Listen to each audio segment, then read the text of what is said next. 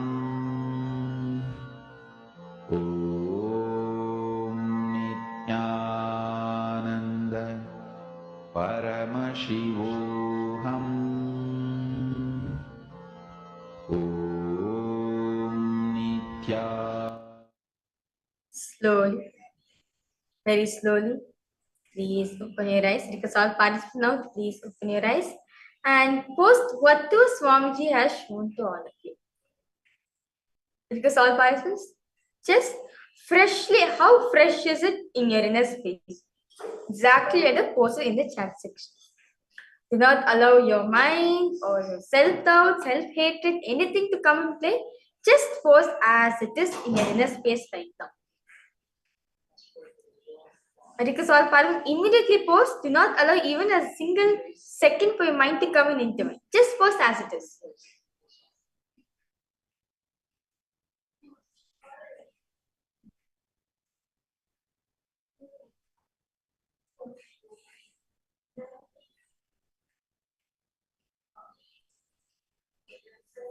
Just post as it is Swamiji showing you. Do not allow, don't think that, oh, I think that maybe my mind has shown me. I think it's just my intuition. No. Just post as it is.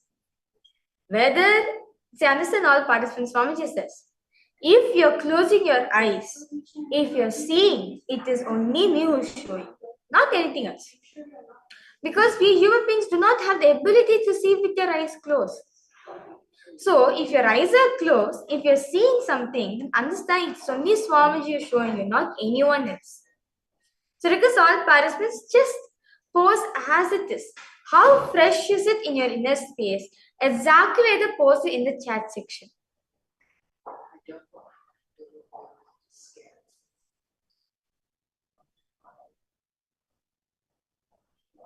This one.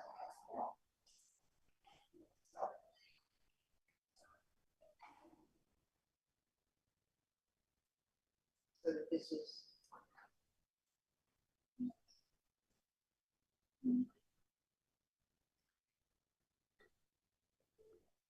Yes, my sister is sharing why you're doing all this session and how you can keep seeing the video and always that see if another person is doing it definitely I can also do it. Right? So we're going to see.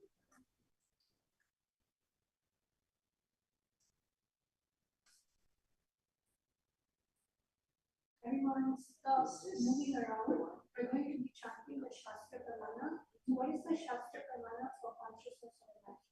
All of you are chanting this for what is the topic? I didn't sleep very well. All of you are expected to remember this power. Your biases. So you have to remember this power.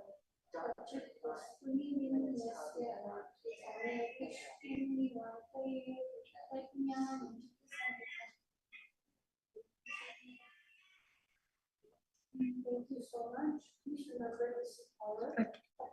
Because I request all participants to post however Swamiji is showing for all of you, the colors, what the image is about, the details of this image. However Swamiji is showing for all of you, because all participants just post as it is. Really do the manifestation quickly. See Pranab Maharaj, to start. Just put your hands with your hands. So you're going to have the asana in the stand. You're going to lay your hand on the like the same person doing a video like that you have to do. How the person's hand is completely different.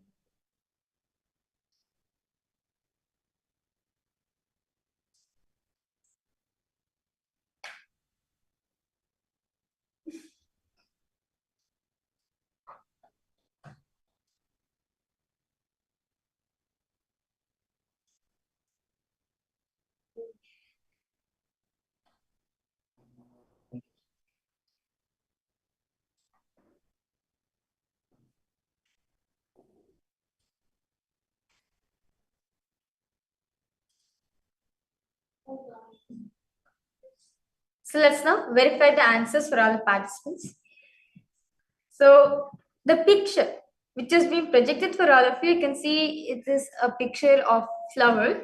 So you can see the background is kind of like mystical neon colors are used here mainly. Like you can see like this blue, and like you can see this is like actually a very computer based generated picture. As you can see the kind of images, which the kind of creation, the kind of art which is given. So you can see that how very unique, it's filled with lots of colors, like the whole touch for the whole pictures is kind of so different. So you can see over here all the participants, the pictures being projected. So basically it's a flower, and the background around the flower, it's like there's a lots of lights here and there with different colors, such as purple and blue. And even the flower also is radiating the same color. So I request all participants to post how many of you were able to see this? How many of you were able to get this? Or you got the colors right, or you got the image about it right. Whatever it is, I request all participants to go ahead and start verifying the answers. So many people are progressing. So not progressing. These serious in class, I'm giving all of you only to come to individual. When you don't come into individual, my paper with the intention that Hyderabad people persons are not serious in forming discussion, and later with the new other session. Nityananda Paramashivoham Nityananda Paramashivoham Nityananda Paramashivoham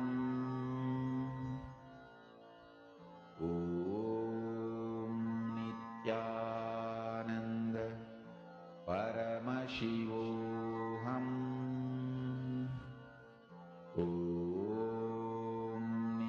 Nityananda Paramashivoham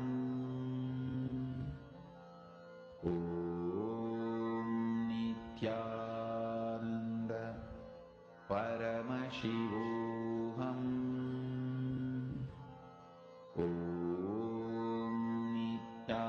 Nityananda Paramashivoham Nityananda Paramashivoham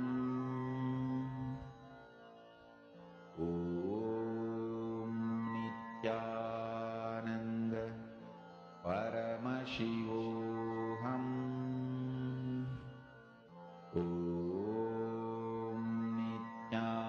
Nityananda Paramashivoham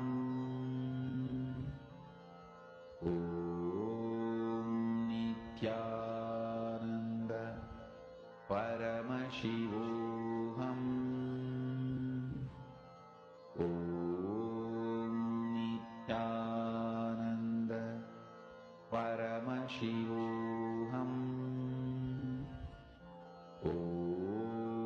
Nityananda Paramashivoham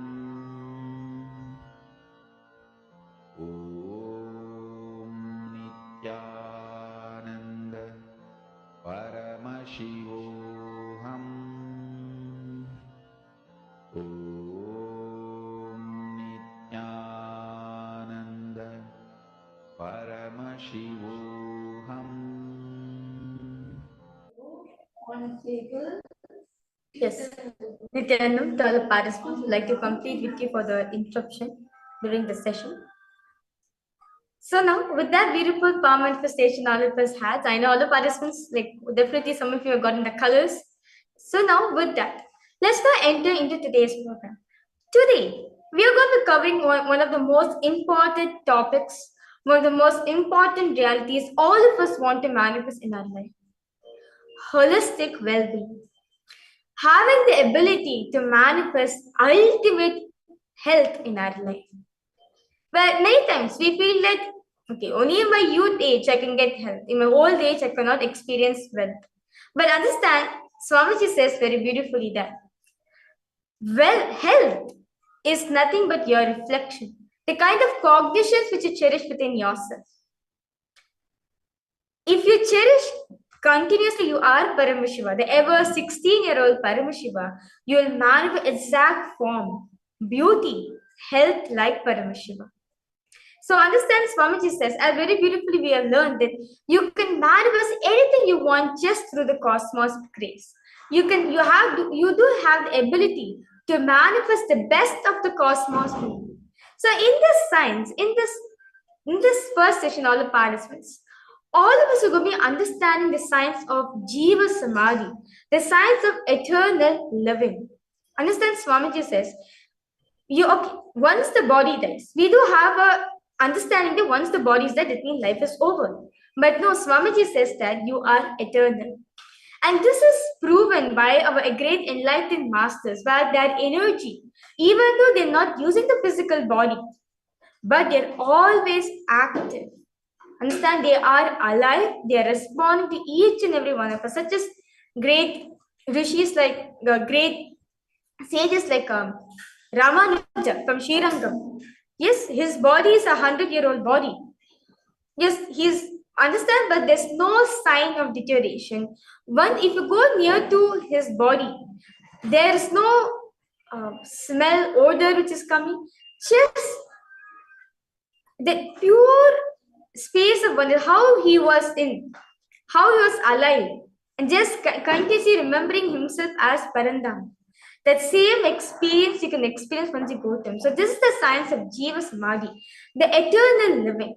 So we are going to understand the science of Jiva Samadhi as today all the participants, all of you are going to experience this from Swamiji. So let us now listen to this truth from Swamiji himself directly.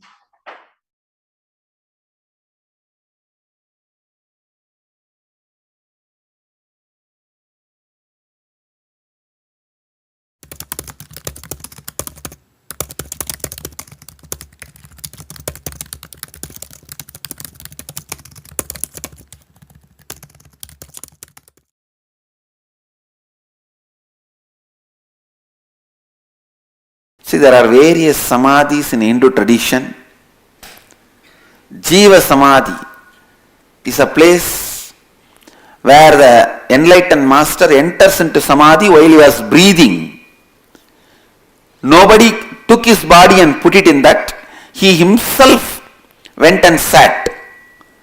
That is called Jiva Samadhi, like Raghavendra Swami. Palaya Swamigal of Tanjavur, Dakshinamurti Swamigal of Tiruvarur, Paramahamsa Yogananda, all of them are Jiva Samadhis. Then there is another type, Videha Samadhi. A Jivan Mukta, enlightened being, he left the body, then disciples put the whole body and built Samadhi. Like Ramana Maharshi's Samadhi, Shirdi Sai Baba's. These all will be Videha Samadhi. They are all called Videha Samadhis. All problems, all your emotional sufferings and emotional clots are nothing but little bit of liquid in your body. So many things you do and repent later on just because of the little bit of male hormone in the body. So many decisions you make when that hormones are high in your body, just that little bit of liquid, when it is removed from your body, your whole strategy is different now. Your whole concept of life is different now. Your whole ideas and decisions are different now. I tell you, liberate yourself from this liquid mentality. The liquid based mentality. This is what is pratyahara.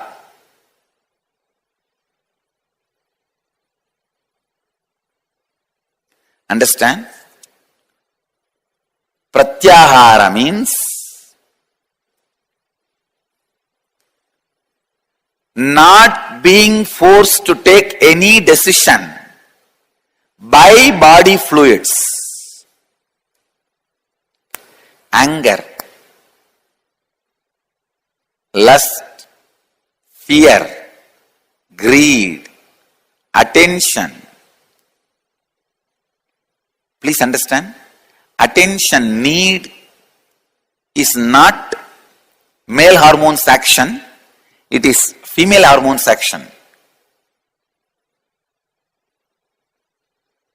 For male hormone, it's a lust. For female hormone, it is attention need. That is why male want to get rid of the lust quickly, because it's like a prison. Female want to relax into it, because it's like a AC room. There's a big difference between the male's need and the female's wants.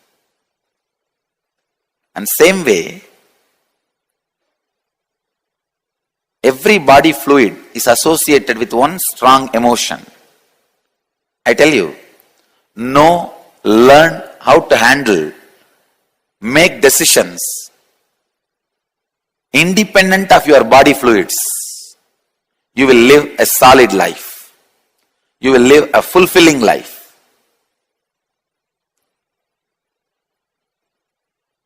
You will live a powerful, fulfilling life.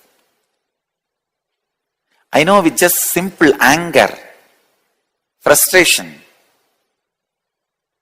people make big decisions.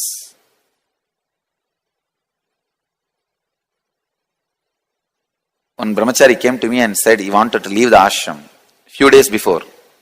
I asked why. Because the structuring department has fired him, scolded him. I told, nothing, don't bother, go and sit and do Manipura Kriya. Shout, scream at them.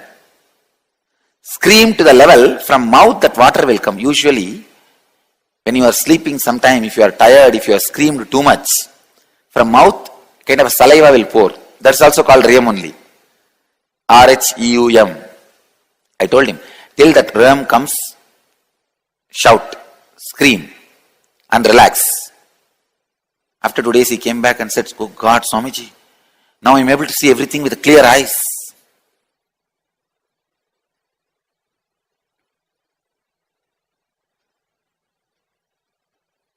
When you clear the body fluids, you make stable decisions. Man who makes stable decisions, not influenced by body fluids, are the mental patterns and setups created by body fluids, is yogi. This capacity is pratyahara.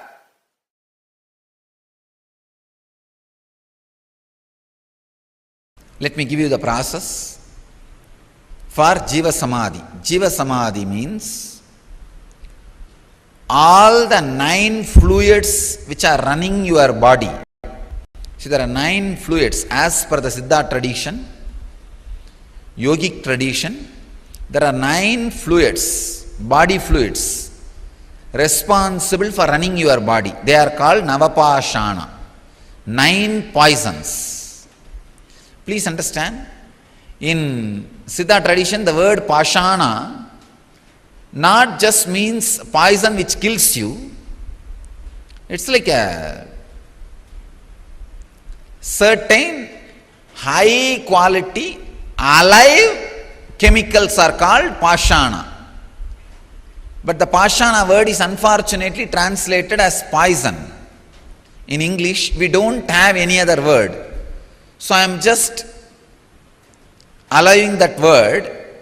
Maybe I can use the word catalyst agent. Instead of the word poison, I can translate catalyst agent. The word for Pashana means these 9 body fluids, if it is properly handled, will keep you alive. If they are imbalanced, will kill you. Blood and the water in the eyes, saliva and the kaba in the nose,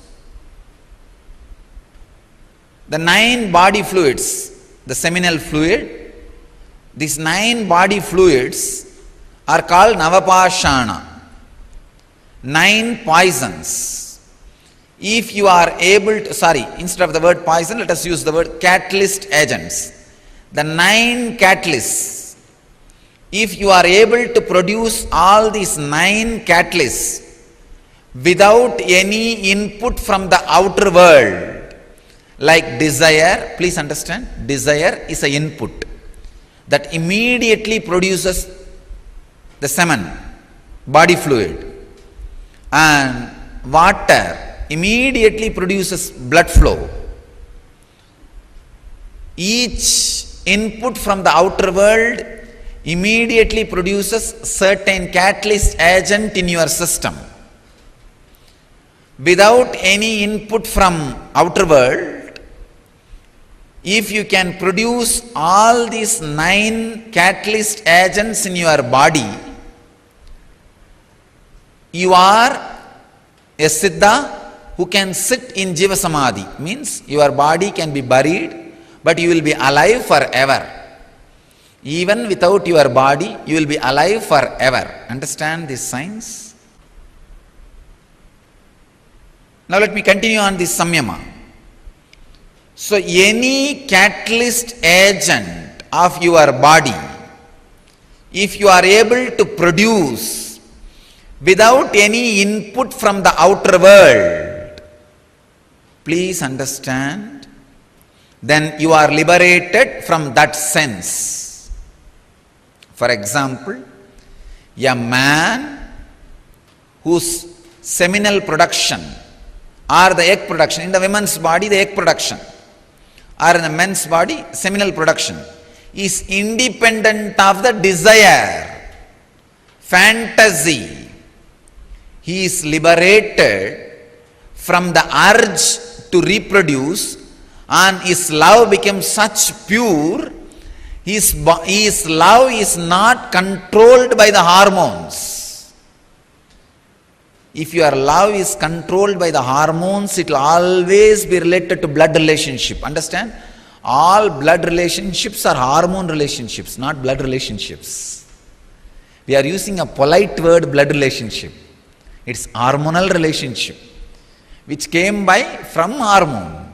Whether you are your wife or the son or the daughter, or all the relationships happened because of the hormones. Then his love is beyond the hormonal relationships. Only he can radiate universal love. Understand? When your body seminal production activity is liberated from the outside desires and fantasies, you are free from the urge to reproduce, and you are now free to install energy into anything. You can give life to anything. You don't need another womb to create a life. You don't need another human body to give life. You can just make a statue and touch that, and that will become alive. That is the science of prana pratishtha. Normal human life, he is not only free from the urge to reproduce, he is liberated from the normal body physical actions which is necessary to infuse life into something. He can infuse life into anything just by look. Just a look is enough. He infuses life. Just if he touches, that's enough. A stone will be filled with prana, life. This is the science how the deities are installed by enlightened masters. Just their sparsha diksha, when they touch, the energy is infused into it. They don't even actually need to touch. Touch is like one more act to satisfy the people that it has been energized. Otherwise, just a look is enough. look is enough to infuse energy into the body or a stone or a metal or anything. Now, this technique, the samyama and the Vishuddhi chakra, can liberate you from all the 9 catalyst agent production inputs. Please understand. For all the 9 catalyst agent production, whatever input you need from the outer world, you can be liberated from all that input. You can be liberated from all that input. Understand? That's the important thing. And you can go on be producing it so that your body is, I can say that you are alive. Like Raghavendra Swamigal of Vrindavan, a great yogi, he is still alive, sitting. Don't think he is dead. It is Jiva Samadhi. He is there alive. Still his beats roll. Please understand. If you go in the silent night times, put your ears on that Samadhi, you can very clearly listen the beats rolling and that sound of the Ramanama, that mantra, that some murmuring. You will not be able to hear exact Rama sound, but that somebody is sitting there and humming or uttering some words in rhythmic way, that can be heard very clearly. I am not promoting any superstitions. I am not telling you lies. I am telling you from my experience. If you have intelligence, go and check it. Still, he is there counting the beats. He is in Samadhi, Jiva Samadhi. And the beats are moving just to prove he is in Jiva Samadhi. I can give you thousands of examples of Jiva Samadhi in India. Trilinga Swami, he will be sitting and meditating on the Ganges. Suddenly flood will come and he will be completely covered inside. After the flood recedes, maybe some 5 months, 6 months, then people will search for him and start digging out. He will be sitting inside 10 feet in the mud. 10 feet when they dig, he will be sitting in Samadhi, they will get the body out and he will just shake and come out, ask, hey, how are you, what happened? Near my native place, Arunachala, there was a Swami, Pundi Swamigal, a great Siddha Purusha. Same way only, he will sit on the banks of the river and simply flood will cover him and the whole body will be covered by the river sand. He will be there inside for 6-7 months. After 6-7 months, when the flood resides, flood settles down, recedes, people will go and dig some 5-6 feet and then bring the body out. He will come out and, oh, okay. He will talk to them and start living. These are not stories. Pundi Swami lived just 30 years before. Only 30 or 40 years before he took Jiva Samadhi.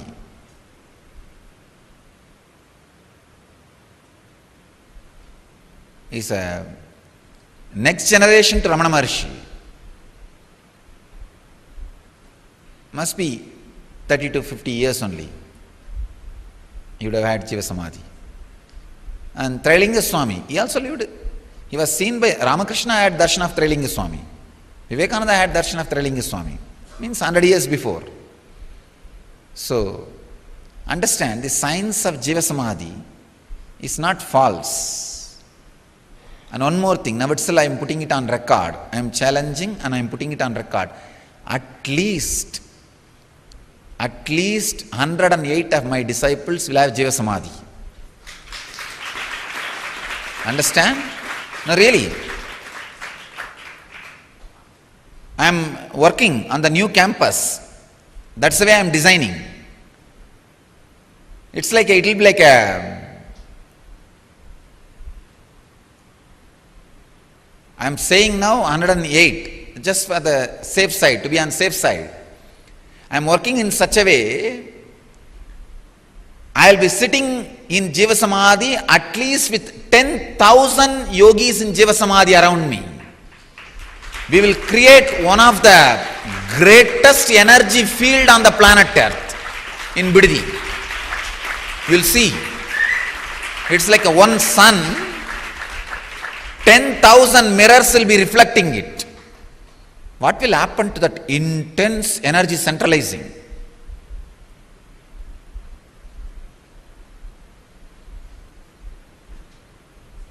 I'll prove all these signs. Whatever I was talking last 2-3 years, I am proving continuously.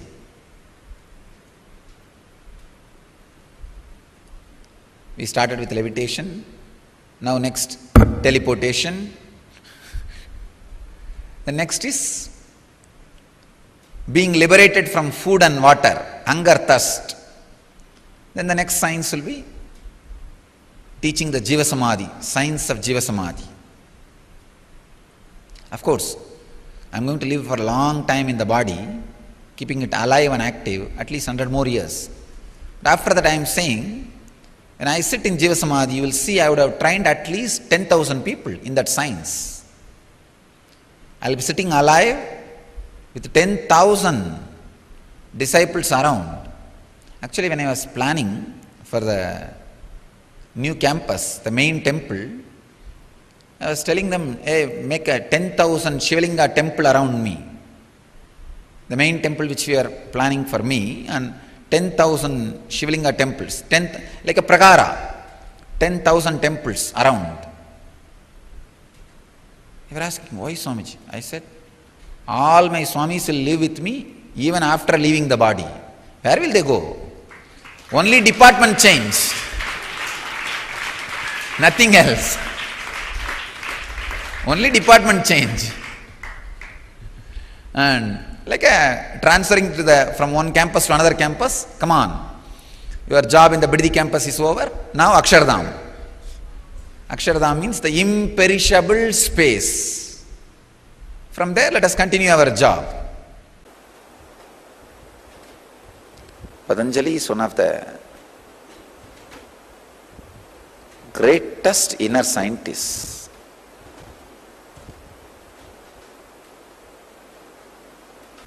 Man who demonstrated the science of enlightenment. Even after he left the body, he did not deteriorate or die or show any symbols of death. It was just living, alive, radiating the presence. The disciples don't know what to do. So they just kept his body and built a room around him.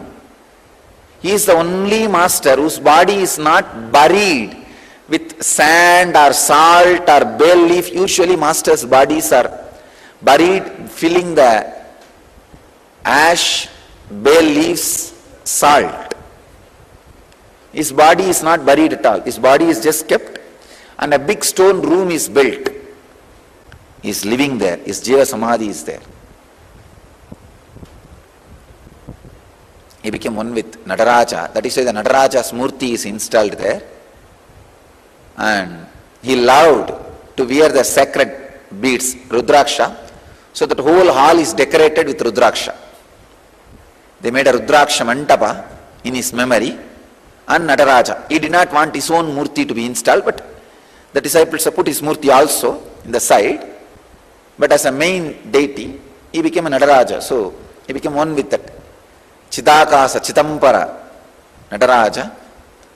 So his Nataraja's Murti is there, and side his Murti is also there, his form.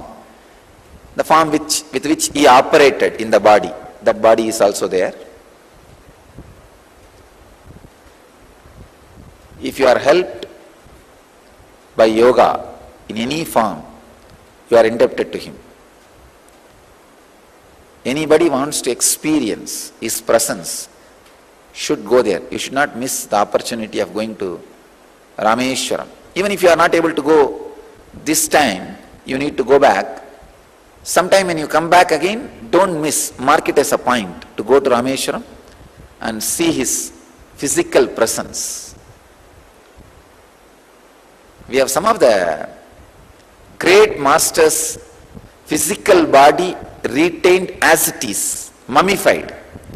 Not the mummifying of the Egyptian way of mummifying is totally different. They are able to only maintain the body. Our guys are able to maintain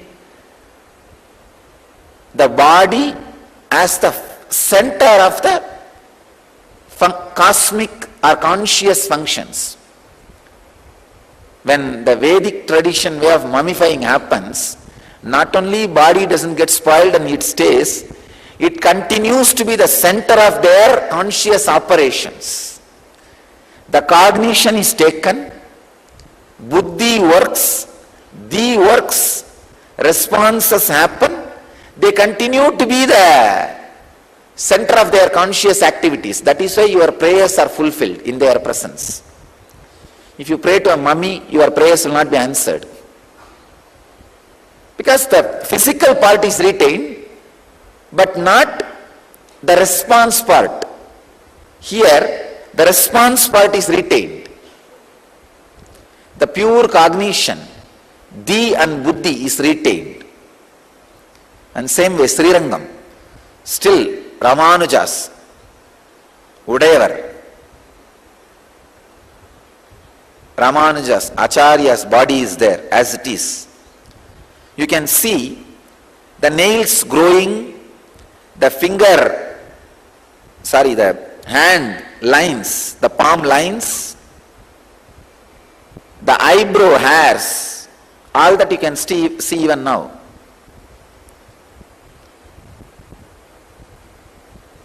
And not only that, you can feel his presence. You can offer any prayers, you will see the response. You can talk to him.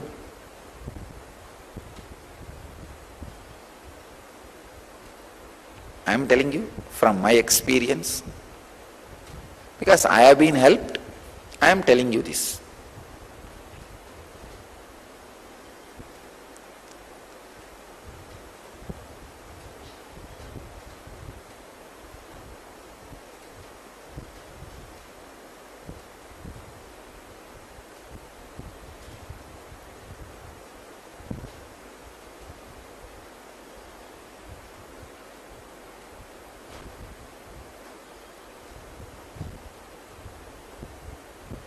Many times I told, the Arunachalaswara temple, the Arunagiri Yogeshwara Samadhi is there. He is in Jiva Samadhi. Jiva Samadhi means he is residing there. Shiva himself came down as Arunagiri Yogeshwara. He is residing there. Anyhow, when you live in the body, if you arrive to the sensitivity where the buddhi and the functions in awareness and sensitivity, even after you leave the body, that will continue to be there with you, radiate through your body and through you. That is why when you go to the great masters' samadhis, jiva samadhis, whatever prayers you offer, it directly helps you. Immediately they respond to it. Some of these masters' presence, all seekers should experience.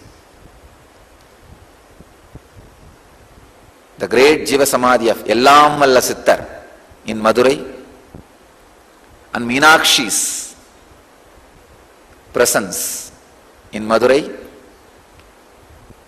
and Patanjali's presence in Rameshwaram, Ramanujar's presence in Srirangam, Kamakshi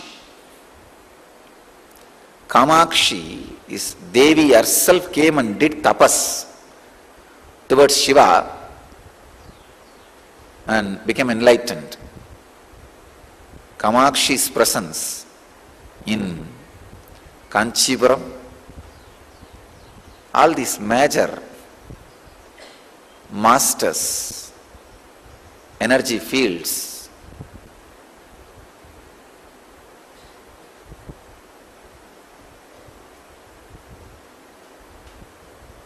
they all radiate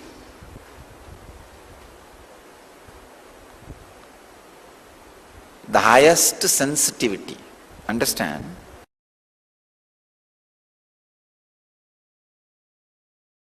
Understand, it is not that in those days, even now, so many beings achieved the space of Mahadeva is just moving around here and there. They are all available. Kinaram Baba is one of the great Aghori,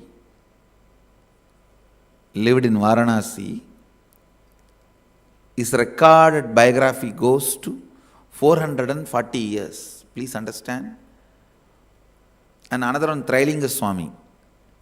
His recorded biography goes to 370 years.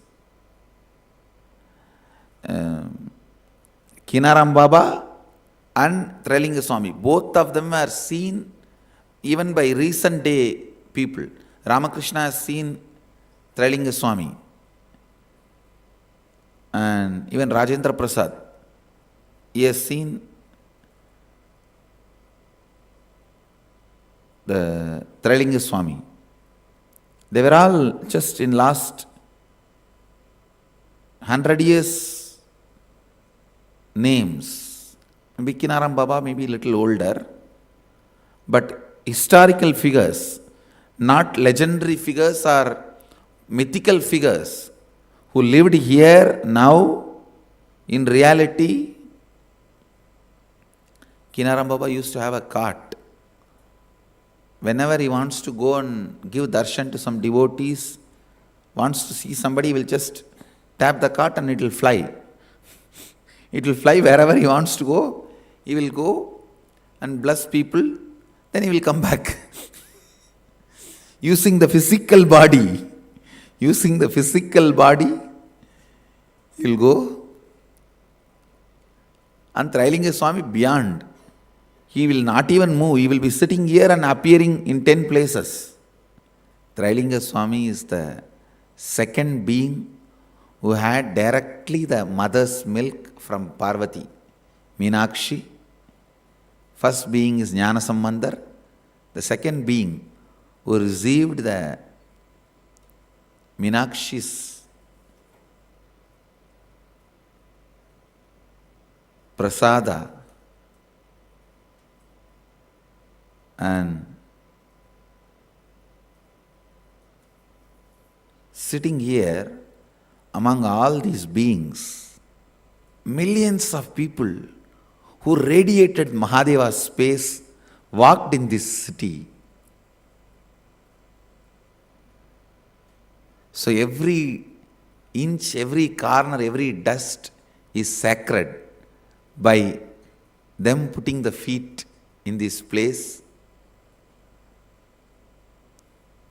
The very air which they all breathed. This Trailinga Swami will sit in Samadhi. Ganga will overflow for 6 months. When the water recedes, he will be sitting in the same place, that's all. In Samadhi.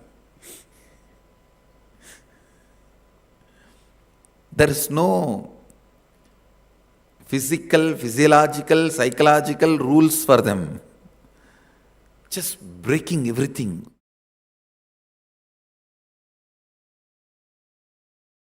Just like mummification in Egypt, that is a smaller level.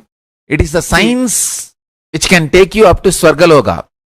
Only deification can take you to Kailasa. Because Hindus have mastered this science in a much grander and ultimate way. Deification is 1,000 times greater, powerful methodology than mummification. Mummification can lead you up to Swargaloka. Bhur, Bhuva, Suva. Not more than that. You can be at the most Indra. maxim. Not even that, all that, it's not that everyone who goes to Swargaloka becomes Indra. No. Even among that, there is a lot of competition, politicking, and then fight. That's why Indra Padavi is not permanent. Every yuga, Indra changes and all that. Now, I'm not saying Indra is less powerful. No, surely he is much beyond anything you can imagine. And he is worthy of worship and our reverence and everything. But deification takes you directly to Kailasa. It can take you up to Kailasa. These sciences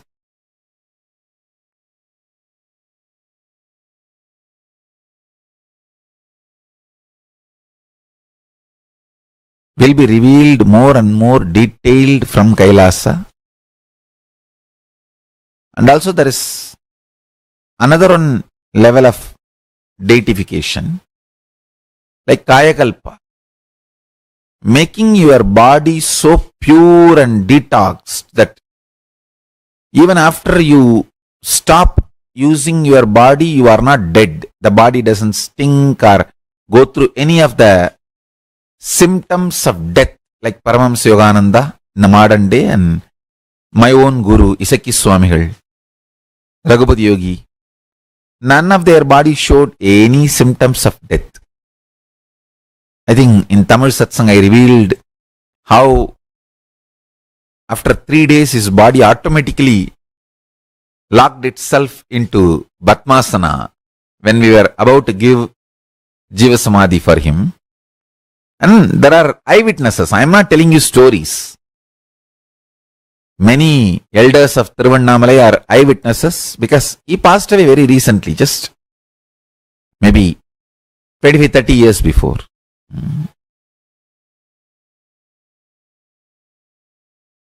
Just few years before Kuppamal passed away, Vibhudanandaburi passed away, he passed away. So,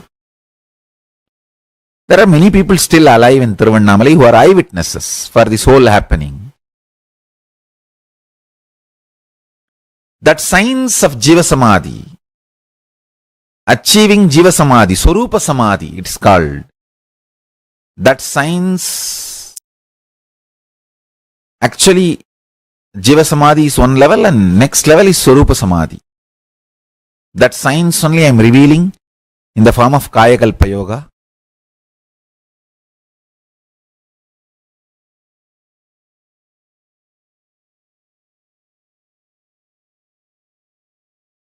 The Kailasa where this body is going to be in Jiva Samadhi, Swarupa Samadhi, I am going to have 10,000 Samadhis built all around. Any of my sannyasi, once he leaves the body and if the body does not show any symptom of death, means it proves itself that it has achieved Jiva Samadhi. He will have Samadhi next to me, along with me. If the body shows any regular decay, okay, take it to cremation ground and burn it as early as possible. Get rid of it. But if your body shows no decay after death, like Paramahamsa Yogananda's body, you will be given Jiva Samadhi. All these 11 orders, Rudra, Rudraganya, all these 11 orders will have Jiva Samadhi if you achieved the space of Jiva Samadhi and Swarupa Samadhi.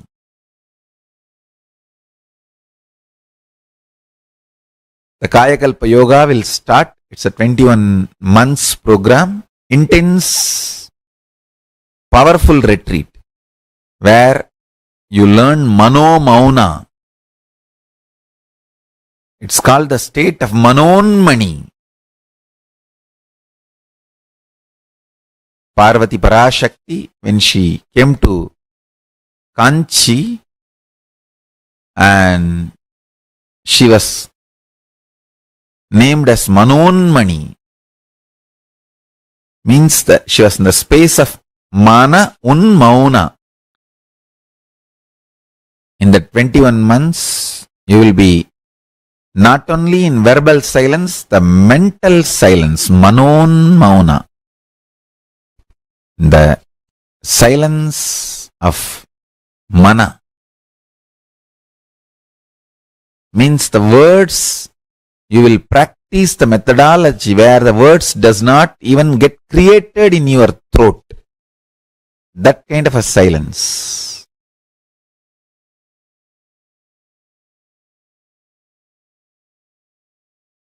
It's called Iccha Mrityu also. Iccha Mrityu is one of the side effect of Kaya Kalpa Yoga. Kaya Kalpa Yoga is the original name of the science. It will be free of cost and made available to all, and for all men who want to practice, you will be given place in Madurai and Rajapalayam. For all women, it will be in Tiruvannamalai and Salem.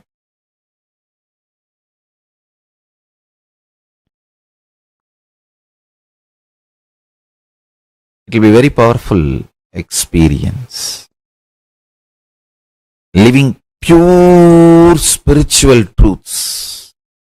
No contact with the so-called outer world. Absolute seclusion. Enjoying your yoga, puja, jnanapada, spiritual readings, goseva, swayambhaga. You are supposed to grow and cook and eat your own food so that the external influence will not be there on your system. The detox, that is one of the powerful detoxification. Swayambhaga, cooking, not only just cooking your own food, growing your own food and cooking.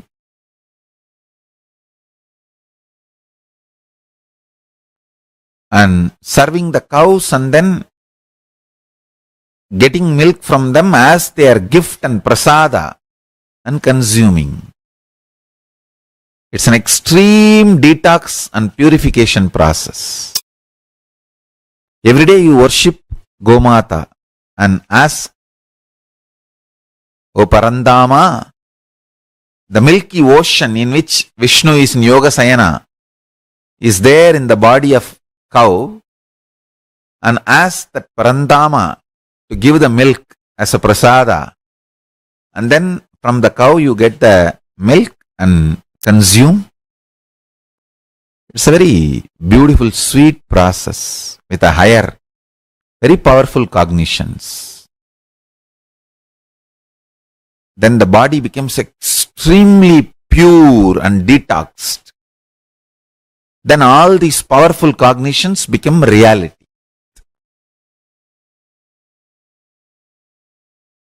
Blessed are those who achieve Swarupa Samadhi, but at least Jiva Samadhi. At least Jiva Samadhi. Jiva Samadhi means your body will be left after you stop using. It will be there, but it will not show any of the symptoms of death. It will not decay, it will not stink, it will not go into any deformity. Just it will be there as if you are in Samadhi. Swarupa Samadhi means like Jnana Sambandhar, Andal, Vallalar, carrying the body itself. Even body will not be left.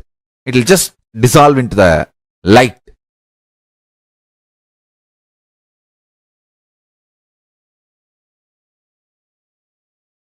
That is Swarupa Samadhi. Whether you achieve the state of Swarupa Samadhi or not, at least Jiva Samadhi. Human beings should achieve at least Jiva Samadhi state. Because the science is available to all of us.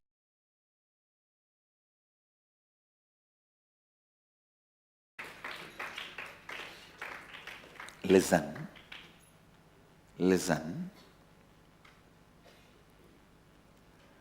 Deciding for life.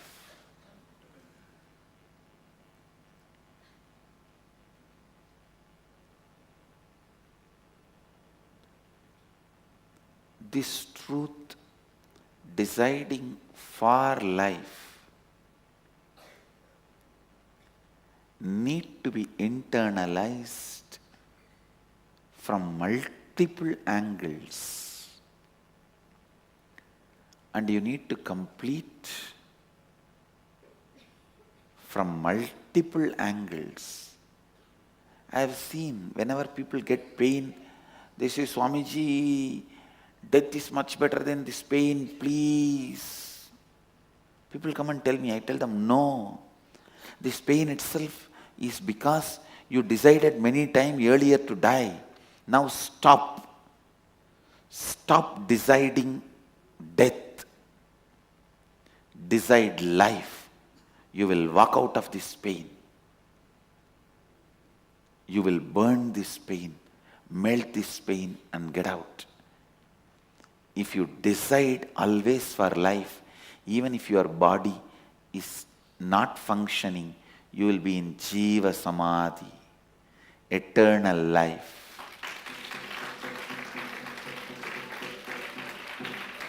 One of the greatest gift I am giving to my kids is learning to decide for life.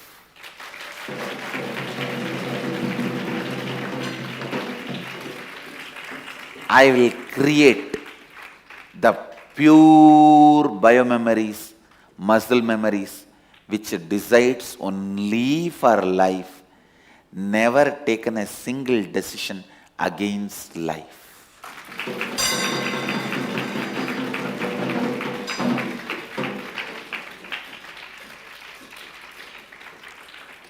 Whenever a person whose biomemory and muscle memory always decides for life, if he sits, anybody walks into his breathing space, automatically get healed because their muscle memory, biomemory also starts deciding for life.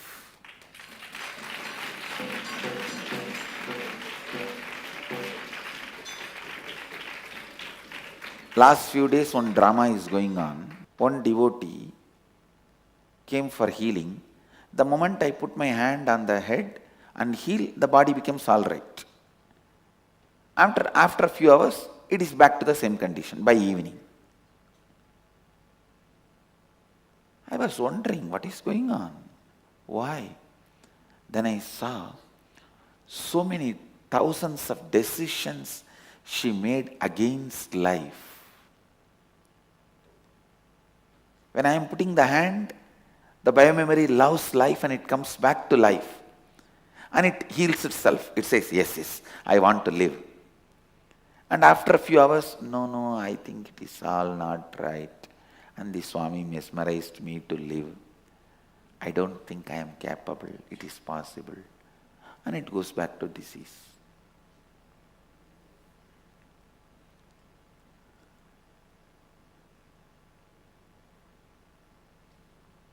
I am neither mesmerizing nor hypnotizing. I am just reminding you to live. Isha vashyamidagum sarvam yat kincha jagatyan jagat tena tyaktena bunjita makridakasya sviddanam. From that context, one should decide to live forever. I tell you, the moment you decide to live, complete with all your decisions not to live and drop, your very DNA changes. Just few days before, I read an article in the internet. One monk's mummified body was found, which is something like 200 years old, and Dalai Lama's personal physician, he is also a monk. He went and checked the body and declared that monk is not dead. He is still in meditative state. He declared that monk is in the state of duktam. In Sanskrit we call it turiyam. In Pali it is duktam. So he declared that monk is in the state of turiyam. And please understand, the body was mummified monk, found preserved in Mongolia, and I do accept what this Buddhist doctor declared about this monk seeing his body. I related with his consciousness,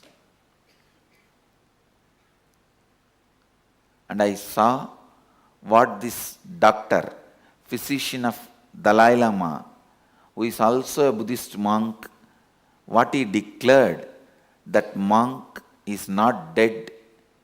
I accept that, and it is true, he is not dead. He has reached a space he may not use this body again, but he is not dead. If he is dead 200 years, the hair, body, everything cannot be so intact. And above all, only the Eastern mystics and monks can understand the science of not using the body but not being dead. It is called Jiva Samadhi in Eastern traditions. Only the mystics can understand this science and this truth. After seeing the body of this monk, I am very clear this monk is in the state of turiyam, duktam in Pali, turiyam in Sanskrit. And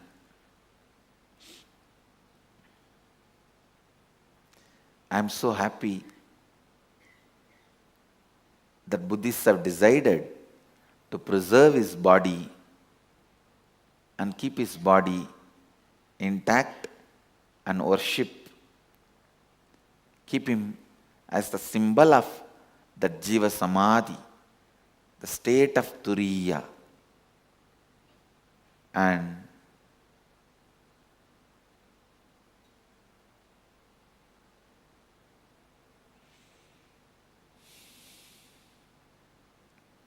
it is just clear decision to live. See, any of you want to achieve this state, I tell you, all you need to do is only one. Just complete with all your incompletions, your decisions made consciously, unconsciously against life. Nothing should make you powerless. Nothing can make you powerless. Life is available to you eternally.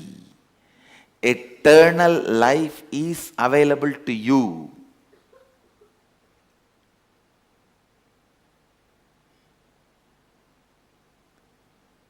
Today, I request all the disciples and satsangis to sit and spend time in penning down all the moments you made the decisions against life, the thought currents you entertained against life, the thought trends you entertained against life. Pen down all those incompletions and incidents and complete with them. Do this completion for next 2-3 days. because at least next 2-3 days I'll be expanding on this sutra. I tell you, once you complete with all your decisions against life, and this order, command by Upanishad, kurvannevega jijivishet, kurvannevega karmani jijivishet, chadagun samaha. When this becomes your inner space, as a Vedanta Kesari, the lion of Vedanta, when you roar, kurvannevega karmani jijivishet, chadagun samaha, I tell you, the state of this Mongolian monk is your birthright. You will all achieve it. Especially, I want all my Gurukul kids to practice this and start practicing this. I tell you guys, I'll produce millions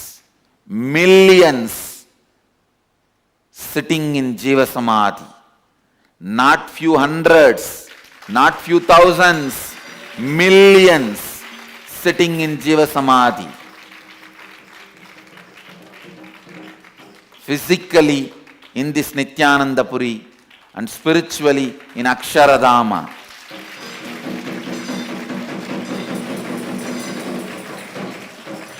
Please listen.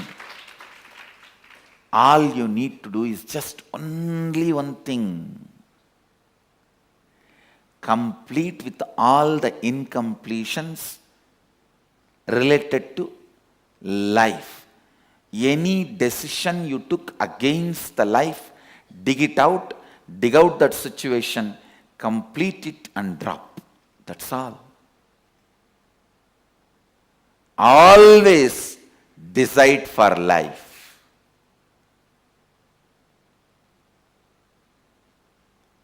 You have a right to live. With this context of Ishavasyam idaggum sarvam yatkincha jagatyam jagat. Even if you have not achieved that context, decide to live and align that context to you more and more. Because you have not yet achieved that context, don't decide not to live or against the life. No. Decide to live. Declare. Decide. My DNA, I have the authority to reprogram, deprogram, program as I want. Decide to live. And even if one corner of you has self-doubt, I have decided many times not to live, what to do? I don't care. Now I am deciding to live.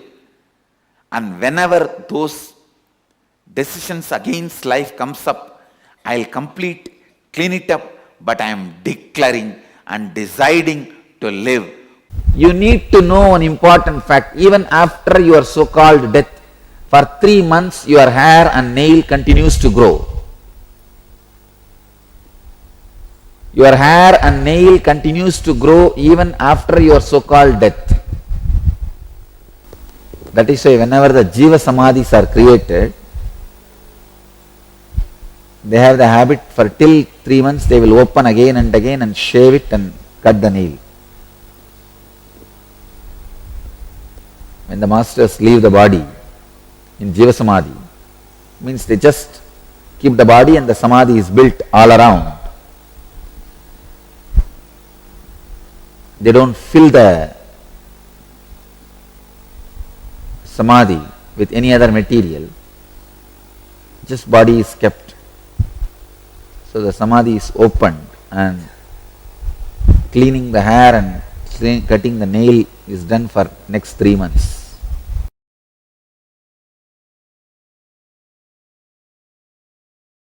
Body is constantly changing. mind is constantly changing, but you don't get perplexed by the change because what you feel as you, in that only 0.0027% change is happening. If you feel one hand is broken or one leg is broken, you get perplexed because the change is too much now. It can be even 3% to 4%. See, when you are having bigger changes, you do get perplexed. So now the formula, the sutra, the truth, sacred secret, you need to understand from these verses. If you awaken your inner self, means if you understand with a simple understanding, you are not just body, mind, you are body, mind and spirit also.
தண்ணி flow ஆகவே இல்லையே. பாரு உள்ள தண்ணி கீழே போட வழி இல்லையா? பின்னே இதுல ஃப்ளோ ஆகல.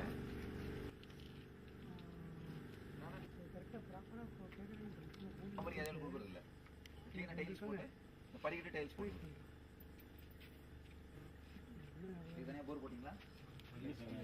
நம்ம போர்ல மெஷின் மட்டும் வாங்கி வச்சிங்க.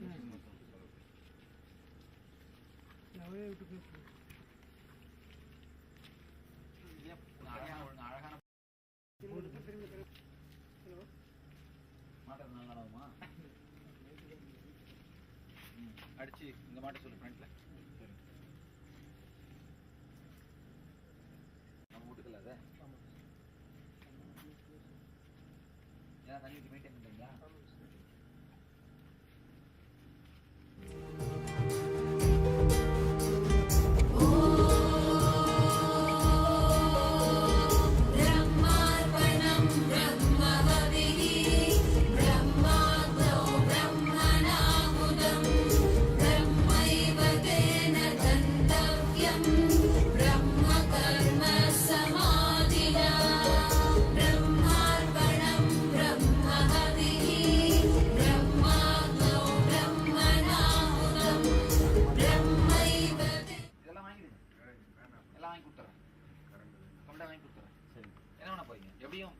மாசம் மாசம் சோறு கூட முடிவாயிடுச்சு.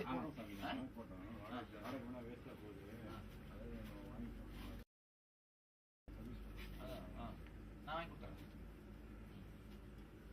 இதெல்லாம் நம்மளுதான் வாடகை.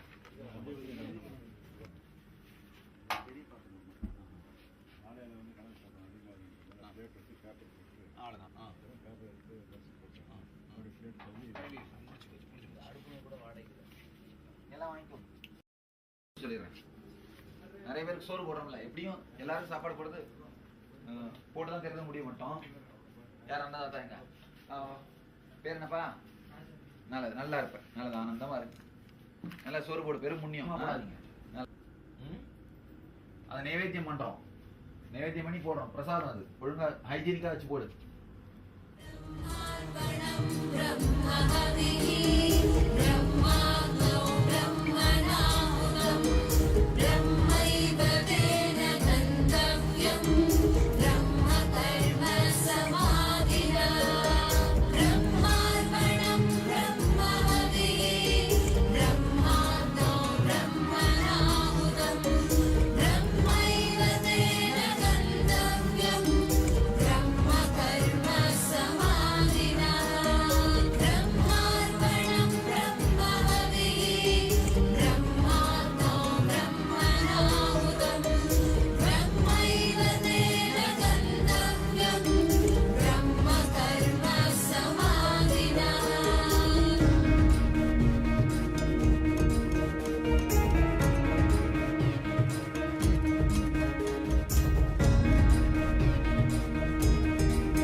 ಸರೋವರದಲ್ಲಿ ನಿತ್ಯಾನಂದ ಕಲ್ಪತರು ನೀನೇ ಗುರು ನಿತ್ಯಾನಂದ ವೈದ್ಯ ಸರೋವರದಲ್ಲಿ ನಿತ್ಯಾನಂದ ಕಲ್ಪತರು ನೀನೇ ಗುರು ನಿತ್ಯಾನಂದ ಆಲರಳಿಯಲಿ ನೀನೇ ನಿತ್ಯಾನಂದ ಬಿಲ್ವತ್ತಿಯಲಿ ನೀನೇ ನಿತ್ಯಾನಂದ ಆಲರಳಿಯಲಿ ನೀನೇ ನಿತ್ಯಾನಂದ ಬಿಲ್ವತ್ತಿಯಲಿ ನೀನೇ ನಿತ್ಯಾನಂದ ಗುರು ನಿತ್ಯಾನಂದ ಗುರು ನಿತ್ಯಾನಂದ ಬಿಡದಿ ಪುರವಾಸಿ ಗುರು ನಿತ್ಯಾನಂದ ಗುರು ನಿತ್ಯಾನಂದ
ನಿತ್ಯಾನಂದ ನಿನ್ನನೇ ನಂಬಿಹೆ ಗುರು ನಿತ್ಯಾನಂದ ನಿನ್ನ ಕೈ ಬಿಡಬೇಡ ಗುರು ನಿತ್ಯಾನಂದ ನಿನ್ನನೇ ನಂಬಿಹೆ ಗುರು ನಿತ್ಯಾನಂದ ನಿನ್ನ ಕೈ ಬಿಡಬೇಡ ಗುರು ನಿತ್ಯಾನಂದ ಗುರು ನಿತ್ಯಾನಂದ ಗುರು ನಿತ್ಯಾನಂದ ಬಿಡದಿ ಪುರವಾಸಿ ಗುರು ನಿತ್ಯಾನಂದ ಗುರು ನಿತ್ಯಾನಂದ ಗುರು ನಿತ್ಯಾನಂದ ಬಿಡದಿ ಪುರವಾಸಿ ಗುರು ನಿತ್ಯಾನಂದ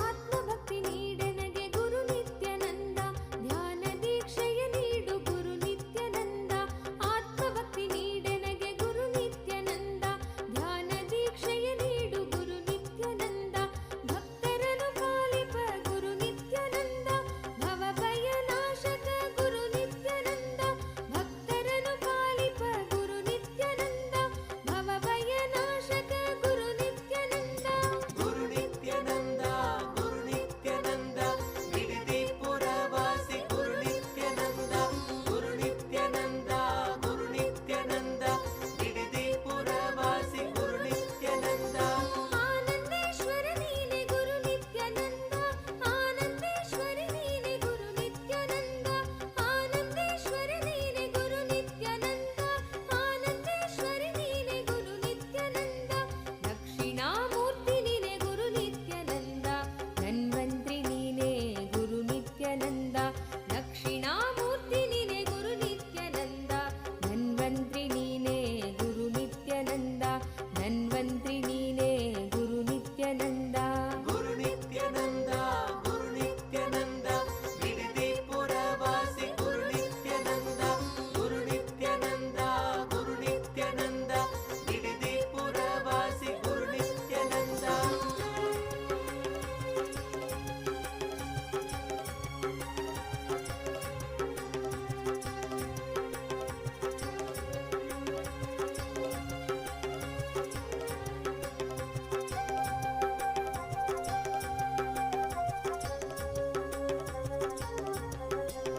ಗುರು ನಿತ್ಯಾನಂದ ಗುರು ನಿತ್ಯಾನಂದ ಬಿಡದಿ ಪುರವಾಸಿ ಗುರು ನಿತ್ಯಾನಂದ ಗುರು ನಿತ್ಯಾನಂದ ಗುರು ನಿತ್ಯಾನಂದ ಬಿಡದಿ ಪುರವಾಸಿ ಗುರು ನಿತ್ಯಾನಂದ ವೈದ್ಯ ಸರೋವರದಲ್ಲಿ ನಿತ್ಯಾನಂದ ಕಲ್ಪತರು ನೀನೆ ಗುರು ನಿತ್ಯಾನಂದ ವೈದ್ಯ ಸರೋವರದಲ್ಲಿ ನಿತ್ಯಾನಂದ ಕಲ್ಪತರು ನೀನೆ ಗುರು ನಿತ್ಯಾನಂದ ಆಲರಳಿಯಲಿ ನೀನೆ ನಿತ್ಯಾನಂದ ಬಿಲ್ವತ್ತಿಯಲಿ ನೀನೆ ನಿತ್ಯಾನಂದ ಆಲರಳಿಯಲಿ ನೀನೆ ನಿತ್ಯಾನಂದ ಬಿಲ್ವತ್ತಿಯಲಿ ನೀನೆ ನಿತ್ಯಾನಂದ ಗುರು ನಿತ್ಯಾನಂದ ಗುರು ನಿತ್ಯಾನಂದ ಬಿಡದಿ ಪುರವಾಸಿ ಗುರು ನಿತ್ಯಾನಂದ ಗುರು Nithyananda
sincerely apologize to all the participants. There was a large interruption. There was a gap which happened in the program sessions. We will now be continuing as we cognized, powerfully understood the greater science from Swamiji directly on how we can experience Jiva Samadhi, where the body continues to exist forever, even when it is not operating. We just know it is not that I'm dying, it is that I'm able to relax from the body. It is like you buy the latest model of phone. You have the before phone you use, but it's just that. It continues to keep its qualities, it's working, it's perfectly fine, but it's no longer needed. That is all is this Jiva Samadhi. Samadhi, Swamiji reveals, is becoming one with the source, where you realize your space of oneness with Paramashiva. That Swarupa, you become one with the form of Paramashiva. That is Samadhi. See, wherever we have decided against life, that is where we hasten our death. We are moving more and more towards not being healthy. Every time we decide against life. So for us to experience the space where we are completely complete within our body. See, as of now, our perception about life, our perception about life is the existence of this body, right? So wherever we have decided against life, we have impacted our physical body because that is our cognition. Now what we need to do is we need to move beyond the cognition of being limited by the body, which is what we'll be initiated into throughout the whole day today. But most importantly, we need to complete with every single situation, place.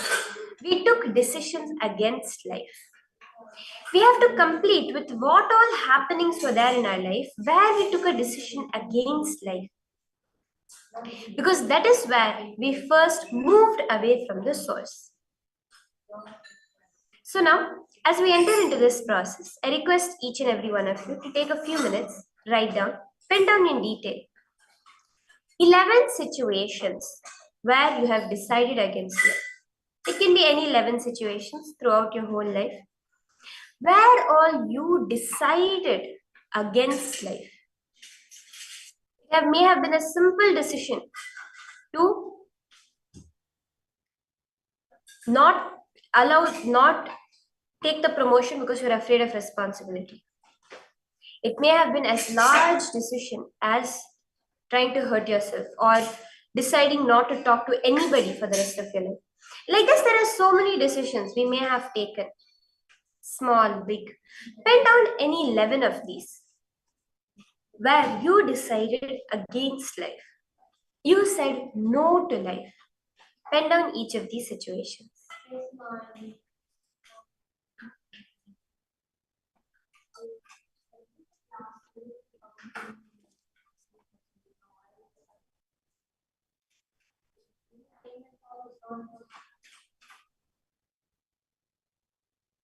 Yesterday you asked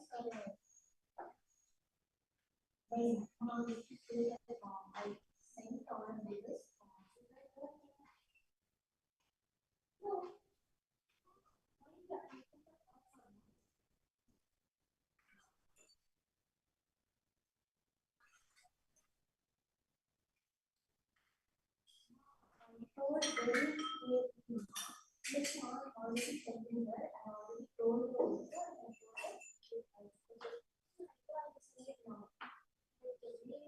you guys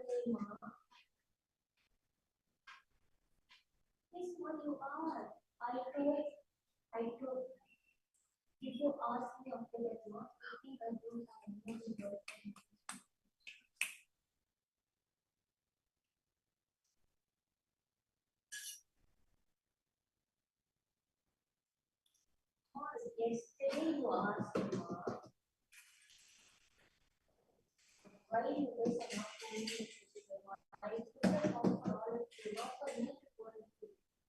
I just go inside, look within you, and see all the times where you decided against life.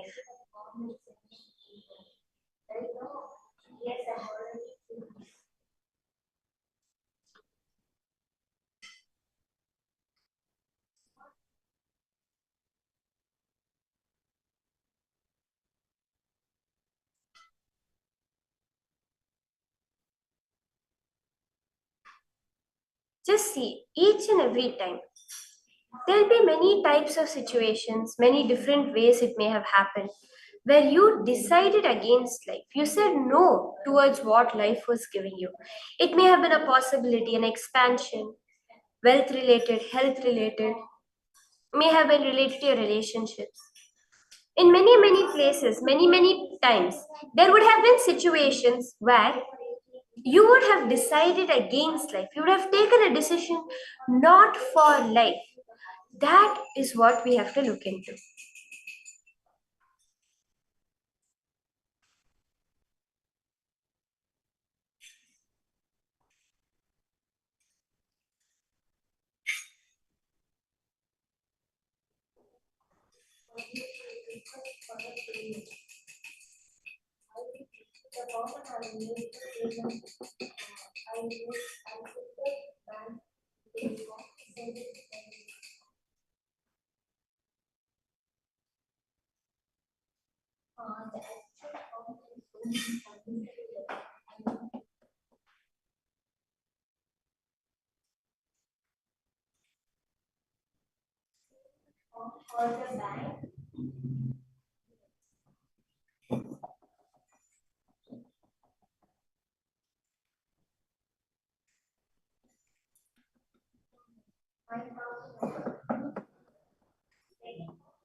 Now, I hope all of you have finished writing down these 11 life decisions against life. Swamiji says all we need to do is to go for completion, for complete completion. So now, let us all take a few minutes and do the completion process. So how we are going to be doing this is each of us are going to be sitting down, and all you're going to do is go back to the situation that happened. The time when you took a decision against life by escaping from your house and hiding 2 streets away for 2 days maybe. Go back to the age that happened. Feel exactly how it was. See, do this in too much of detail. We have to go to the details for this completion process to happen. Just go back to the earliest memory where you took this decision against life. Remember, don't just remember it, relive it. The thought current, the thought pattern, the smells, the shapes, the sounds, the touch, the feelings, the emotions, the happening, the incidents, the people around you, the colors, everything, remember it, relive it.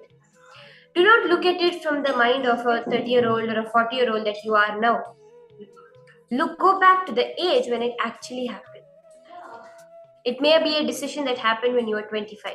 Go back to how your thought current was as a 25-year-old. It may be something that happened when you were 16. Go back to the thought current, the mindset, everything as if you were 16 years old. Relive the entire incident. When you go for completion with each of these 11 incidents, you will see a complete transformation in everything that's happening in your life. You will start cognizing how to be in oneness with the source, not against the source of the cosmos, your own source, your true self. So I request each and every one of you now to take a few minutes, go ahead, relive, go for completion for each of these 11 incidents.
Now, just make a declaration.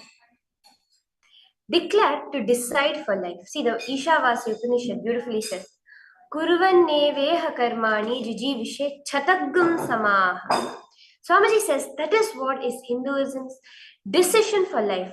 Let you live for thousands, for hundreds of years. And beautifully in Hinduism, they say that 100, and when we say hundreds or thousands, it is to say forever, eternal. Where Hinduism declares, let you live forever and ever and ever. So take a decision now to only decide for life, never against life. Whether it is consciously, subconsciously, unconsciously, at no level will I ever decide against life. Even in my dream, I cannot decide against life, only for life. Take this as your conscious decision today.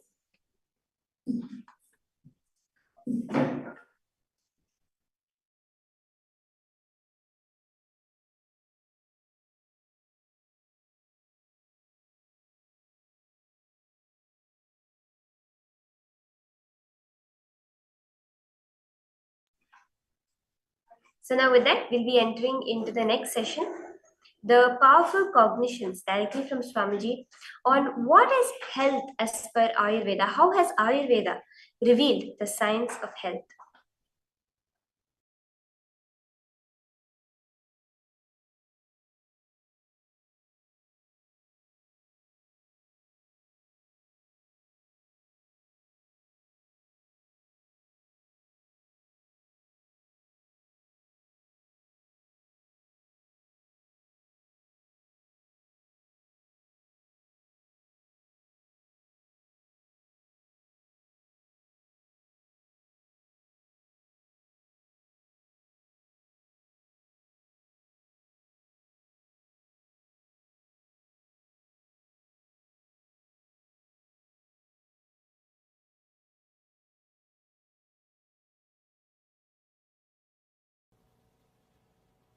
So rishis say, declare, any disease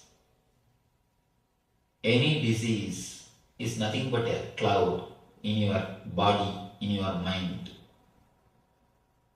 Just like clouds, this also will pass, this also will move.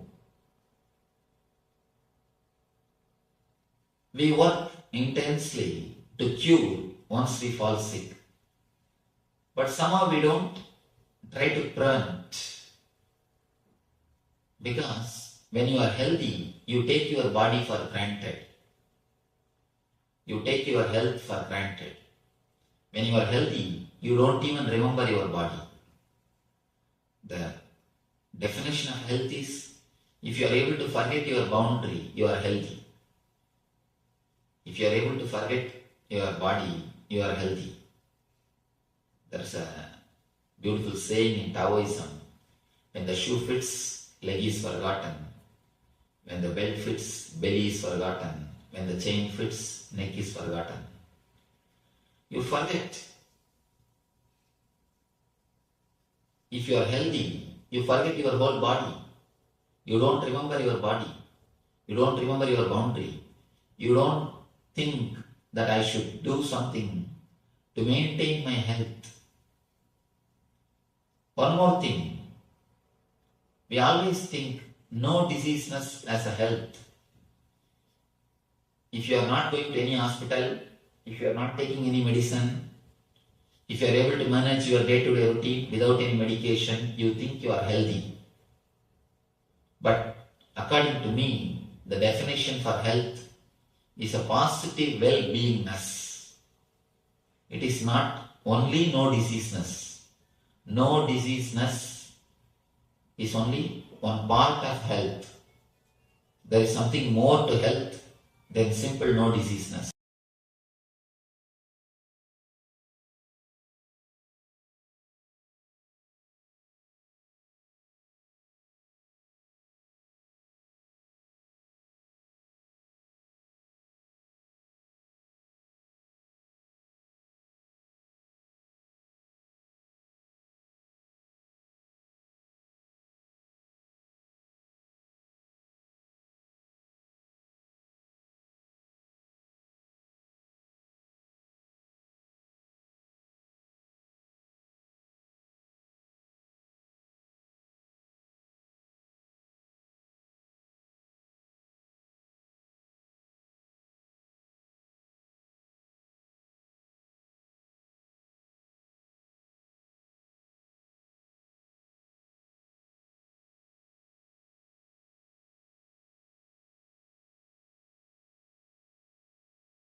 But somehow we don't try to prevent.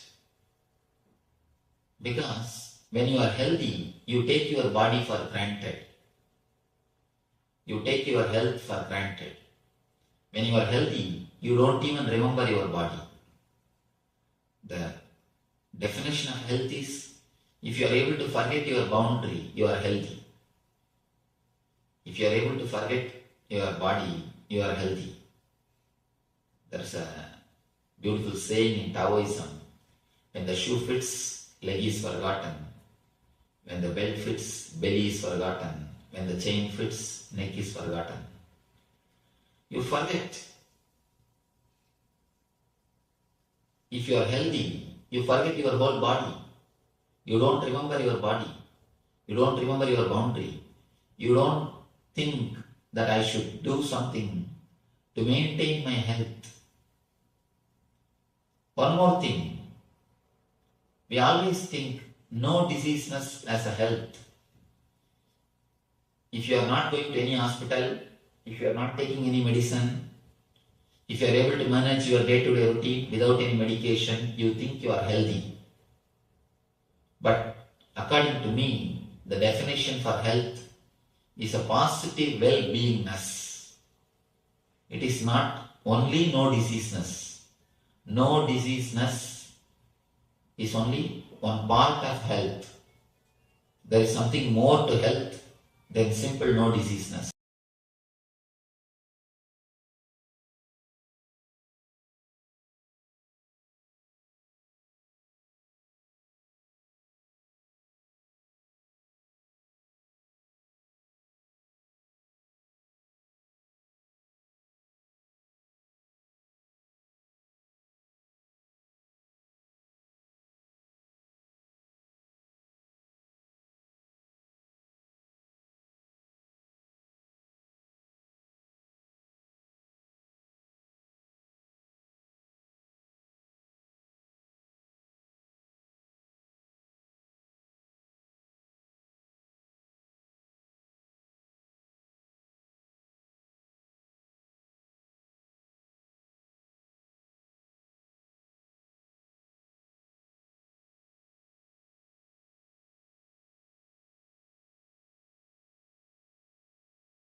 So rishis say, declare,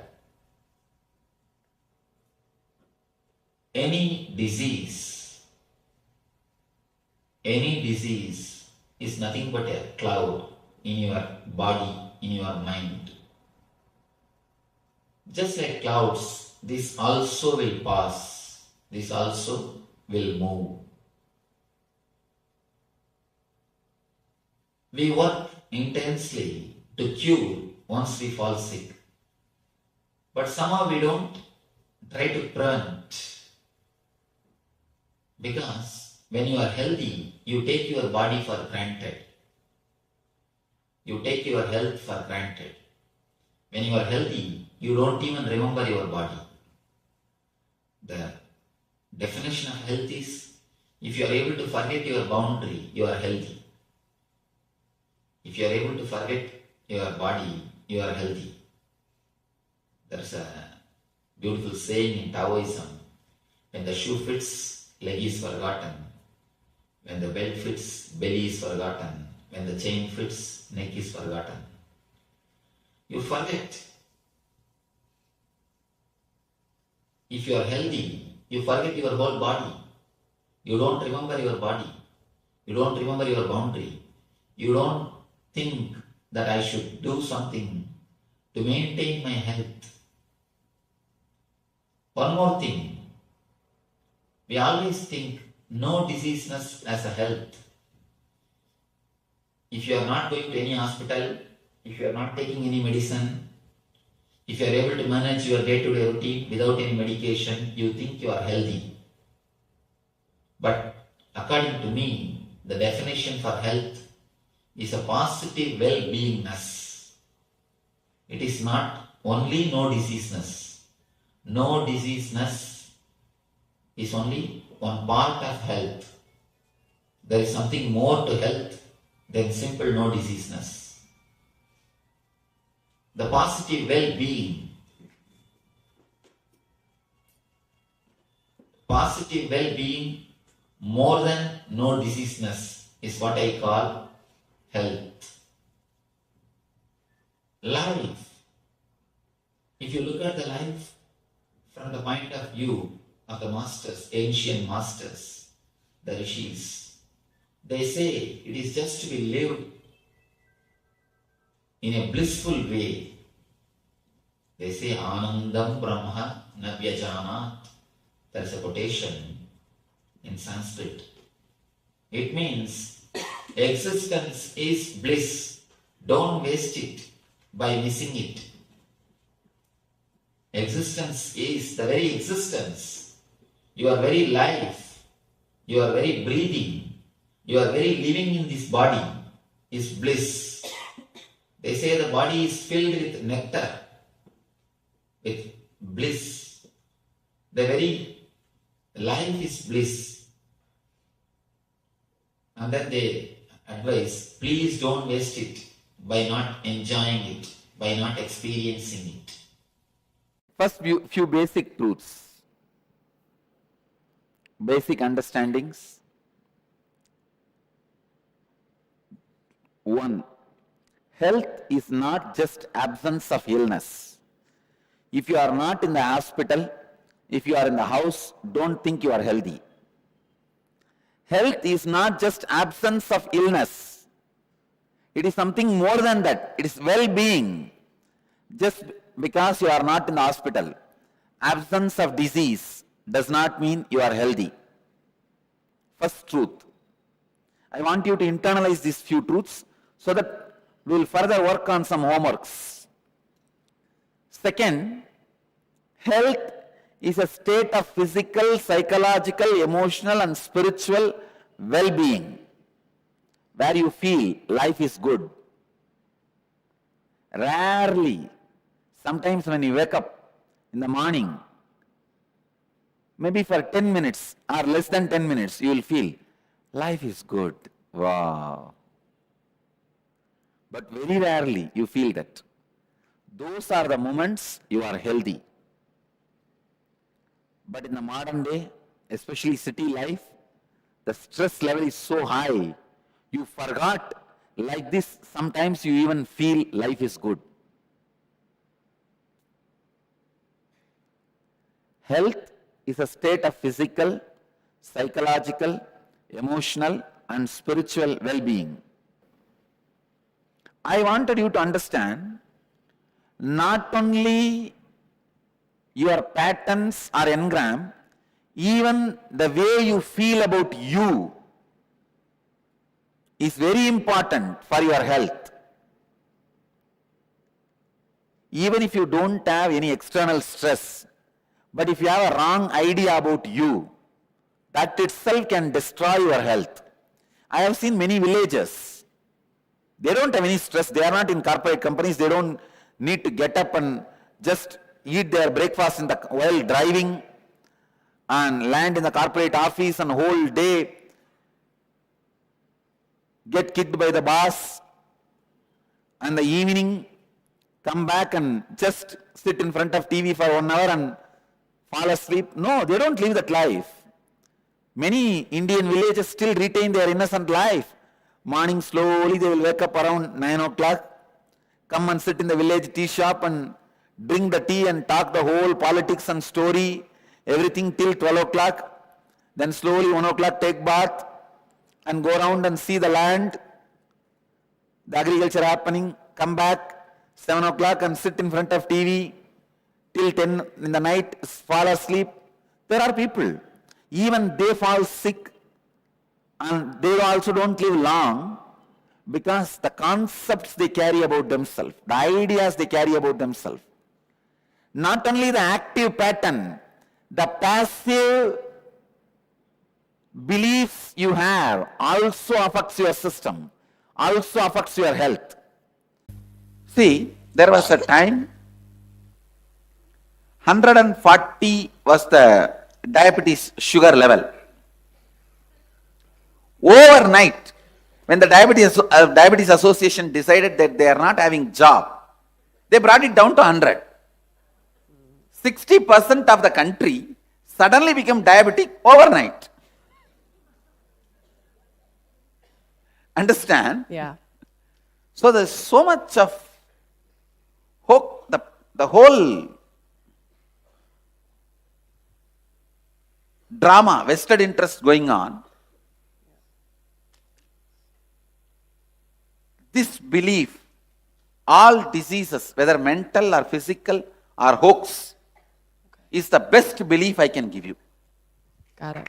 And with any belief, till it becomes your realization, there will be little struggle. With this belief, yeah, okay. even the struggle will be a great practice. Okay.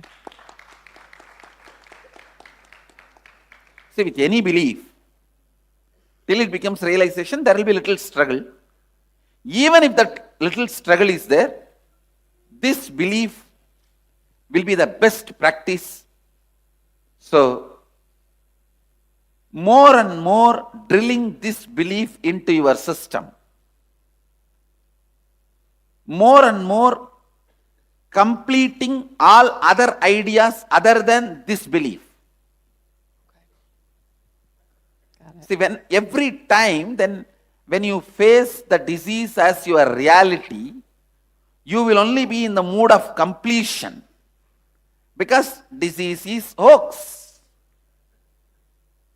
This is the ultimate law. Anything other than this should be completed, not entertained.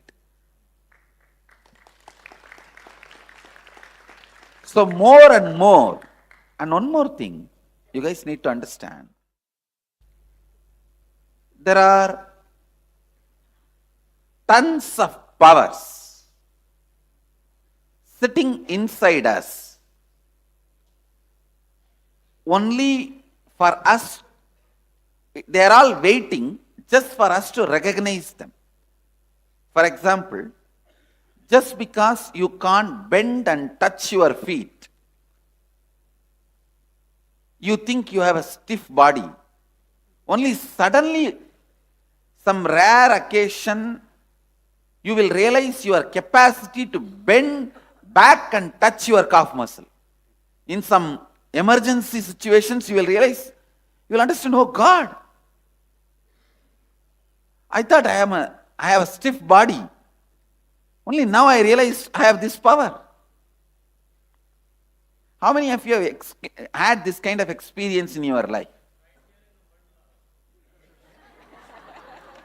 No, I am telling you, even mentally we have like this many unrecognized powers.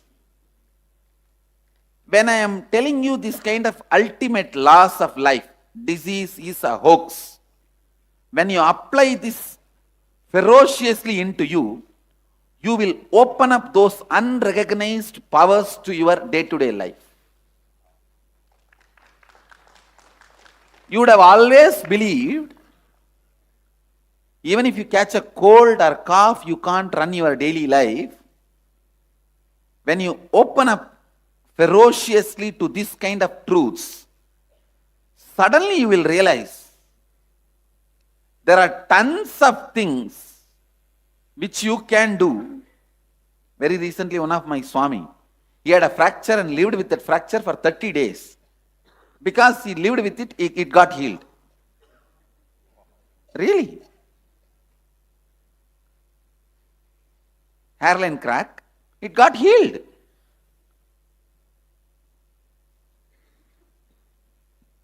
When it settled, almost, only the remaining little bit was there left. He went for X-ray and the doctor said, it happened and over now. You don't need now any medical attention. You just go.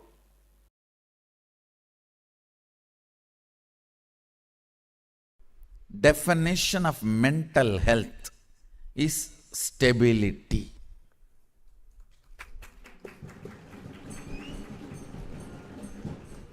In anything you do, stability is the definition of mental health.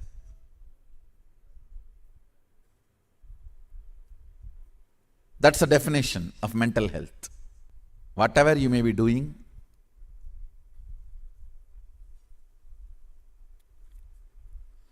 but stability is the stability is the scale to measure your mental health. Will persistence is the scale to measure your conscious growth. Understand? If you consciously grow, you will have amazing will persistence. The unit to find out whether you are becoming healthy or not is the quality of your day and night. Means what kind of awareness and consciousness you are able to retain in your body during daytime, what kind of a deep rest you are able to have in your body in the night time. That is the scale, whether you are healthy or not. If you sleep in the daytime, you are physically sick. If you don't sleep in the night time, you are mentally sick. If you sleep in the daytime, you are physically sick. If you don't sleep in the night time, you are mentally sick. Whole day you feel like sleeping, but you are not able to sleep. That is psychologically sick. The unit to measure your physical health is the quality of your day. Unit to measure your mental health is stability. Unit to measure your conscious growth is will persistence. Health means not letting your chemicals, hormones disturb your thinking towards your goal. Pitta, fatigue, stops your flow towards your goal. You are not healthy. pitta, fatigue. If it stops, you are thinking towards your goal, you are not healthy. Means when you are sitting in your puja and satsang, if you fall asleep, pitta, fatigue is taking over you and stopping you flowing towards your goal. You are not healthy. Something seriously need to be done.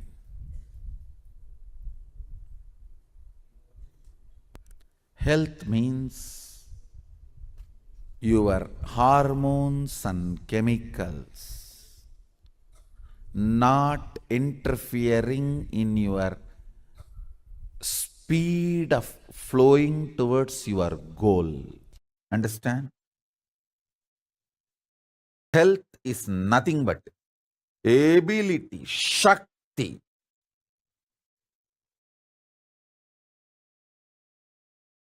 to digest anything put inside the body. Food or information. Food or information, anything.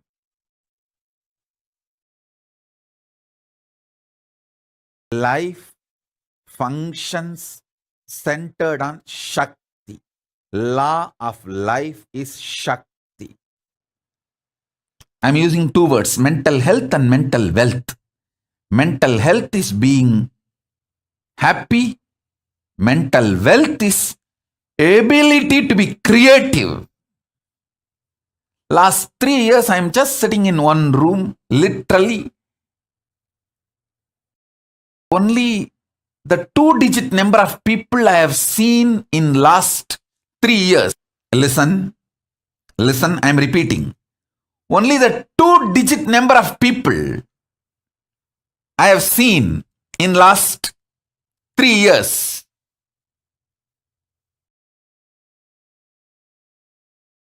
Per day, I see only 1-digit number of people who give me little juice which I am drinking, like a neem juice or some herbs. I dropped this habit of regular eating or regular sleeping. Both doesn't exist for me.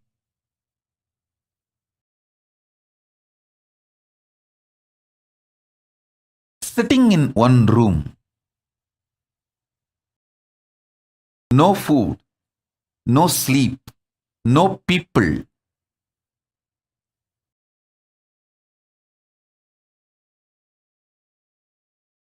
My body has not melted down, means collapsed. My body has not collapsed. It has only become healthy.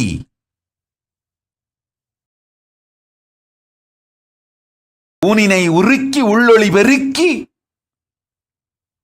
My whole system has become so healthy, alive. 100 times healthier than earlier it was. Of course, even the question of mental collapse does not exist. Not only neither my mind collapsed, it is so alive, active, creative, manifesting all the great gifts of Kailasa to all of you. Consciousness becomes so powerful in this tapas. It can manifest anywhere, anything, for anyone, wherever you are.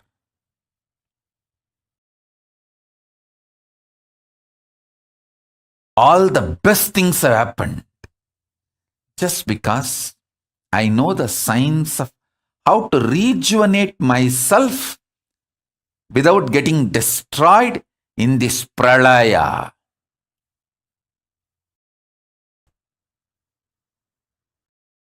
In this pralaya,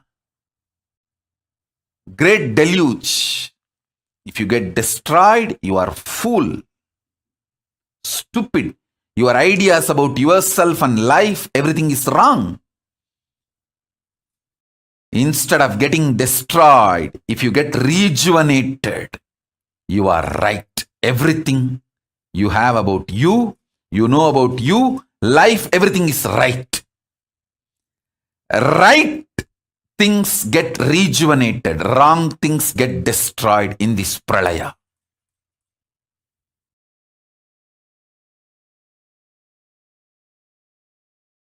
Actually, I feel that whole thing, all of you in front of me, and this whole hall, this mic,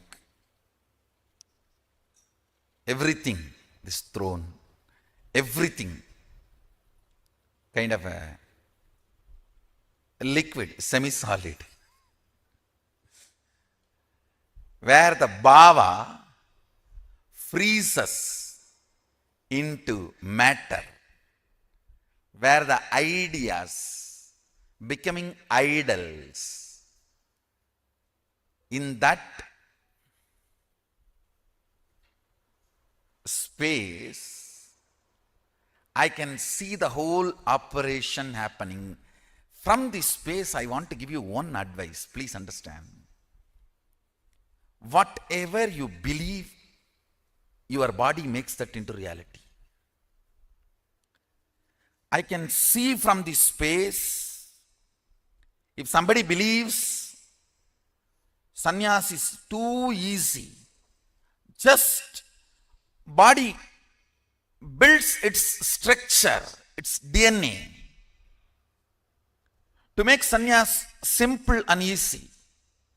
If somebody believes it is very difficult, complicated, structure starts making that same thing, and you have a fear, it is very difficult, but you want to believe willfully it is easy, then that will persistence just swallowing that fear, like a saraba swallowing the simha, like a dinosaur swallowing sharks.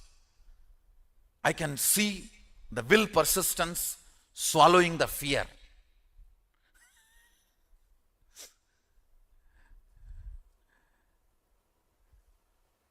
If you feel living in this place is the best, I am seeing you manifest that. If you feel there is problems here, I may not be in tune with this now, then I see that same thing getting manifested.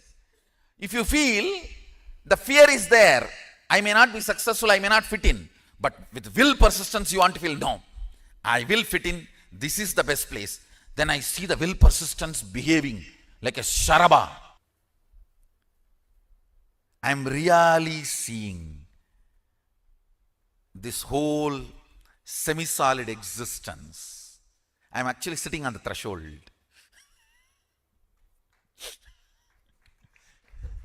Because I have to be with the reality and I have to relate with your reality. I have to be with my reality and relate to your reality. Powers are nothing but your brain deciding to believe the magical existence of you against the logical existence of you, which is taught to you by your society. See, your society taught to you only the logical existence.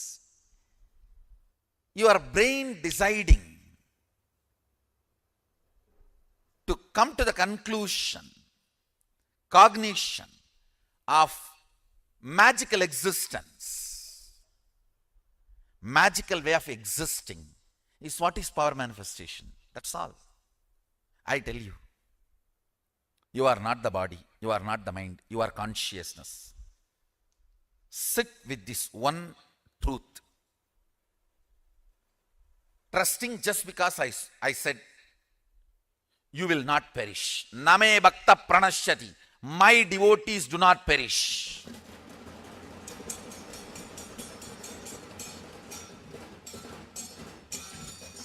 When you come to the conclusion, your consciousness, your pleasures will change. Your purpose of existence will change. Why you want to exist will change. I tell you, whatever you feel as you, whatever you concluded as you, whether you like it or not, just by your breathing you spread that. If you are joyful, by your breathing you spread that. Listen, I am not 4D theater, Universal Studio to shake you and give you the experience of earthquake, accident. No. I don't need to do any of that. My words are enough. I tell you, really I tell you, today I'll make you experience how liquid you are.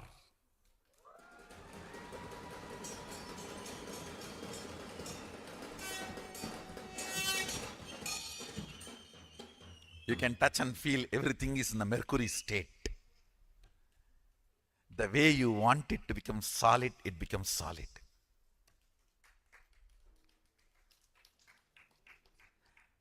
Your cognition solidifies it. That is what is consolidation. Your cognition solidifies it, consolidates it. Sit as pure consciousness. If you don't know how to visualize it, you can decide to visualize Mahasadashiva. The form here carved with thousands of heads means all the heads here are your heads. The head of the Indra, head of the Chandra, head of the Surya, head of the Shani, head of the Guru, head of the person who is sitting in Batala, everything is part of your head, your neck. All those identities are your identities. Sit with that cognition. You may not know how to come to the conclusion about consciousness. So, come to this decision, conclusion. Everyone here, everyone everywhere, every animal, everything exists. Big sharks inside the ocean. Huge living and non-living entities. No, I should not use the word non-living, sorry. Animate and inanimate. They may be inanimate, but they have life. They are alive. Stavaram jangamam vyaptam.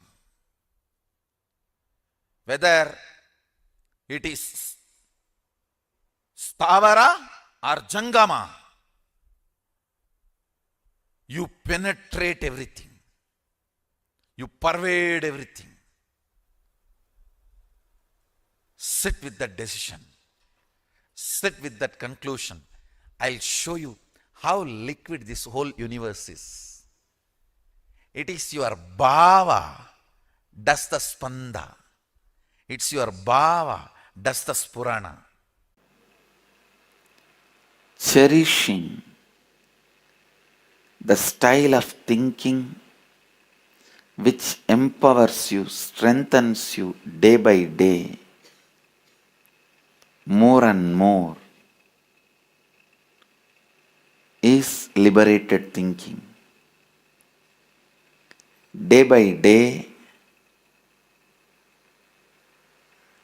if your health is getting better, you are growing younger, you are going to live longer. If day by day your health is deteriorating,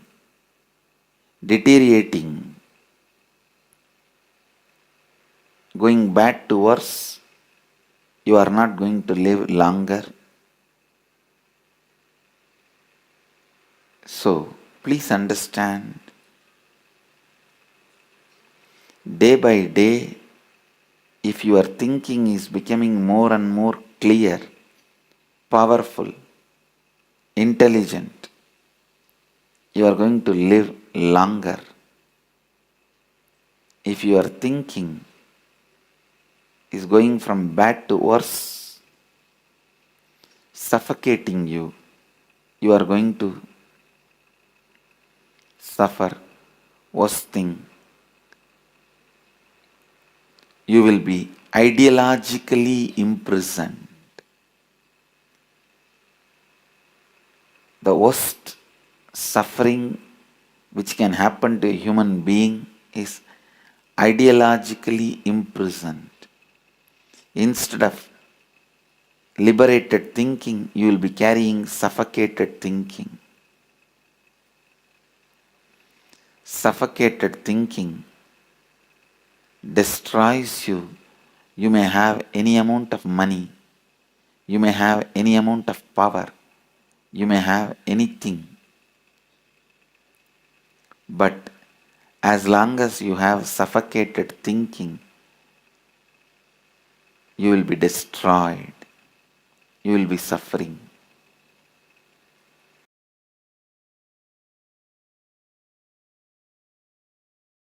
In reality, you have a huge pot belly, can't move the body, too heavy. If you decide, understanding this fundamental principle, that demarcations of the past, present, future. For example, you think the present condition of your body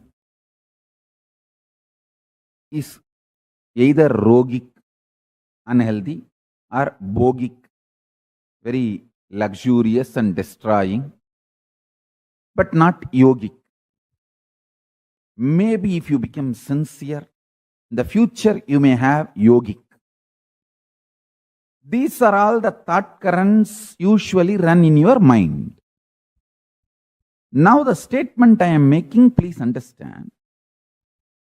If you decide consciously you should have a yogic body, well built, 6-pack or 8-pack or muscled and fully flexible and energetic yogic body. If you create that Satya Sankalpa, intention, that becomes your existence in Turiyatita. And the influence of Turiyatita, that highest state, Paramashiva state, in your present condition, when that starts influencing your present conditions,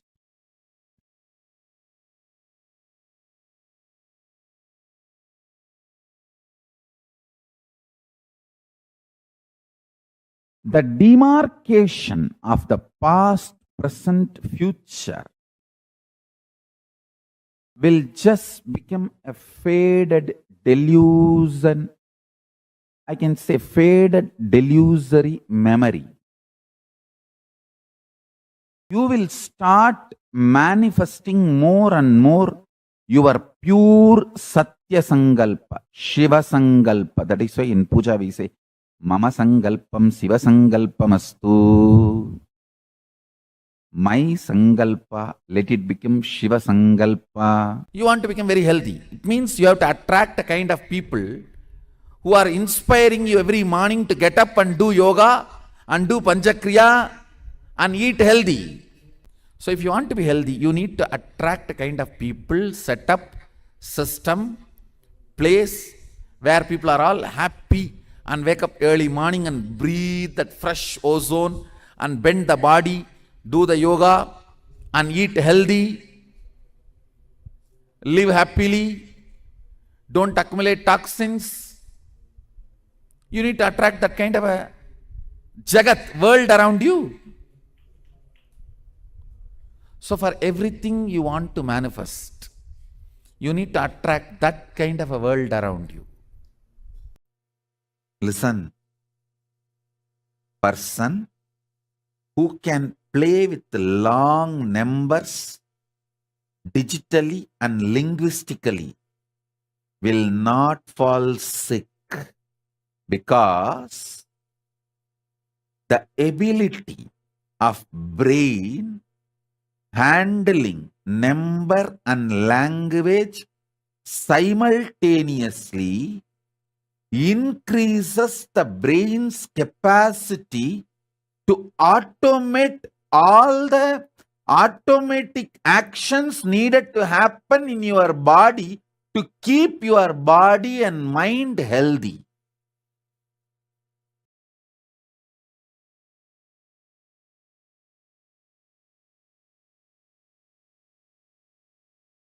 One of the conclusions I am giving you is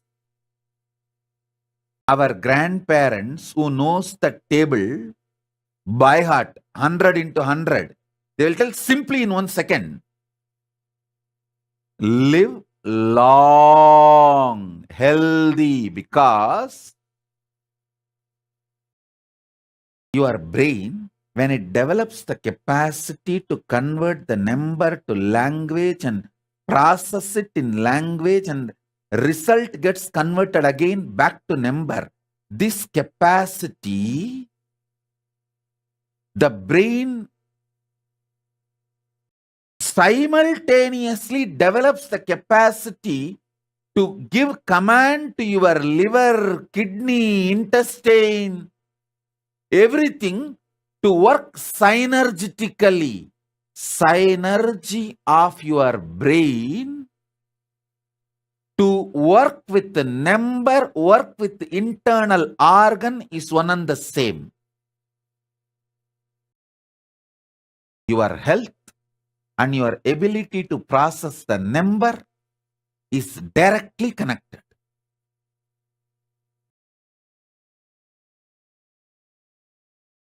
The Iyengars, Ayers, who eat so much ghee, curd, they will have huge stomach. You will never hear them having heart attack and dying young.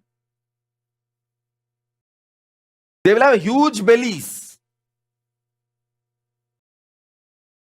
You won't hear them having heart attack and dying young. They will be living 90, 100, comfortably pulling that huge belly.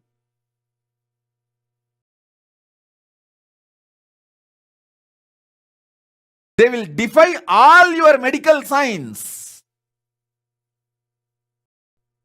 because their brain knows how to synergetically command all organs. Listen.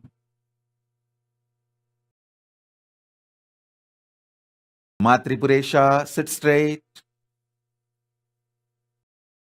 Saumya Solai, sit straight.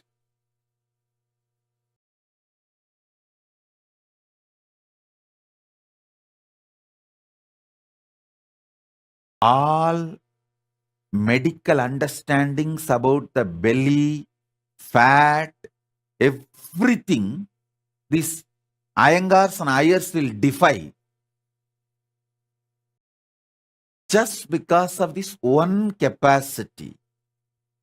Healing the body, keeping the body synergetically healthy without any external medication is possible just by making the man's capacity to handle number into his mother tongue and process it and convert the result from his mother tongue back to digit.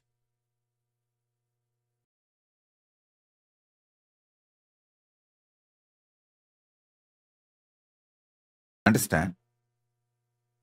Your brain's capacity to convert the digit into mother tongue, process the digit in mother tongue, and the result of that process, converting that result again back to digit. This capacity and synergetically keeping your internal organs healthy. These two capacities are directly interconnected and one raises the other. One works on the other.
As we just listened directly from Swamiji himself, the greater science of what actually health is.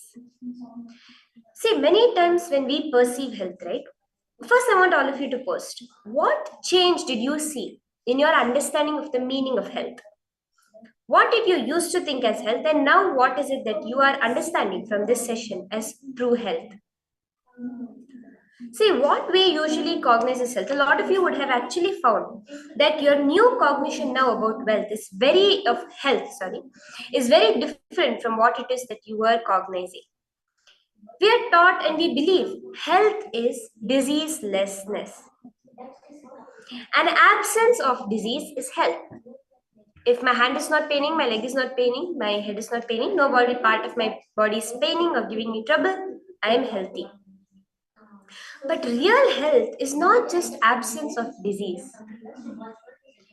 Real health, as per Ayurveda, the very word Ayurveda itself means it is not medicine. When we think of medicine, when we think of the science of medicine, we always say it means to treat disease within the body. But the very meaning of Ayurveda is the science for long life. The science of life is Ayurveda. And when we look at health from Hinduism, we say we do not think of health as diseaselessness, it is complete oneness within your body. This is what is the science that Swamiji himself has revealed about health, about how it is we should each learn to perceive our body such that we can achieve the ultimate health.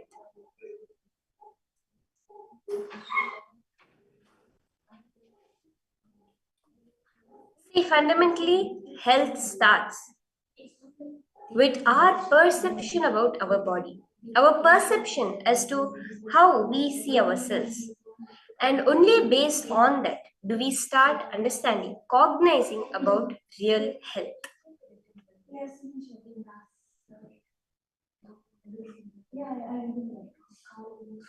So take a moment and share how it is that your cognition about health has shifted from whatever you may before have thought of it as till now. What is the new cognition understanding you are having about health?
See, Swamiji reveals that there's a beautiful saying in Taoism.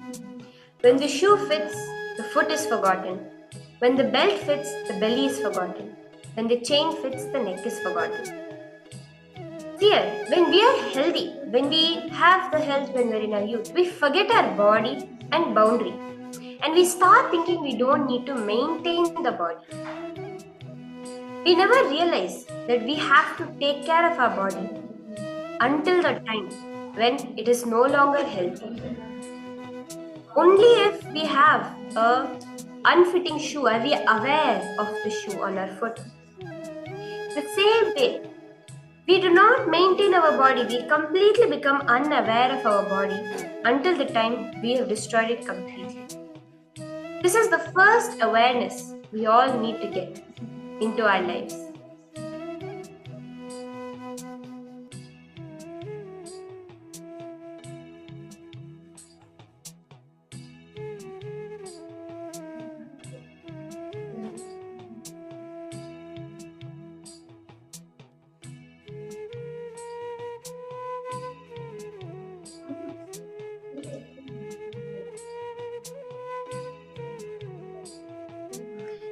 You will also be able to, each one of you will be able to see how this has happened to you at some point or the other. When you were young, when you were in the prime of your health, when you were really, really healthy, there would have been some ideas, some feelings which you would have completely disregarded about taking care of your health. Because we think that we don't need to maintain it when we are healthy. It is only after we lose our health do we realize, oh God, I should have maintained my body when I was young.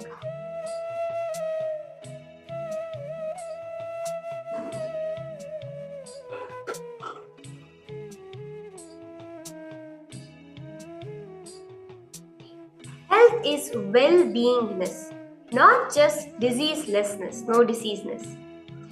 Very beautifully in the Taittiriya Upanishad it says, Anandam Brahmeti Vyajanat. Anandam is Brahman himself. Bliss is God himself. Do not waste it. Existence is bliss. Do not waste it by missing it, Swamiji reveals. Health is being completely in the space of pure well-being. Not just living without a disease. It is not just about having a body that is fully functional, but in your body, mind, and in your consciousness, are you feeling well-being? Are you enjoying life? Are you experiencing the bliss of life? That is the real thing we need to look into.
Just internalize and cognize some of these subtlest truths that Swamiji is revealing.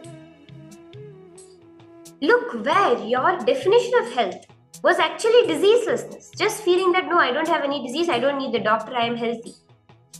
But actually, diseaselessness is not health. Health is well-beingness.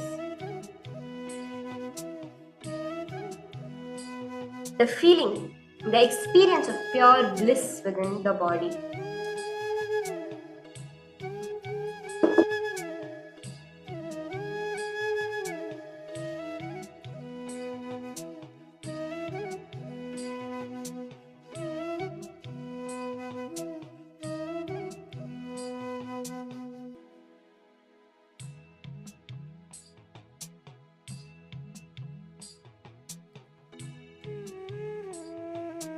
Now, look into your life and describe the major fears you experienced in your life. See, we're doing this process and we'll be leading up to a very powerful Kriya to completely balance the entire body, experience real health. So I request all of you first to complete with whatever previous cognitions, patterns we had within us that caused our health to be the way it is now.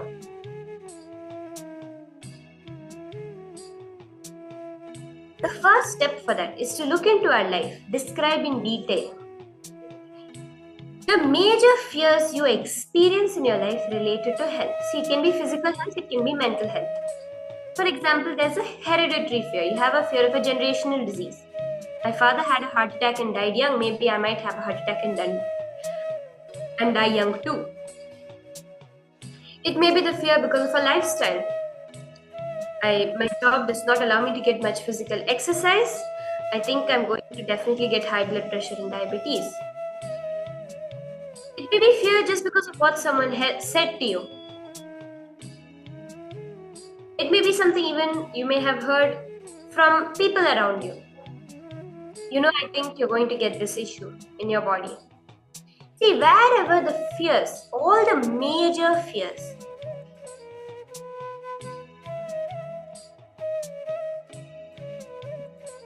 look into all the big fears in your own life right now you experience when it comes to health. When you think about whether it's hair fall, aging, it may be your heart health, it may be your kidney health, your digestive health. In any aspect, it may even be your mental health. The fear you have of dementia, or the fear you may have of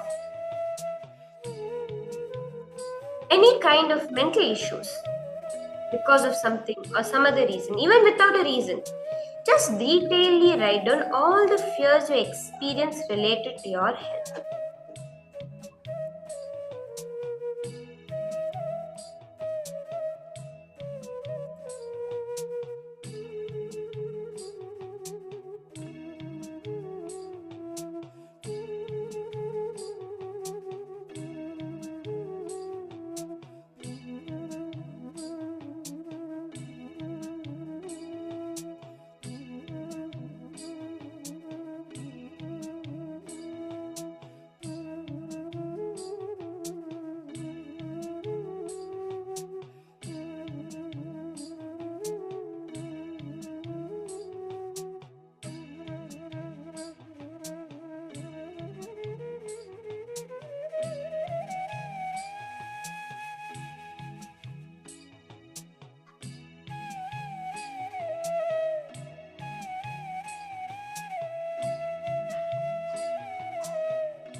Pen it down in utmost detail, as detailedly as you can describe the fears. Describe it in that way. Write it down. Swamiji reveals it's very important to write down when doing any process.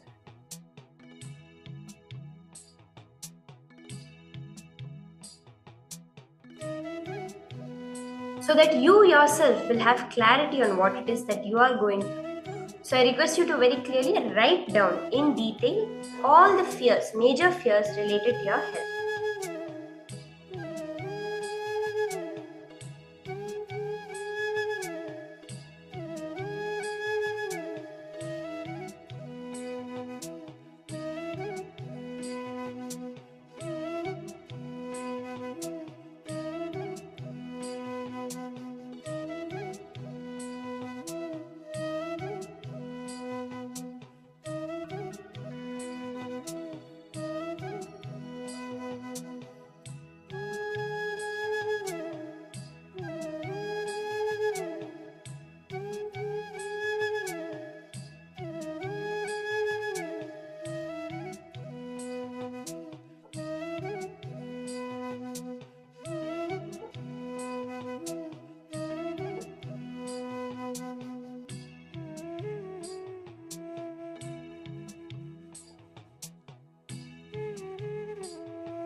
So I hope all of you have finished writing down all these major fears before we move on to the next step of the process.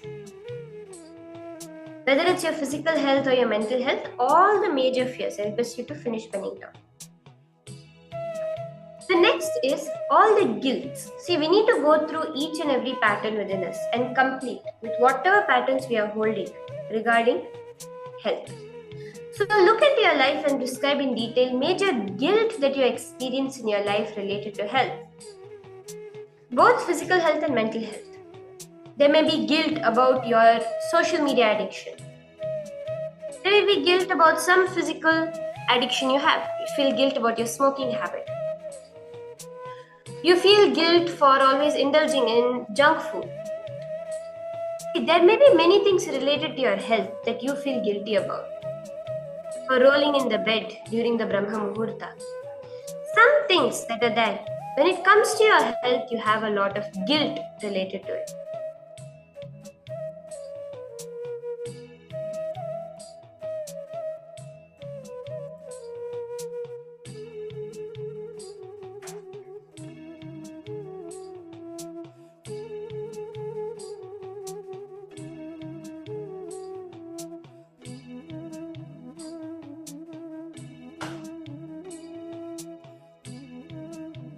Again, describe it in complete detail from the start to the end.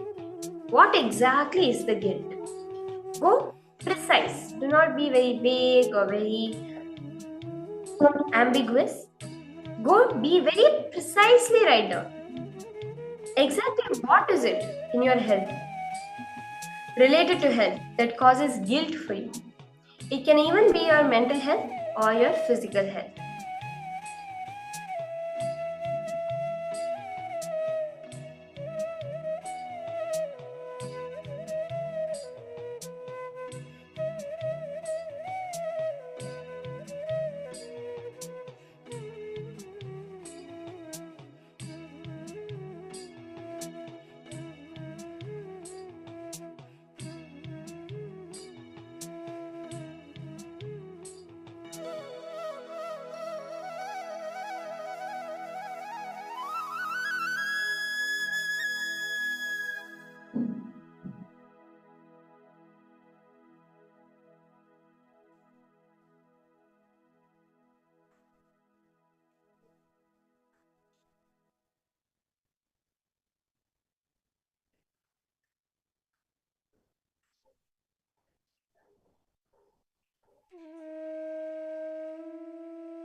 So once you're all done with looking into this, we'll be moving into the next step. Just look into all the guilts, wherever you have experienced this. Write it in detail before we move to cognize each and every place, wherever you built a guilt about a certain thing related to your health.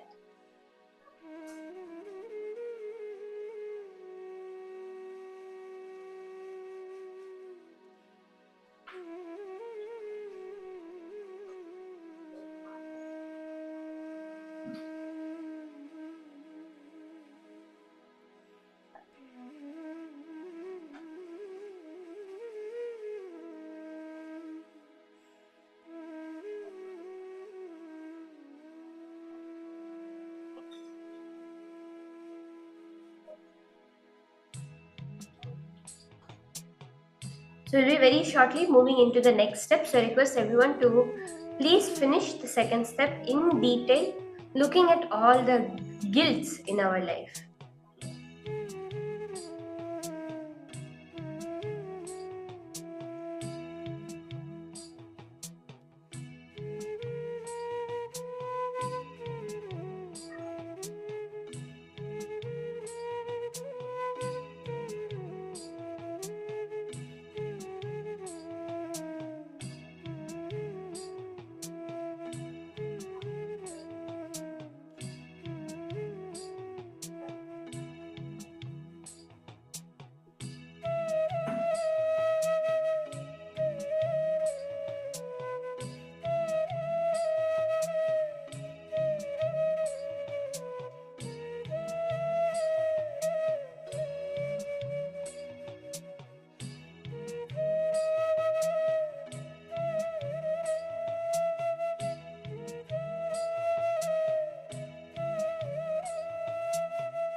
In the next step of this process, if you all finished step 2, I request all of you to post your acknowledgement that you have completed step 2 of the process so that we can move into step 3.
Next.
So if all of you are done, we can move on to the next step. Where you're going to look into your life and describe the major pains you have experienced related to your health. All the major pains you experience in your life related to health, physical pains, psychological pains, for both your physical and mental health. For example, I have a chronic knee pain, or I have chronic headaches. I get confused easily. All these pains which you have related to your physical and mental health, write these down in detail.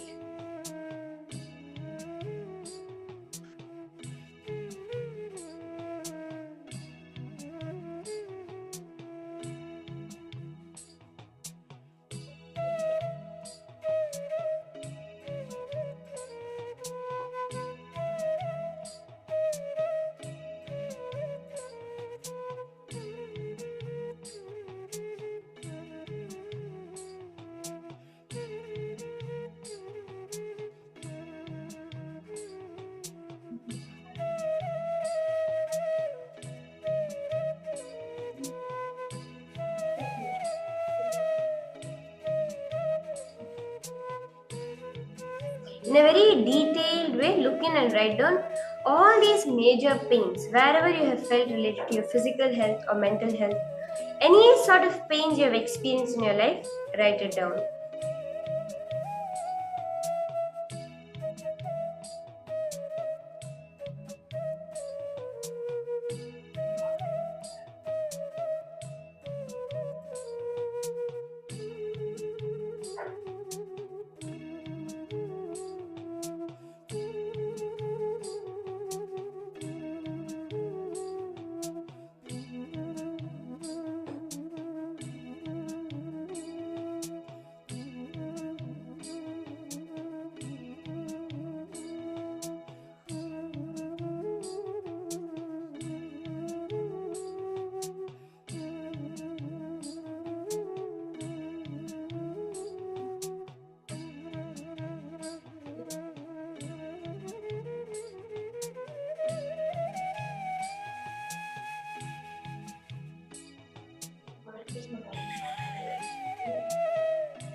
So now, if you're done with this, we'll move on to the last step of this process. Look into your life, describe in detail the major worries you have experienced. You may be worried about your blood pressure level. You may be worried about so many different things, your sugar level. You may be worried about your height. There may be your weight. So many things you worry about. Write down all of those and start seeing where did you develop these major patterns. Write in detail the incident situations and relive it to relieve it. Do the completion process.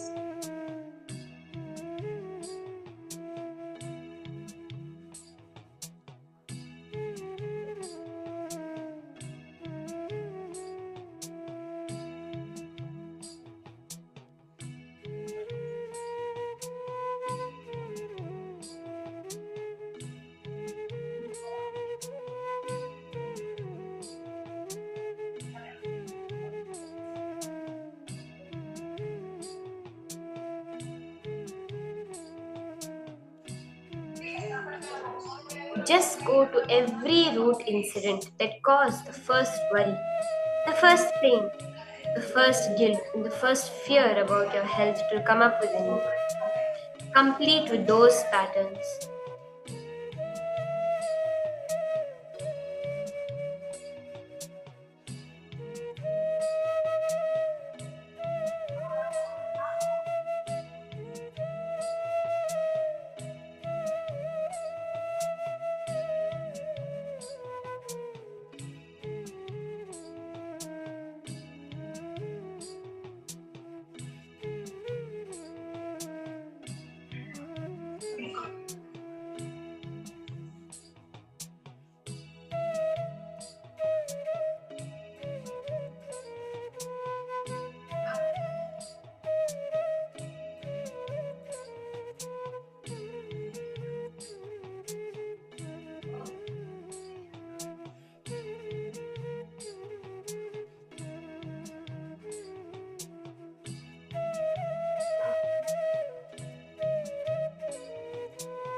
Go back to each and every root incident and completely complete it.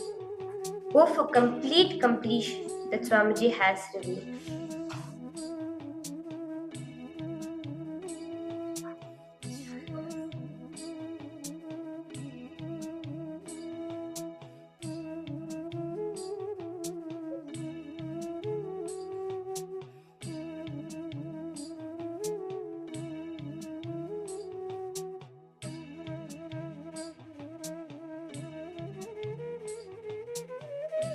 Now, once we have completed this process, we'll be entering into a very powerful Kriya that is revealed by Swamiji to completely balance all imbalances within the body.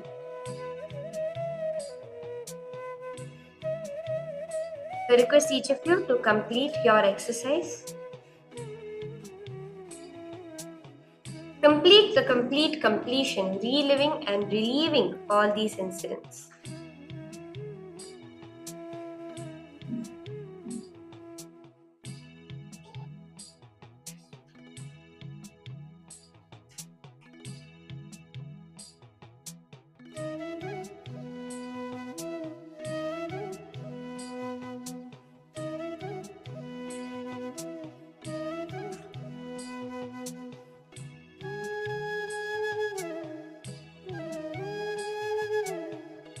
So now slowly relax. We are going to be shortly entering into a Kriya.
See, Swamiji reveals now the Kriya which we are going to be entering into is going to be a very powerful Kriya to balance, completely balance the Vata, Pitta and Kapha.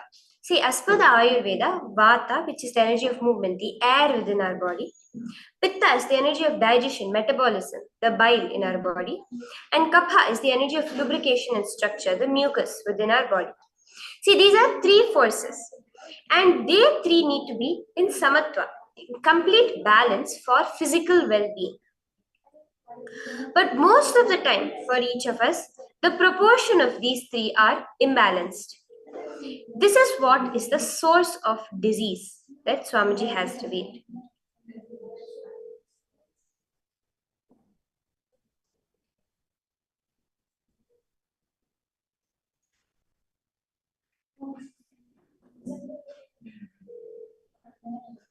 Now, in this Kriya, we're going to be removing these unnecessary toxins. In Sanskrit, they are called as doshas. Dosha is like we say Vata dosha, Pitta dosha, Kapha dosha, where when there is an imbalance, a toxin which has developed in the body due to the imbalance of these three energies, That is the Kriya which we are going to be entering into right now. Swamiji is going to be directly guiding us through this Kriya. The energy of Vata, Pitta and Kapha, Swamiji reveals, corresponds to the verbalization, visualization and the consciousness within us. When our Vata is imbalanced, our verbalization will be imbalanced. When our Pitta is imbalanced, our visualization will be imbalanced. And when the Kapha is imbalanced, the consciousness will be imbalanced. Through this Kriya, we are going to be bringing balance to all these three and therefore manifesting a beautiful, healthy body.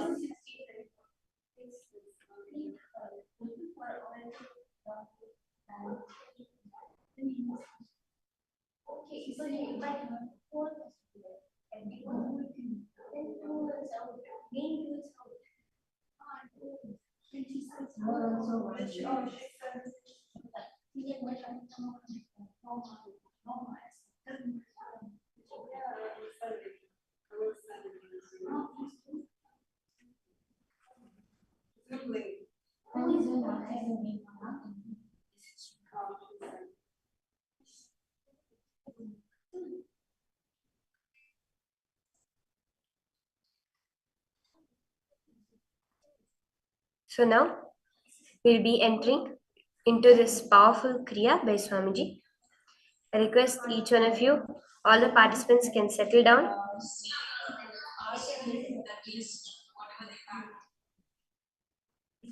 You can settle down and be comfortable. You will need a little bit of space for you to do this Kriya. Please settle down on the floor if you can. That will be the best.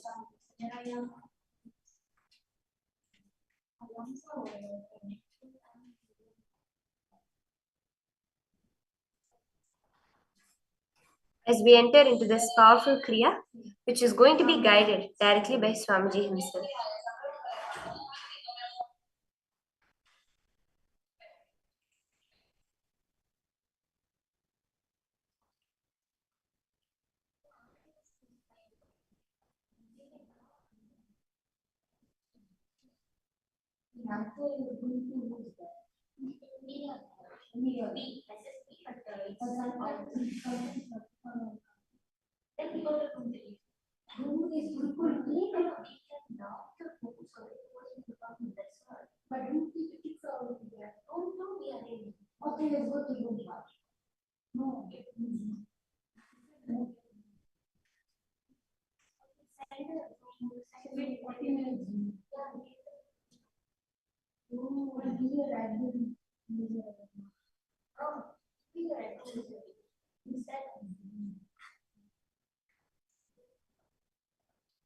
So now, as we enter into this Kriya, we're going to be balancing the Pitta, the Vata and the Kapha to balance our visualization, verbalization and consciousness completely.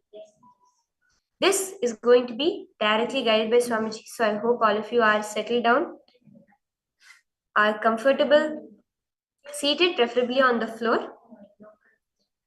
See, when the Ashtanga Hridayam, the first adhyaya which reveals about how this Ayurveda is there.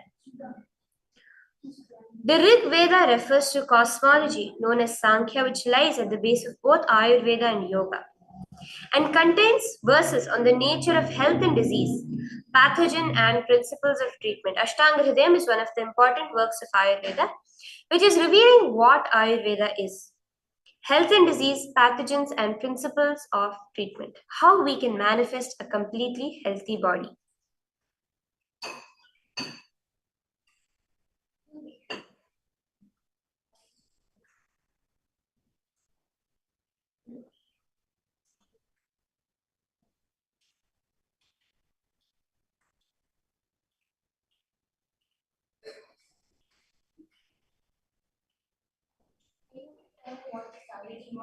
So before we enter into the guided Kriya, we'll just briefly go over the steps that will be there.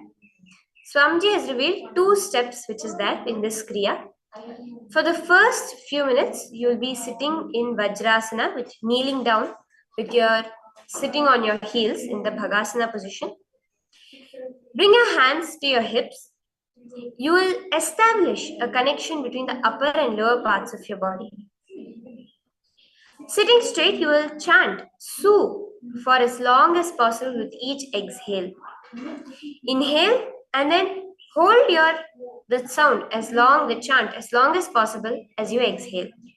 So this is what we'll be doing for the first 10 minutes.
Today we are going to do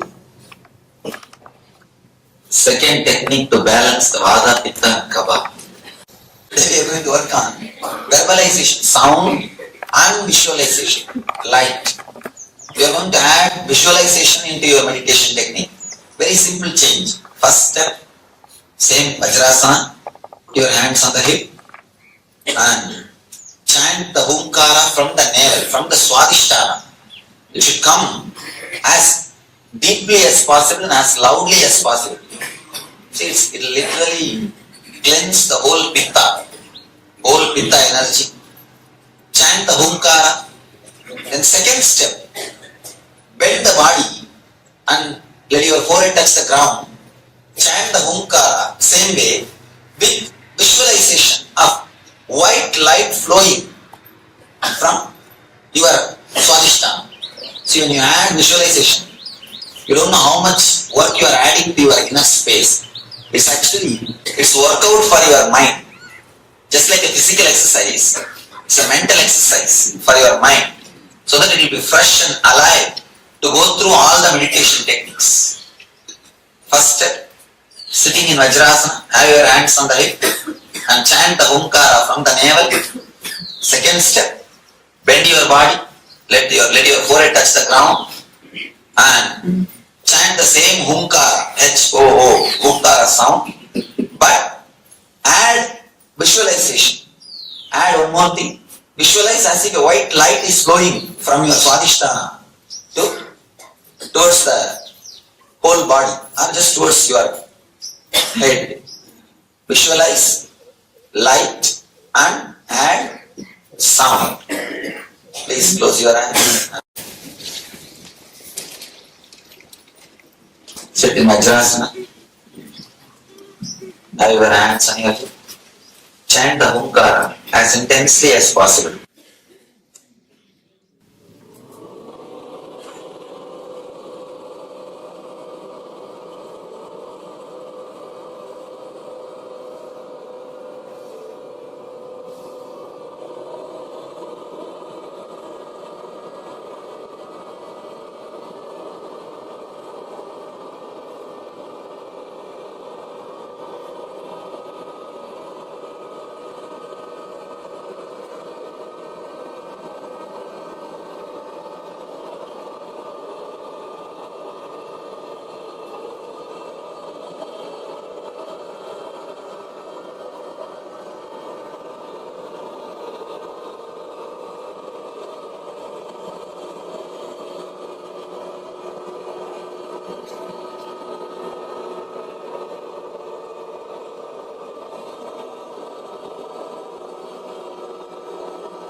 bend your body, touch the ground with your forehead, be in the Vajrasana, touch the ground with your forehead. Right. Chant the Omkara mantra and visualize the white light as intensely as possible.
Listen intensely.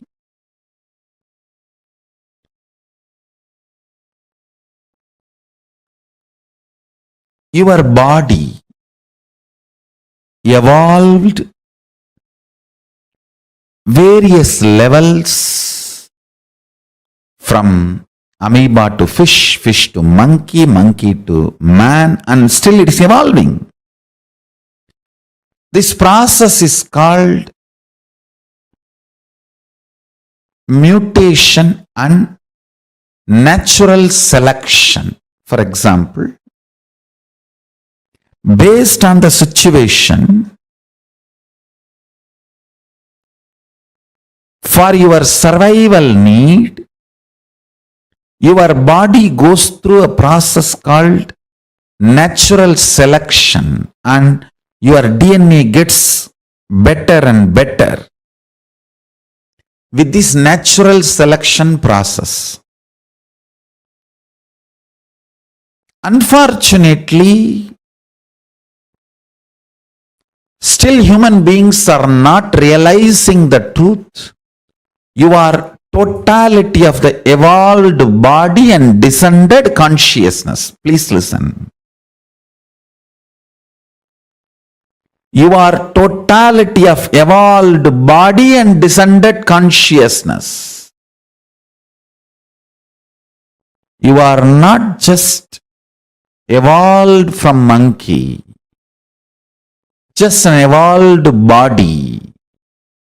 Evolution theory is not wrong, but not complete. Listen to the truth. How the body evolves with the process called mutation and natural selection.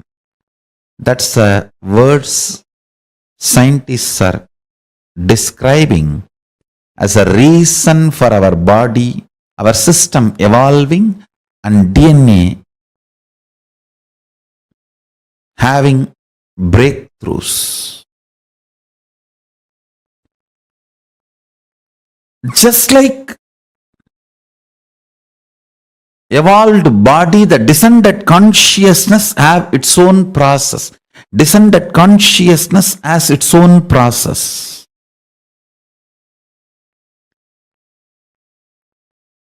In the body, it's called natural selection.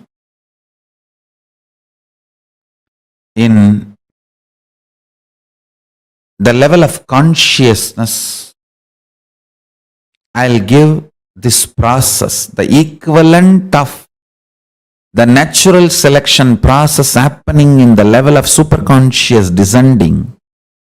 I'll give the title of, listen carefully, conscious decision. In natural selection, you have to select from available options. In conscious decision, everything is possible for you. There is no limited options presented in front of you. There is no such thing as here there are million options, choose from this. No. Only in the body level, physical level, million options are presented and you are asked to choose anyone. That is what is called natural selection, based on the situation, survival of the fittest, and multiple reasons you do natural selection. But the descendants of the superconsciousness, it's a conscious decision. The good news is this moment you can decide to be liberated. There is no step by step. This moment consciously you can declare, I am unclutched. Then the pure superconsciousness will just blast your whole body and DNA and alter it to the level for the superconsciousness, Paramashiva, to manifest his glory, the state of Paramashiva, space of Paramashiva, powers of Paramashiva and being of Paramashiva. Listen. Please understand. Just like you have internal organs, liver, kidney, heart, for some people brain. You have internal organs, you have something called antakarana. English, I don't have an equivalent word for antakarana. Maybe I can give a new word, internalizing organs. They are not physically there. If you cut your body, you will not find those organs.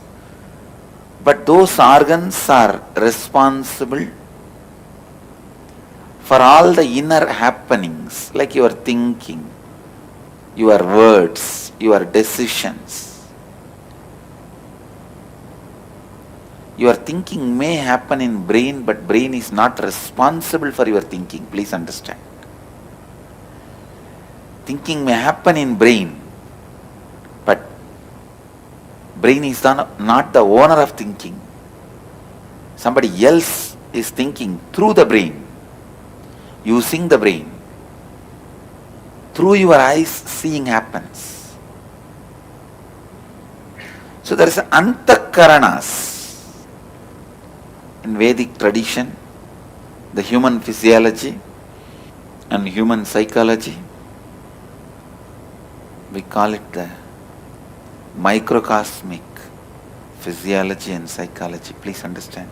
In Vedic tradition, human body is considered as miniature of the cosmos. We don't call human body as accident or a pleasure instrument or born out of sin. No. It's a miniature of the cosmos. Pindanda. Brahmanda means macrocosm. Pindanda means microcosm. Our body is microcosm. Biology of the microcosm, physiology of the microcosm, psychology of the microcosm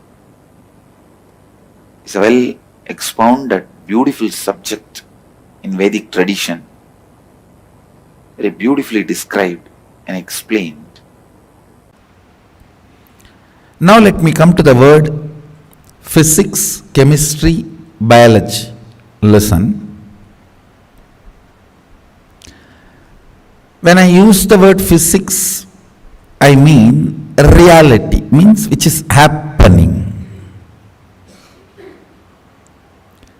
Biology means a resource from which this is happening. Chemistry means action or reaction which makes this to happen. Listen. Physics is happening.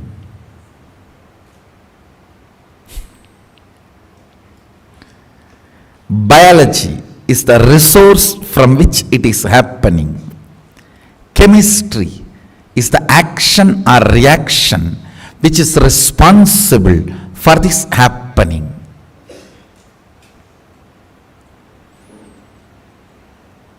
Physics means you are manifesting a power. The power is manifesting. That is physics. Biology means the resource, the consciousness from which you manifest the powerful cognition. That resource is biology. You. Chemistry means when that powerful cognition manifests in you, the action and reaction which makes this power manifestation happen. Chemistry is the bridge between biology and physics. Physics circuit, chemistry circuit biology, circuit.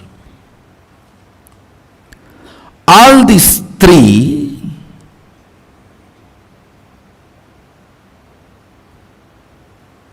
listen carefully. Physics circuit, chemistry circuit, biology circuit. All these three fields have been explored by our ancient masters, our great visionaries,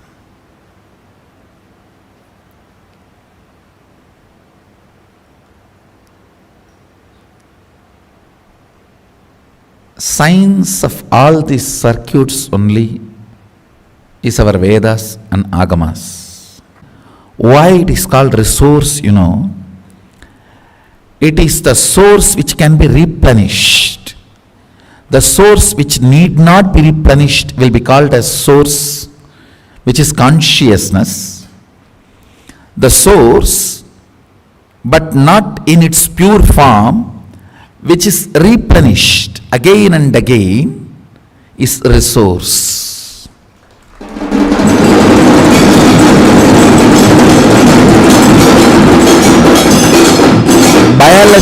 Biology is not pure consciousness. It is like source which need to be replenished again and again, which is replenished again and again. I am defining biology.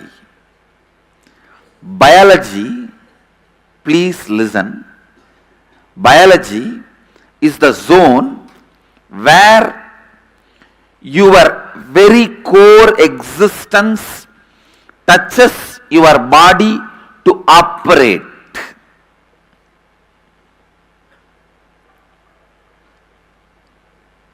The heart muscles. Heart muscles does not have muscle memory. Please listen. Heart, your physical heart does not have muscle memory. That is why, fortunately, it is running on its own. It does not have muscle memory. It cannot be controlled by your muscle memory. It is controlled by your biomemory. The brain tissues, they do not have muscle memory. It is controlled by your biomemory. Wherever your consciousness, your soul, the jiva, the individual soul connects with your body to operate your body, means the decision making points where the decisions are made, where constantly the decision making mechanism is stored. That point is what I call biomemory. Listen to these terms, because if you understand this, it can really open up the experience of Shivoham in you. Listen. Muscle memory is your actions, pattern of your actions. Biomemory is pattern of your decisions. Cause is biomemory, effect is muscle memory. Listen. Cause is biomemory, effect is muscle memory. If this pillow is muscle memory, what is the cause of this pillow? The cotton, source material. That source material is biomemory. Understand? Purifying your biomemory is too easy for me because I am sitting in you as a jiva, antaryami. Your antaryami is my antaryami. When Bhagavan Krishna claims in Gita that I exist as Antaryami in all your beings, he is not lying, he is telling the truth, because only in the muscle memory we belong to different caste, different community, different religion, different nation. When it comes to the level of biomemory, the differences get blurred.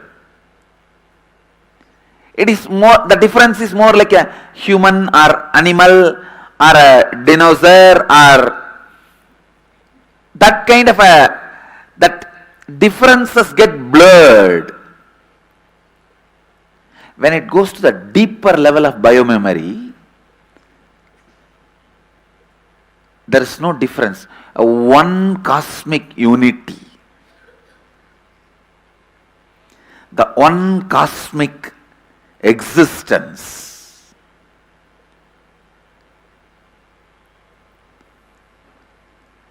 The natural existence of life, Dhamma. Please understand. The word exactly Dharma means natural existence of life. If you eat when you are hungry,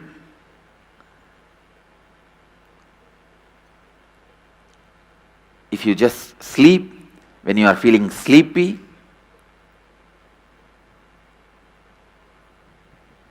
if you just be when you don't feel like moving, functioning, if you are active when you feel like acting without the hatred towards being active, you are established in Dharma. The biggest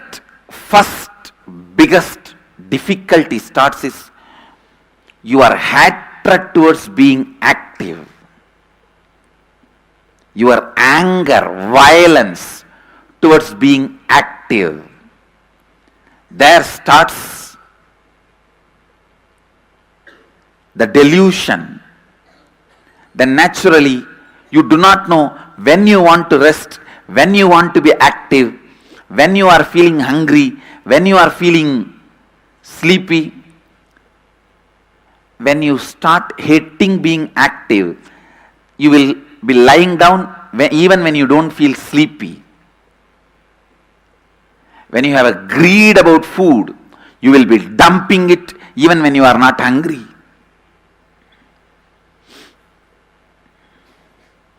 You will be dumping it even when you are not hungry.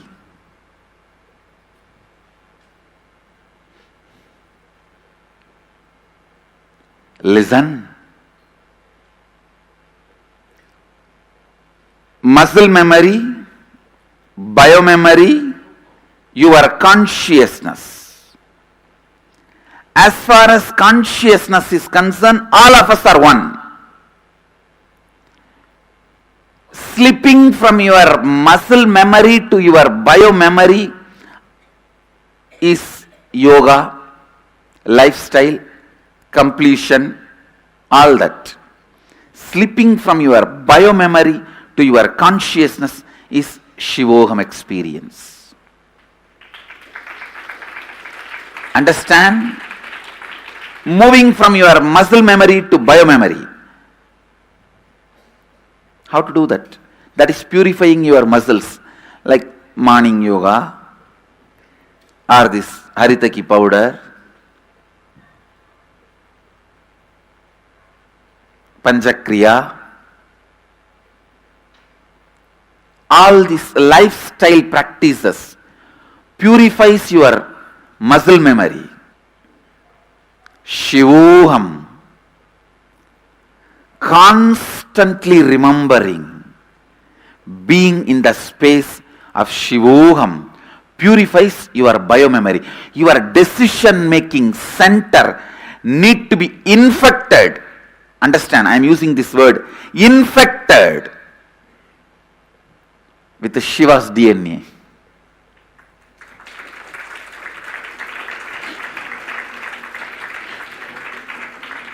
It should be infected with Mahadeva's DNA.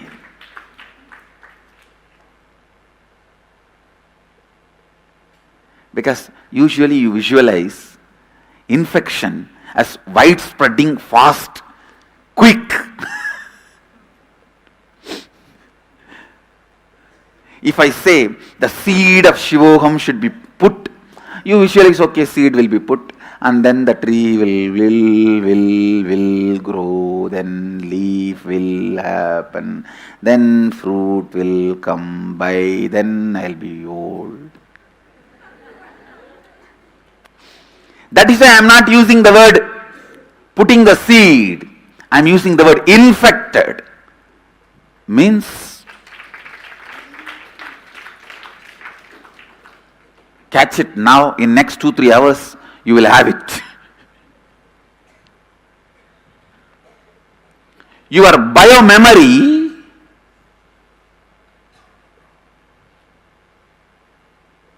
need to be infused. Your decision-making mechanism need to be informed that the source of energy available to you, the source of life available to you, the source of love available to you, the source of wealth available to you, everything is unlimited. Please understand. Ability to make new bodies as you want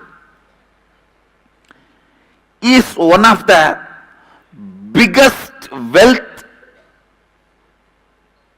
that is actually available to your biomemory.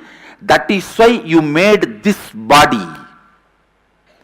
The body with which you are sitting is done by you. You might have forgotten. After 25 years you forgot. You built your house with a lot of intelligence input from yourself. Maybe you took the help from other people. But the source was you. You forgot. Same way, the body with which you are sitting, you built it.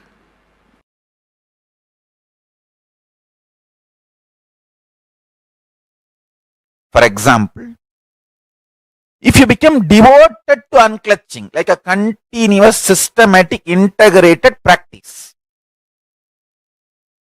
or if you feel pride about that science of unclutching, it just gets sucked into your Muladhara. Understand? About anything you feel pride, you celebrate, that gets sucked into your Muladhara, and that becomes such ecstasy. That is why I am saying, let us celebrate ourselves because we are consciousness. Then immediately, you feeling yourself as consciousness becomes pride. When something becomes pride, it gets sucked into your Muladhara and becomes your lifestyle. You start finding time to do that act. Anything about which you feel pride, you feel passionate, you start discovering time to enjoy that. I'll repeat, listen. I'm going to repeat this few times because this truth will make you levitate immediately. This can really make you get pulled towards Kailasa.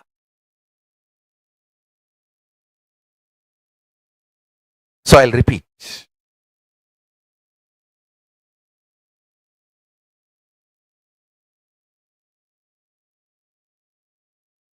Your biology thinks. It is not only the cognizing parts of your brain that is responsible for your life. Your whole biology. Understand? I'll tell you. As much as your brain and frontal lobe is involved In cognizing process, your nail and tip of the hair is involved.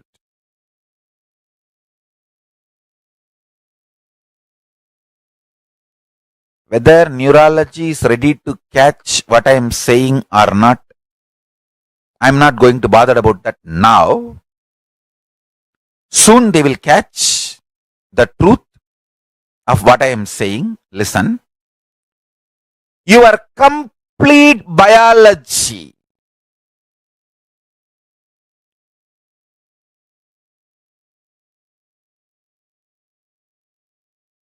is responsible and involved, actively participates in your thinking. That is why the posture you sit and the cognitions you have directly is connected. You can never lie down in a relaxed way and get angry. To get angry, to scream, you have to sit up. If you sit straight, you will always have a matured thinking. By sitting straight, you can never be confused. If your spine is straight, you cannot be confused. To be confused, your spine need to be bent, crooked, convoluted. Your spine need to be crooked, for your thinking need to be crooked. You can never have immature thinking when your spine is straight. Whenever your spine is straight and aligned, you have a matured thinking. Listen, first thing I want to tell you. The moment you cognize, your biology thinks. It is such big empowering cognition. I tell you, this is the most powerful cognition I've ever revealed. Because if you just cognize this one truth, your biology thinks, you just know you can never be destroyed. Understand? Your biology can never be destroyed because there is something which can never be destroyed is inside you. Consciousness. That is why it is the biology is alive. You feeling you exist is because something which exists forever is crisscrossing inside your biology, and that is part of you. Understand?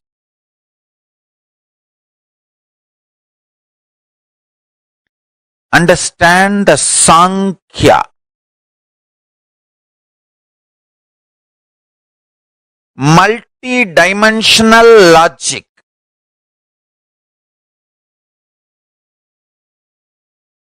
I am revealing.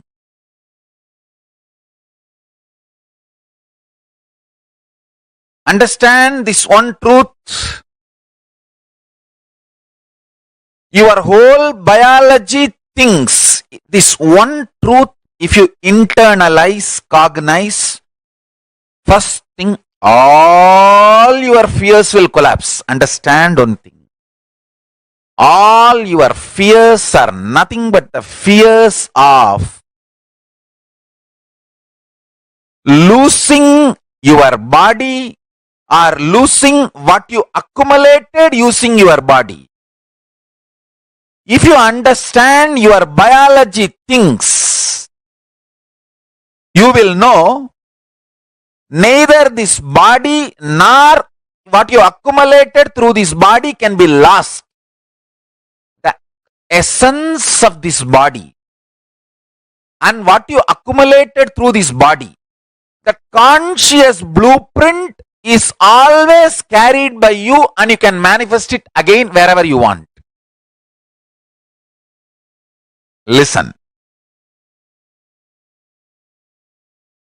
If you understand your whole biology thinks,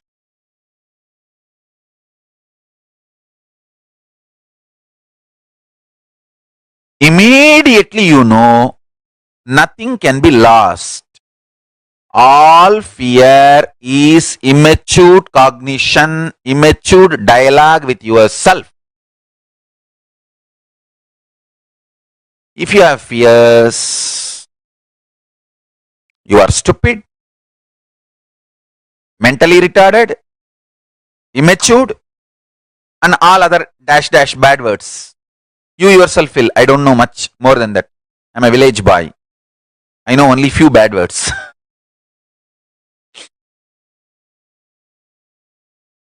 You fill all the city bad words in this dash dash. I don't know. Understand? When you cognize your whole biology things, you just know you are going to be here forever, and there is nothing to hurry or worry or suffer. And I tell you,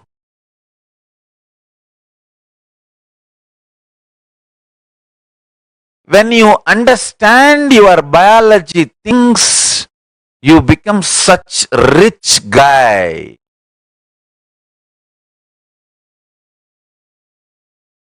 Wealth is nothing but learning the methodology of making yourself useful to people. Enrich the world in a way you like, you will become wealthy. Enrich the world in a way you don't get tired or bored, you will become wealthy. That's all. I can sit and go on initiating people, teaching people, making them experience powerful cognitions. I never get tired or bored. I go on enriching the world. I don't even bother about the wealth. A Nirahari, within a month, he or she will know the specific timing they feel depressed, specific timing they feel tired, specific timing they feel bored, specific timing they feel lusty, specific timing they feel hungry, specific timing they feel frustrated. They will know everything. Because with Nirahara, you become more aware of what is happening inside you. Understand? Your mind is nothing but just the chemical changes happening in your biology. Various chemical changes happening in your biology is your mind. Please understand, I am giving a simple definition. Just realize this. You will never allow the shit mind to destroy your life anymore.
Yes, Nityananda, to all the participants once again. That was a very beautiful session Swamiji spoke. I request all participants to post your understanding and what did you understand from the session which Swamiji conducted? Yes, I have seen Like Swamiji, like today Swamiji was speaking about different aspects of manifesting health for all of you. So request all participants to post how was the session for all of you. And what did you understand from this? I just want to wait for everybody to be used like if we can keep the exam, let's see there. That's why I don't see everybody. I keep repeating the same thing. I want to see the whole team. Why does it take so much to just gather the team together? And I would like to request all the viewers who are also joining us to please also post how was the experience of the session which Swamiji just revealed on how to manifest health for each and every one. You see, understand health is one of the main thing in our life which helps you. Health is one of the problems in our life where we are trying to find a solution for it, where we always find that there's some kind of suffering which is happening in that. We're not able to manifest our reality, but understand Swamiji says that you do have the possibility to manifest wealth. As Swamiji says that the thoughts which you cherish matters a lot as your body responds to your thoughts. The kind of thought currents which you cherish, the kind of thought currents, words you say to yourself matters a lot as your body immediately grabs it. Your body immediately grasps it. So it's important for all of us to understand the words which are telling to ourselves. As the words, the judgments we are passing on to ourselves manifest as a reality. It can even be manifest as a problem for all of you. For example, Swamiji says that if you're having lots of self-denial within yourself, you have lots of self-hatred in yourself, it manifests as a disease, as this cancer in you. Or if you're not able to handle any responsibilities in life, you immediately experience a shoulder pain. So understand each of the thought currents which you're experiencing in your life manifest as a reality. It manifests as a problem in your body. And not just that alone, it also affects in your reality also. In the circumstances, the situations which are arising, the situation which you're facing, it impacts that also. And understand this study's also been full proven. This statement's also been full proven by a researcher named Dr. Bruce Lipton, where he also says that our thoughts, our body responds to our thoughts. So the thought currents that we cherish within ourselves matters a lot as our body listens to it and responds to it. So request all participants to post your understanding, which all of you got from the session. How was the session for all of you? As Swamiji is revealing different insight, different secrets, deeper secrets revealed by Paramashivoham Hinduism to manifest well-being in your life, to manifest the kind of life you want in your life.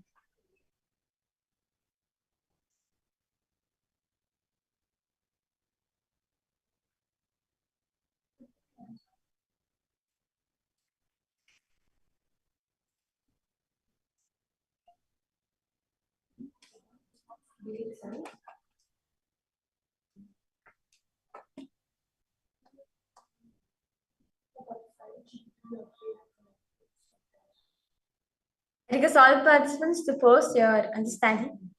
And those all the YouTube viewers who's watching us live also request you too to post whatever you understood from this session.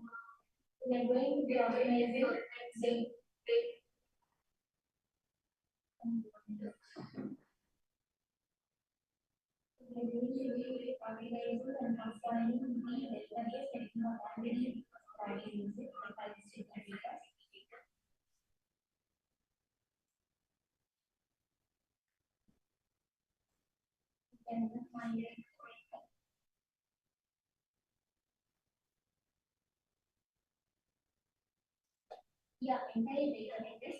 But we are going to start with what you have gotten, or we are supposed to get into different things. So we will be getting the data from you or not?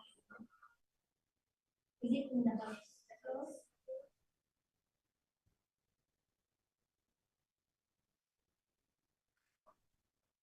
So we have to go through all these images. So we have to go through all these images and collect all the data. Okay, smart brain. So smart brain has access to all these images and she will be helping gathering the database. Smart brain is sending response. Smart brain.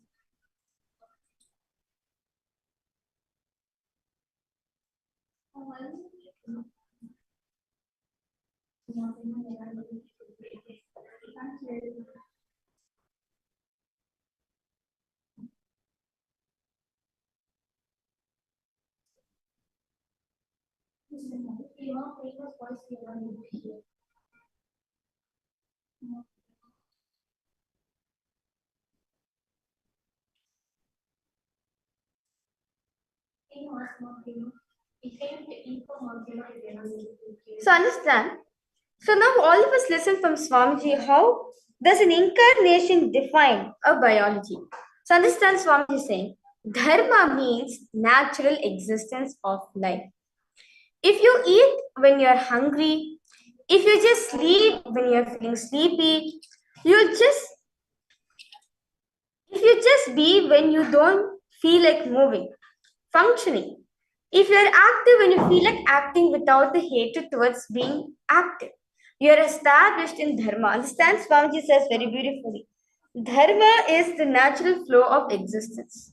So I request all participants now, how many of you are taking decisions? How many times in a day taking decisions against the natural flow of existence? For example, you're eating when you're not hungry. You're staying up late in the night when you know how to handle life and situation. Or for example, you stay up late watching a TV even when eyes are hurting. Or watching Netflix, TV movies, etc. I request all participants to post. Many times in life, we take decisions based on what we want, but not according to what our biological clock needs, not based on the what our body needs. Like for example, it is said that during rainy days we should not eat cold food as it affects your body. But just for you to feel happy, you eat an ice cream.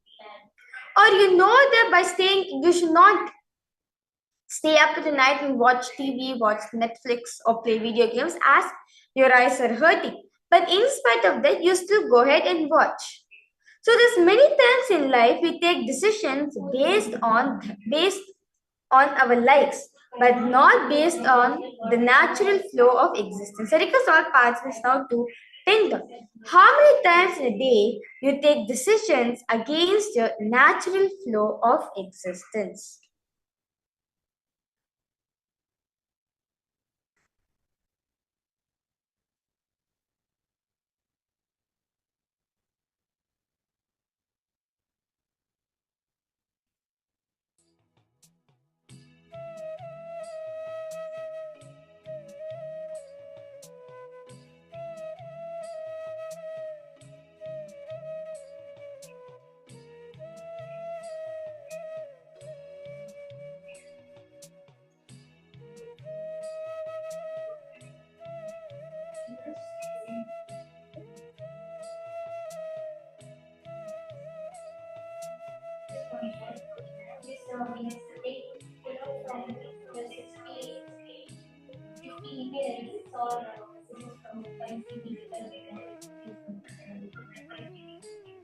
I'm just thinking about it because I read 60 emails that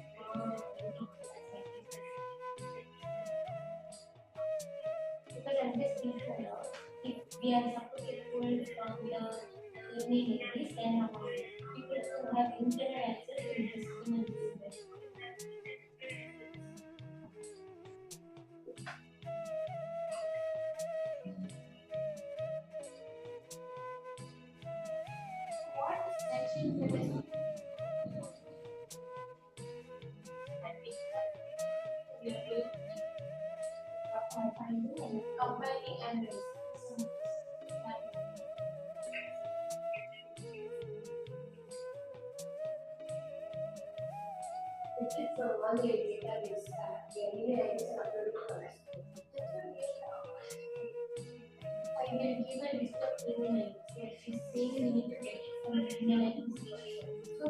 I hope all participants now done with the first step.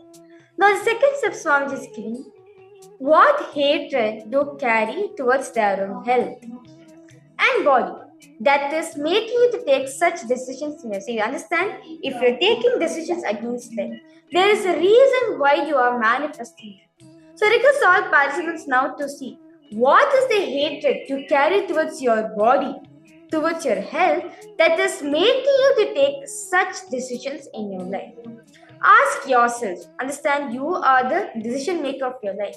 So now ask yourself, what is the real cause? What is it that is taking me, that is allowing me to take such decisions for myself? Even though I know the conflicts, even though I know the after effects, how it's going to impact my life, but in spite of all that, I still take such decisions. What is that incompletion? Look into yourself and find it out.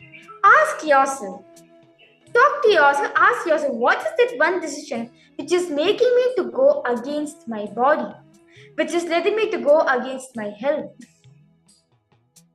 which is allowing me to take such decisions in my life, in spite of knowing the pros and cons of it. Ask yourself as you're doing this exercise.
I hope all participants done.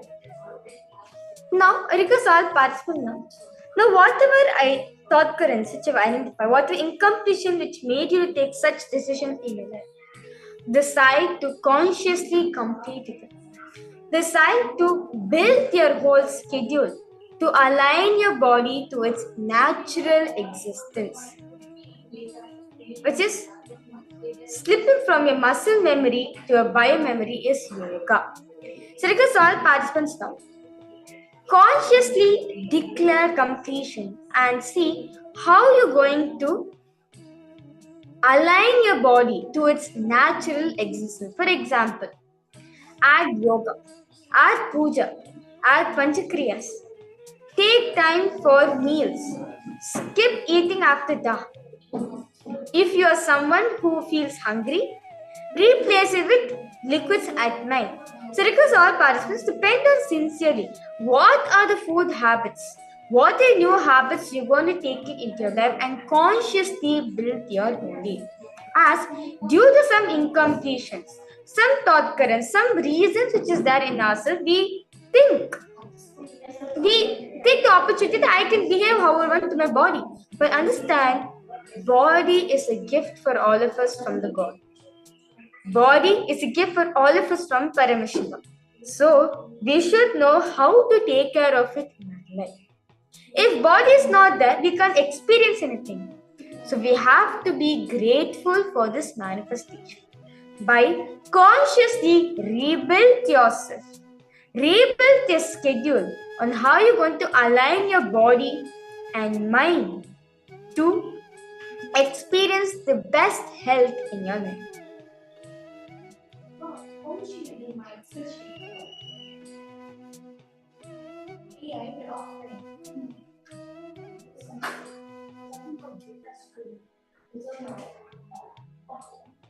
So all participants to sincerely write this as this is going to help each and every one of us to come out any suffering, any diseases which you're experiencing in your life. As when we decide to become friends with ourselves, your body simply starts listening to you.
Decide to be friends with your body by consciously aligning your body to the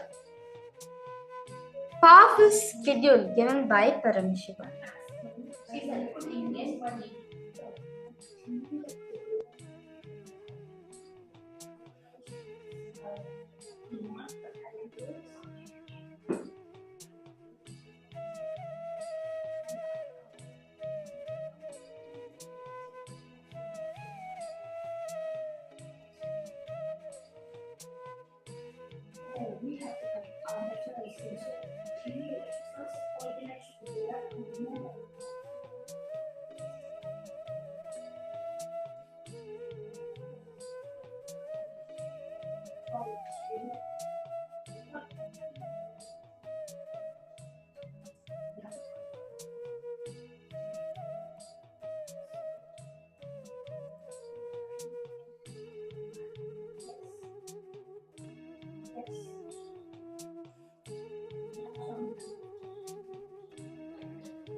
Decide to adapt to the best lifestyle given by Paramashiva, to manifest holistic well-being, to manifest the ultimate health in your life.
Somebody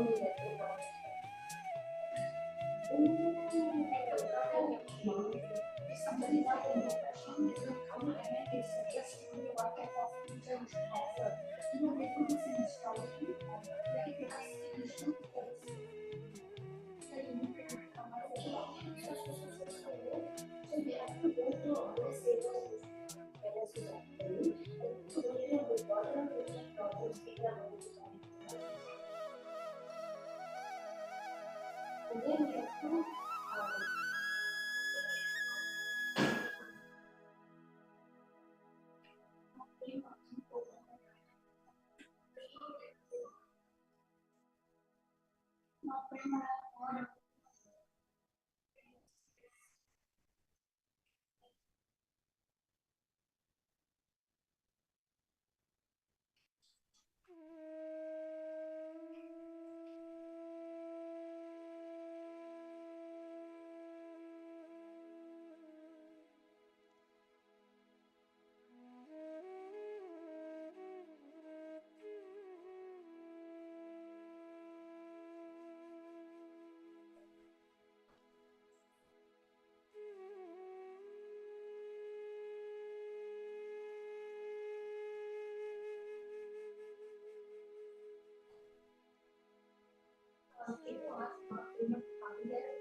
what's the difference between data and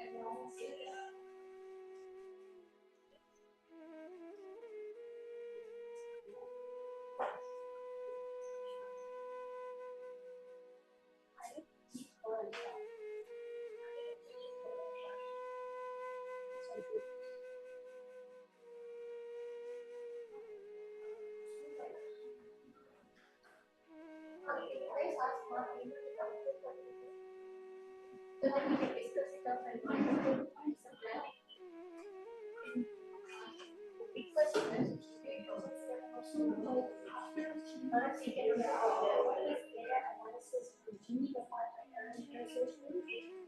And then you study all the people that take contact.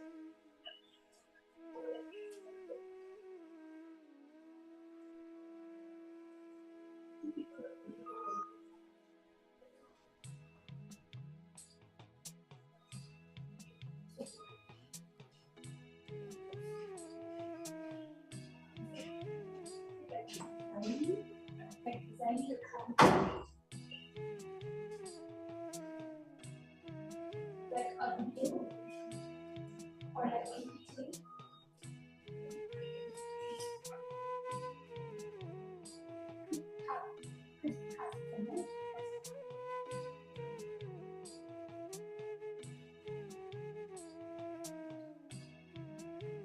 What is it?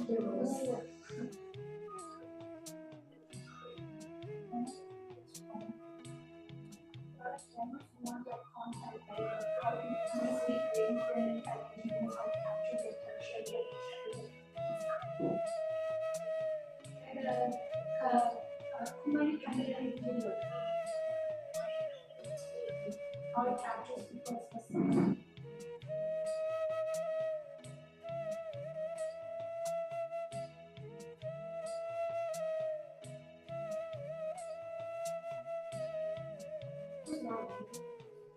What do you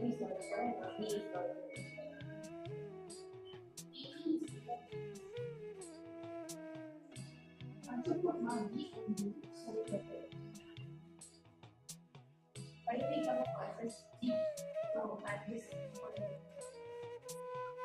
I look at this also. Shampoo also data cleaner. Okay, we are okay. Maybe then you post for this.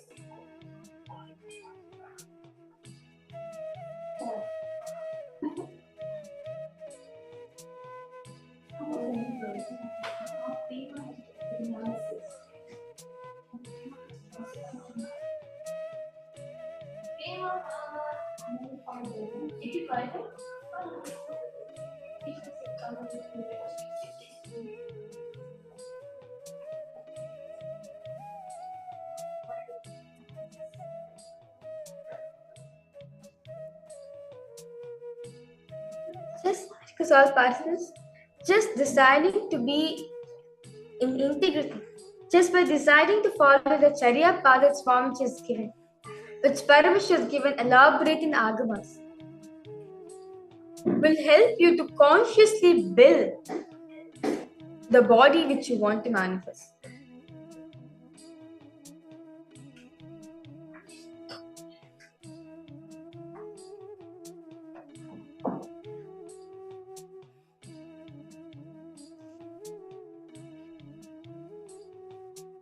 Request all participants, take few minutes, write down sincerely what are all these different steps, what are all the different methods you're going to take consciously to build your body and align your body to its natural existence, aligning the body to align with its biological clock.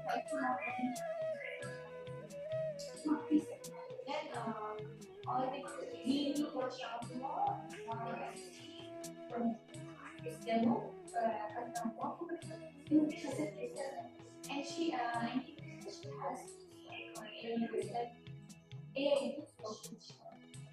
they have some filing. I don't understand. She have it's already there. No, it is there. You can disconnect it. Like filing, they are already connected, but there's more. So we can start about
Because all participants take few more minutes.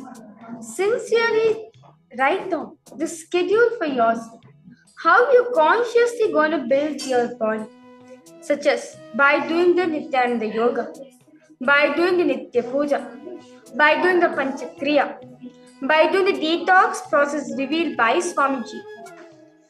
I request all participants and all the different methods Swamiji is given for you to manifest wealth, health in your life, such as you want to manifest, like for example, you should not eat after sunset or replace liquids if you're feeling hungry at night. So request all participants to pin down detailing the exact schedule which you are going to follow to consciously build your health. For you to consciously manifest the health which you want in your life.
I'm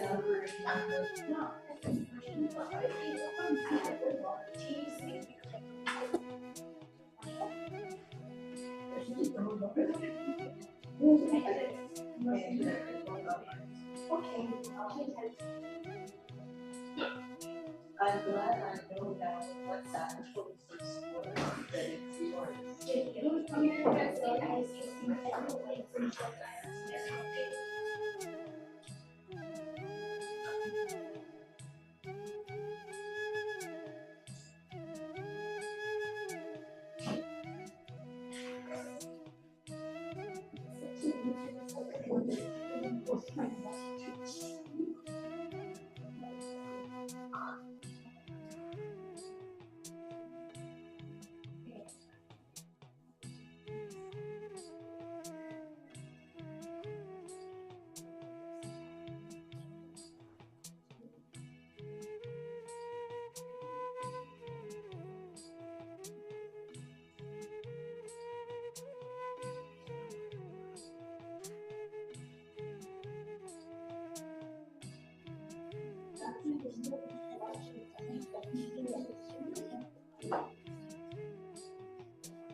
Today the first question.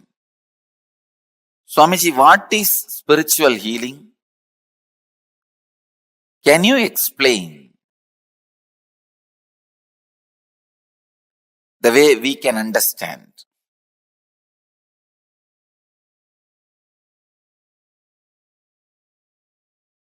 First, I wanted to say few basic truths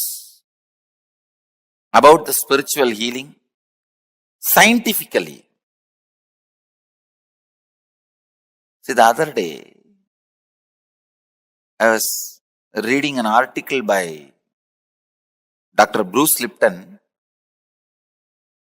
who has done some of the breakthrough scientific discoveries connecting the science and spirituality.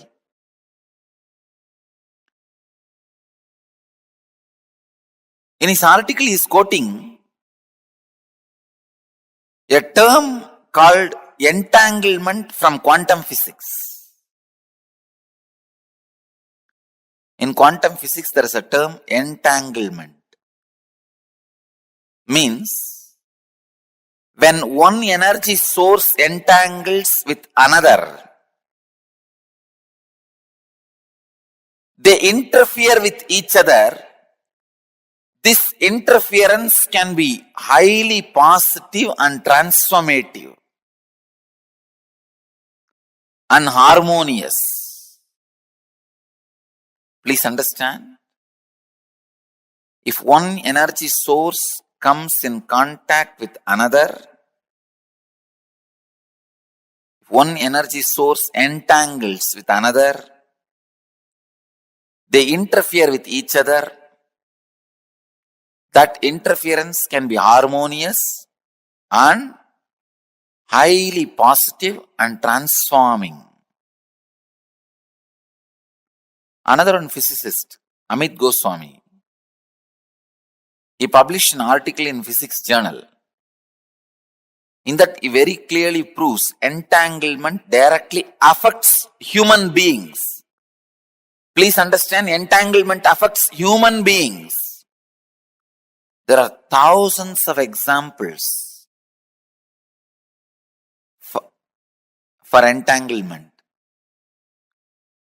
If you have some 200 pendulum clocks put on one wall, the wall can be any length. It does not need to be within certain length. It can be like China wall, any length. If you have few hundred pendulum clocks,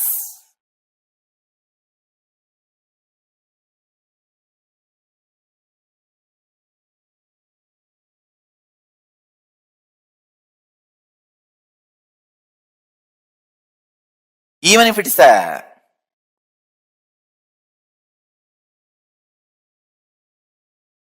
long wall, put hundreds of pendulum clocks and start them all at different times. See, within next few minutes, all the pendulums will swing in synchronicity.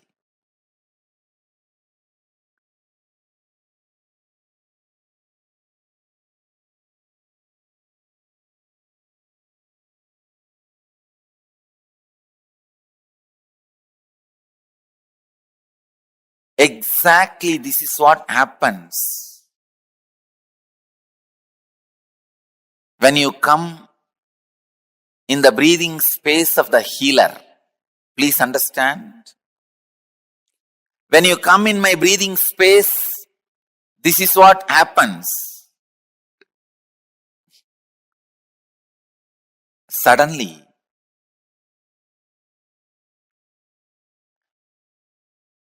your mind gets entangled with my no mind. I wanted to tell you, entanglement is only in the thought level. If your mind entangles with my no mind, it is entanglement, thought level. Next, please understand, if your muscle memory gets entangled with my muscle memory, that is called entrainment. If your biomemory gets entangled with my biomemory, it's called enlightenment. Entanglement can move to entrainment, then entrainment can become enlightenment. You need to know a few things. How this healing happens. See, healing happens in the entanglement level.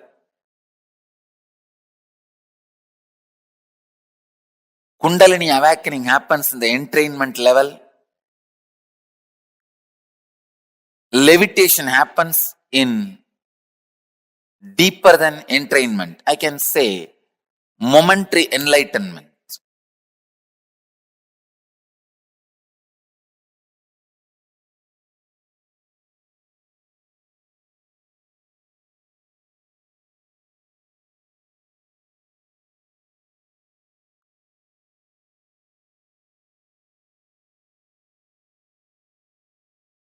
This is very important truth.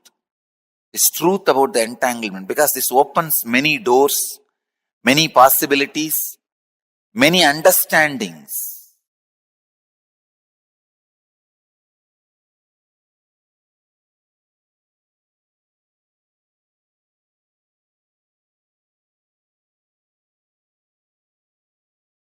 How I heal through healers?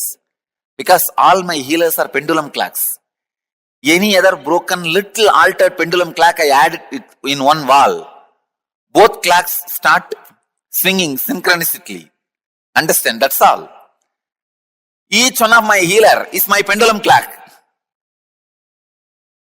If you are little broken, disturbed pendulum clock, if both are hung in one breathing space, your pendulum also starts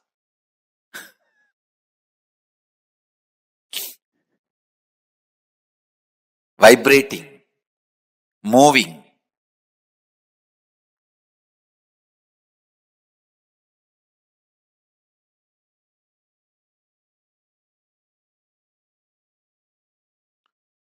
The same tune. And a living practicing healer, please understand, living practicing healer is continuously in entanglement with me. He may be wherever he is. A living practicing healer is continuously in entangle with me. This is what I call physiology of feeling connection. A practicing healer, a healer who lives whatever I am teaching, as long as he retains the feeling connection, the very physiology becomes different.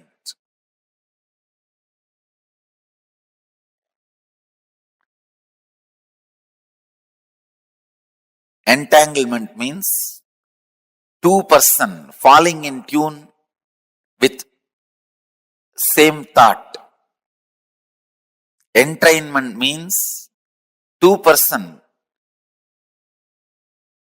falling in tune with the same idea.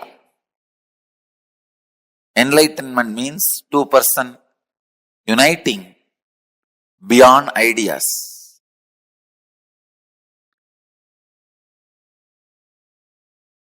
When you unclutch, you are in entangle with me. You are in entanglement with me.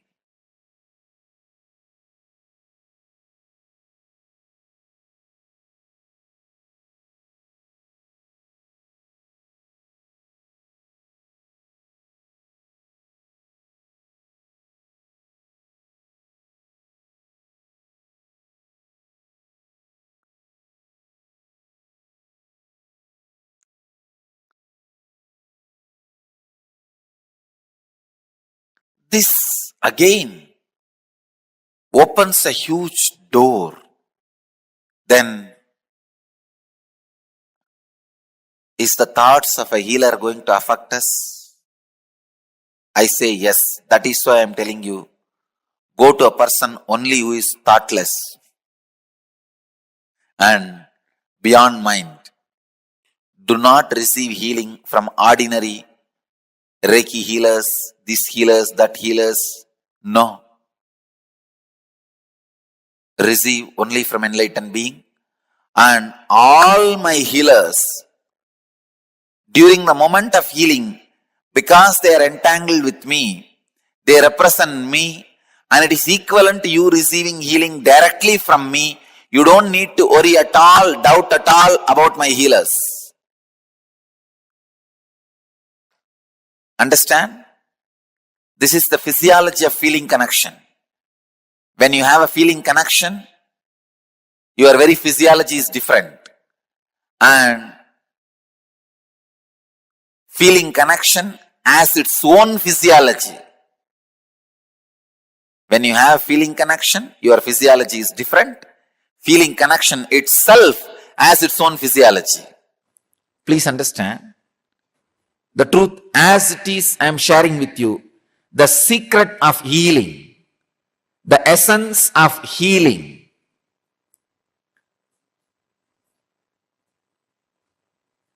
The definition of healing. Just be. You will heal your body and people who are around you and the whole cosmos. Please understand.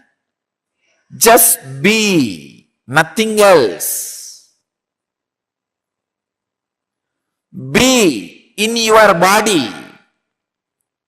As on now, you know one thing, you are having a body and you are aware of having a body. You are being aware of having a body. Please understand. Just be inside what you think as your body. That's enough. You may think, what is this? That is what we are doing. No. You think you are inside your body. You are never inside your body. Be inside your body. First thing will happen to you is, you will heal that intense pain and battered consciousness you are carrying. When you decide to be inside your body, the power of present moment will work on you. Power of the present moment always heals your system. That is why I am telling you again and again and again, I am reminding you, just come back to your body. Just be. Even now, decide till the end of this satsang, decide you will be heavily present, intensely present in your body. You will see healing happening in you. Be. Just be in your body intensely. Suddenly you will see the compassion biomemory, intelligence biomemory, awareness biomemory, all of them are kindled, awakened in you for no reason, because being is the right button you need to push. Be intensely inside your boundary, inside your skin, in this moment. You will really see your body, mind, inner space gets intensely healed. Nothing else needs to be done. Anything else is a ring attached to the gadget for easy pulling and pushing. To heal the cosmos and to heal yourself, you don't need anything else. Just be. Biggest problem is we think that be is too simple or too difficult. Don't decide it is too simple and think it will not bring the result. No. Don't think it is too complicated because you failed last few times and stop making effort. No. Neither thinking it is too simple, it will not bring effort, bring the right effect on you, nor thinking it is too complicated, it will not be possible for you, is going to help you. Just try to be now. If you are not able to do after half an hour, forget about it. It's okay. Now, for the next half an hour, all of you have decided to be around me. Decide just to spend this time be. Once you catch the taste of being, just be. I don't need to inspire you continuously. I don't need to give sermons to put you into the Vedantic experience. No. Your very living will be healing you and the cosmos. Understand? My message on the Healer's Day to all the healers who belong to Nityananda Sampradaya and all the healers who belong to all the traditions, all the different religious, spiritual, ancient mystical traditions, and all the healers who belong to modern day traditions, whoever is in the field of healing the body and mind of all the beings in the planet Earth, my message to all of you is just be. Even if you are allopathy doctor, just learn how to be in your system. The effect of healing you create on your patients will be intense, amazing, surprising, and positively shocking. Whether you are a medical professional or psychological healer or spiritual healer, whatever healer you may be, whatever way you may be healing body, mind, and the spirit of the planet Earth, add this one simple truth in your life. Just learn to be. You will heal yourself and the world. Even if you are not in the field of healing, if you want to heal yourself and the cosmos, I am giving you this process of technique. Just be. Intense compassion will start oozing out through your very system. Nothing can help you and the world like the intense compassion.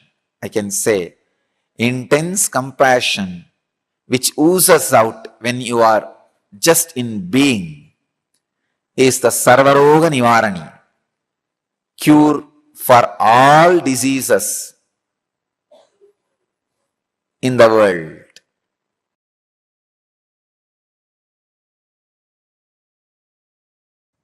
Anandagandha Chakra, source of superconscious healing.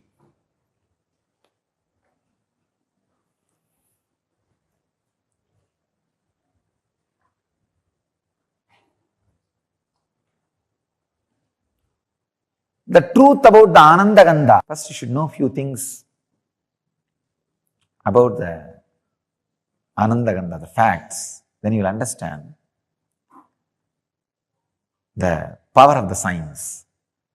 In Bhagavad Gita, Krishna says, Raja Vidya Rajaguhyam Pavitram Idam Uttamam. It is the highest knowledge. That is why it is kept as a highest secret. Raja Vidya Rajaguhyam Pavitram Idam Uttamam. Anandagandha,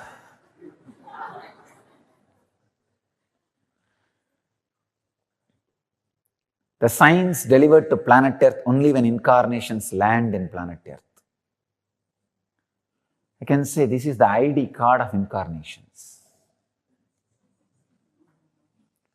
Social security number. Driving license. Maybe I can say flying license.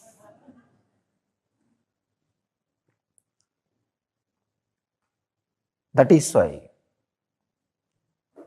the truth, the secret knowledge about Anandagandha first time becomes available to the mass, because it is only now the necessity to reach the mass and possibility to reach the mass for enlightened beings have happened.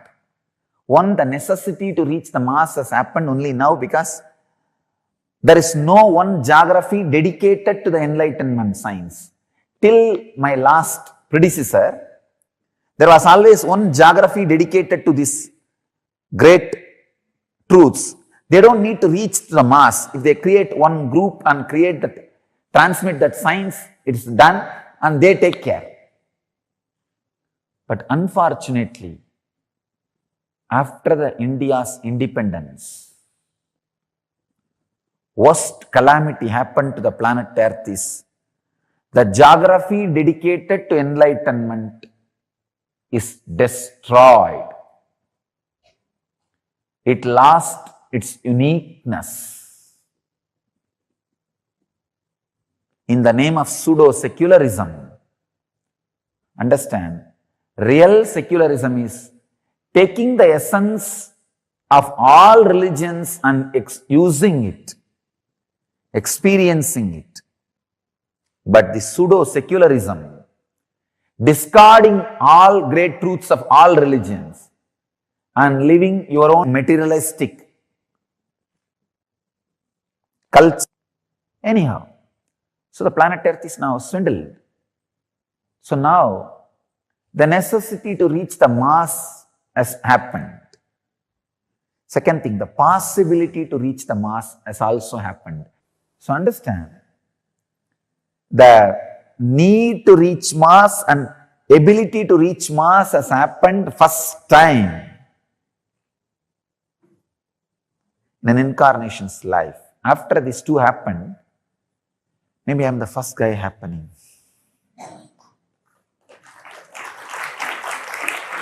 So,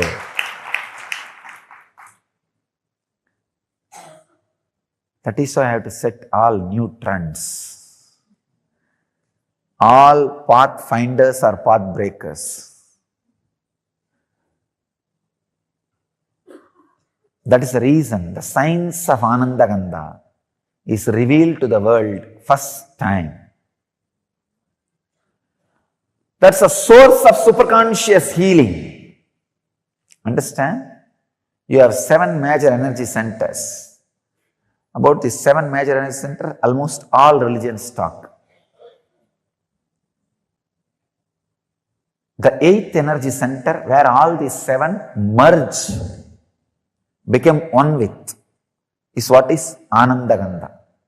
That is why I say, it is not even a separate chakra, it is a space, source of superconscious energy, where the matter comes in direct contact with consciousness, where the consciousness is directly touching the matter.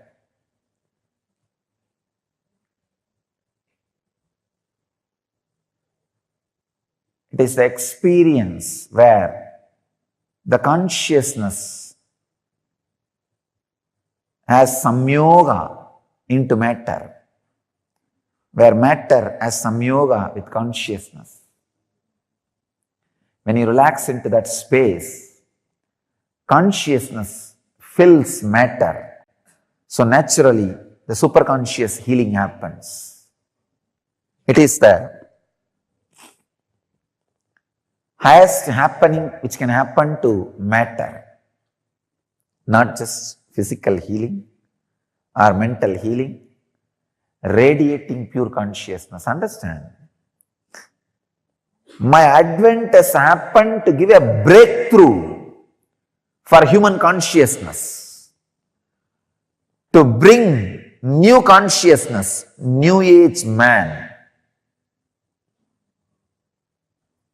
new man who does not age.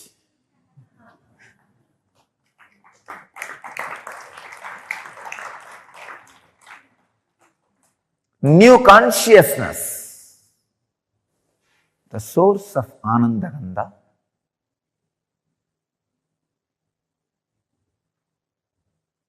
which is source of spiritual superconscious healing, is the ultimate science towards enlightenment, not just physical healing or mental healing. Physical healing also happens because your very DNA structure gets re-altered when you relax into superconscious state. The other day I was reading a book, The Biology of Belief. Great scientist who has done a great service to spiritual tradition.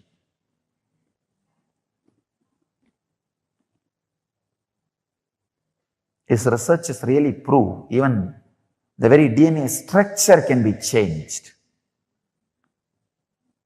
if your consciousness infiltrates the matter. Anandaganda chakra is the door where consciousness can infiltrate matter, where it can fill you.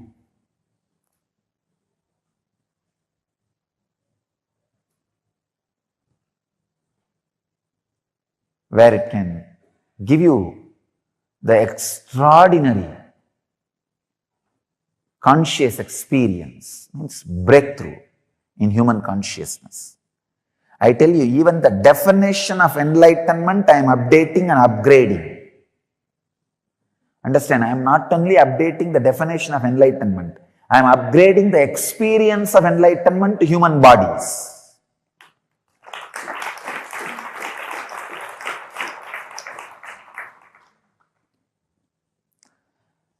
The possibility, the highest possibility which can be experienced in human body, even that highest possibility is being raised. That is why I am saying, I am upgrading the highest conscious happening on the human body. I am breaking the very consciousness on which they are standing. I am giving a breakthrough to the whole human consciousness.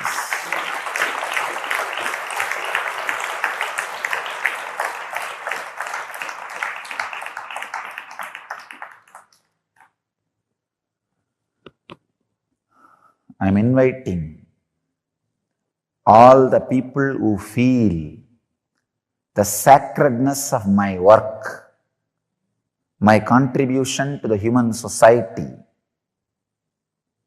to drop small differences, to drop all these petty ideas, one or two if you carry, and gather together to spread these signs to the world and protect it without being extincted, destroyed by these unconscious groups, establishments.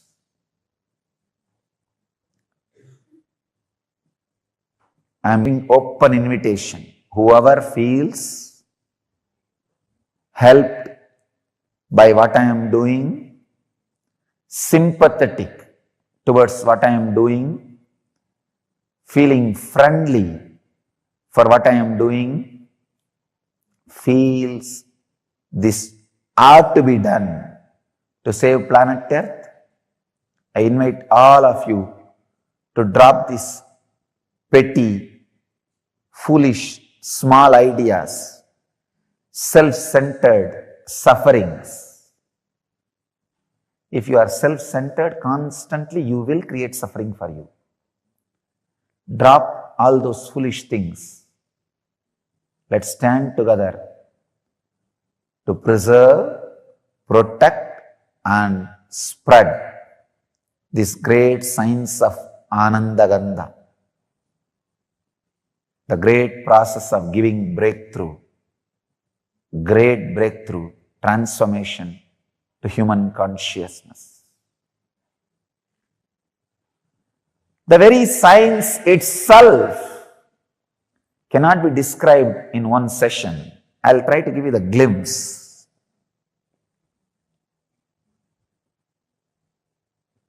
The higher you move in your chakras, the more subtle you become.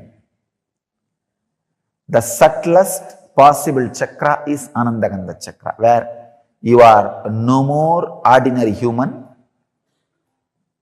and just disappeared into the extraordinary superconsciousness.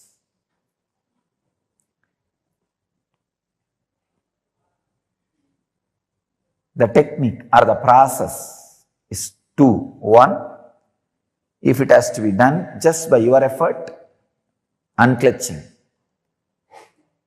If it can be done with my effort also, process. If it has to be done only by me, initiation.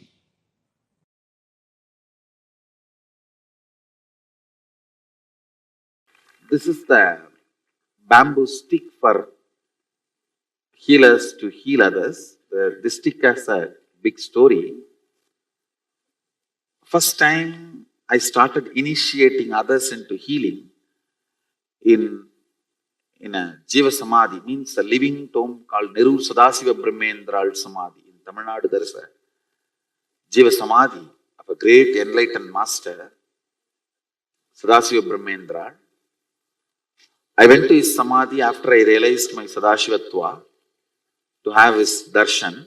He himself appeared and gave the Dhruva grass and said, with this, start initiating anybody, they will all be able to heal. He gave me that science and Dhruva grass. And I brought the Dhruva grass and put it on in our ashram, the bamboo grove.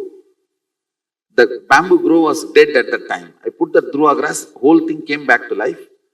And the bamboo came back to life. From that bamboo, you are all given a stick. So, it represents the energy of Sadashiva Brahmendral's Dhruva grass. So, with this, if you touch anybody, they will be healed.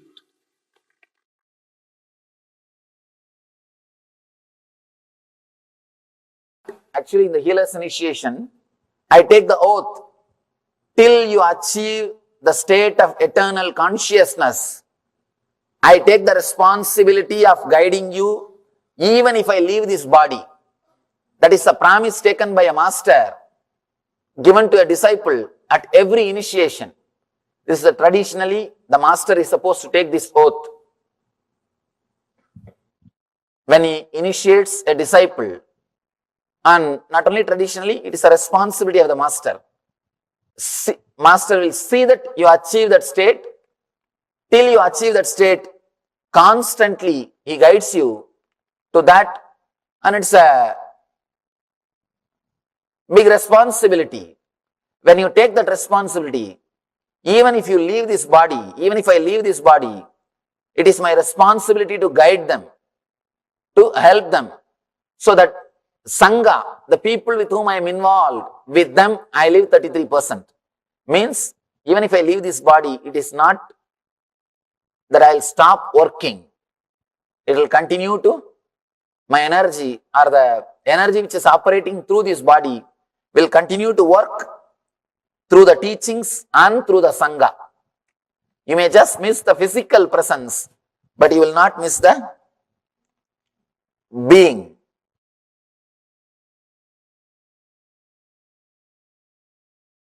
Before you take the oaths, please be aware that to become a healer. That's what. Oath 1.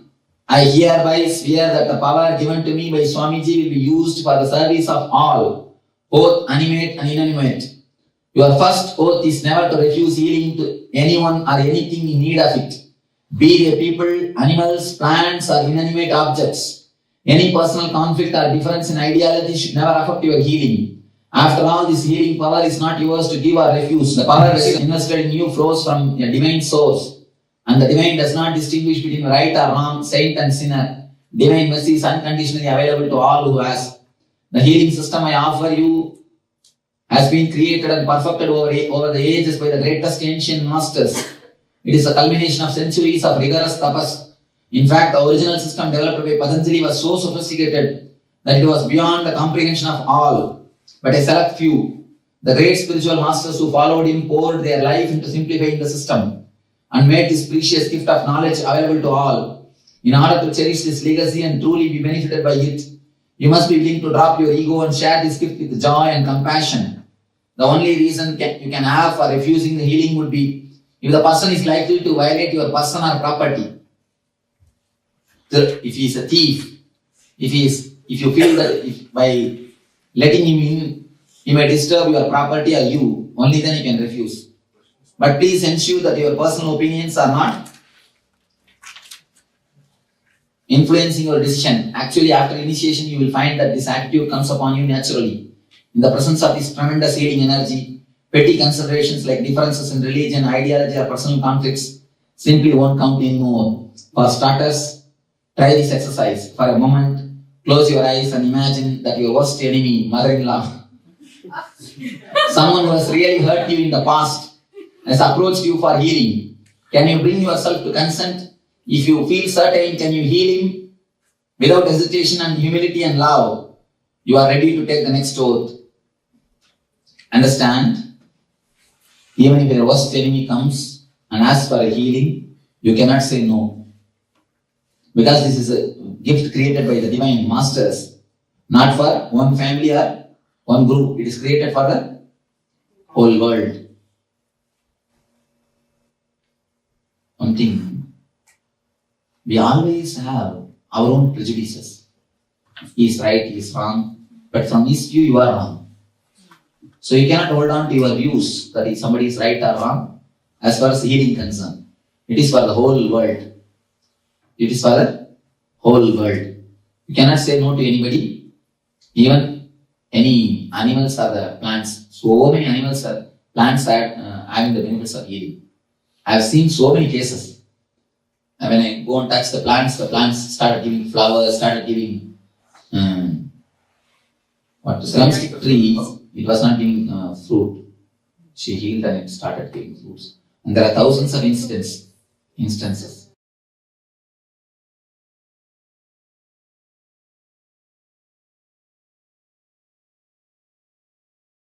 Everything can be healed.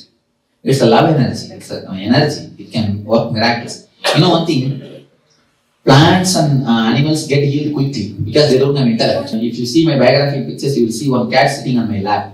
That cat was healed. If you see that person is not having resistance, you can go and tell nothing wrong. Better you tell nothing wrong. Perfectly. Don't think that you are spreading yourself. You will never have that problem. Carry on. One more thing, there are many people, they heal only their family people, not everybody. Don't do that. Serve everybody. If you heal others, only then you will be able to heal your family people. You see, understand few things there. Nothing you will carry. Simply you will die without even a cloth. You cannot carry even your clothes. Understand that one thing. When you die, nothing can be taken with you. So why to have, after all few days, it is nothing but few days you are living here. Why to carry unnecessarily so much of grumbling and grudge against people? And here we are going to die, and she is also going to die, they are also going to die. Nobody is going to live. As long as you live in a joyful, ecstatic way. If they want to rule, let them have their rules and let them have their regulation. You just safeguard your life without being disturbed by them. Just don't bother. Don't carry any wound in you. By carrying the wound in you, you will be continuously disturbing you. I always tell you, if you carry grumbling and grudge in your being continuously, that is the wound. That only becomes cancer. Cancer means don't think only the cancer is cancer. The grumbling and grudge which you carry against others, that is the root of the cancer. Never carry anything. After all, we are going to live here.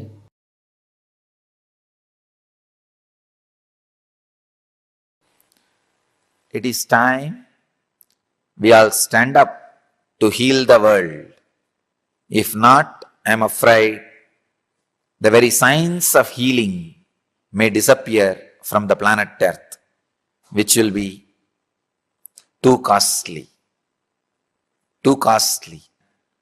It's time we wake up and send a message of compassion, healing in a non-violent way to the whole universe, whole planet Earth,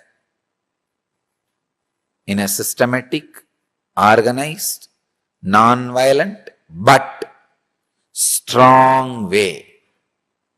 Strong way as huge spiritual wave. So, I request all the devotees around the world. Now, I'll sit with you all for 3 minutes. Just be. Let us create the intense effect on your body and on the world. Let's heal us and the cosmos.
Nityanandam, to all the participants, once again, we like to complete with you for the long gap, the interruption during the program. We'll be now continuing the sessions. So, we listened from Swamiji on the science of spiritual healing. As today, Swamiji is going to be initiating all of us into the science of Nitya spiritual healing. Understand, Swamiji says, our body has innate intelligence. Our body has innate intelligence to heal itself. For example, whenever you get hurt, your body sends the healing energy to heal itself directly. And this is what Swamiji is gifting us to the world as Nitya spiritual healing, where the energy centers, which is there in you. Understand, each organs are connected to an intra-organ. So when you understand if you're experiencing a disease in your life, then there is some issue in the intra-organ. Maybe there's a less energy flow happening. There's some blockage in the energy flow. So the moment we release the flow, the moment we release the energy blockage, which is stopping the energy to flow, immediately you experience well-being in you. So as today's Swamiji is going to be coming as Bhagavan Jwarabhagna Murti, Bhagavan Vaidishwara, who embodiments the ultimate manifestation of health in our life. Today, he is going to come and initiate all of us into this beautiful science of Nitya spiritual healing. So let us now understand what is this Nitya spiritual healing about, what it is. And those are the participants who would like to become part of the Healers Initiation. Request you to kindly stay back as we are now going through the guidelines on the procedures needs to be taken for you to become a Nitya spiritual healer.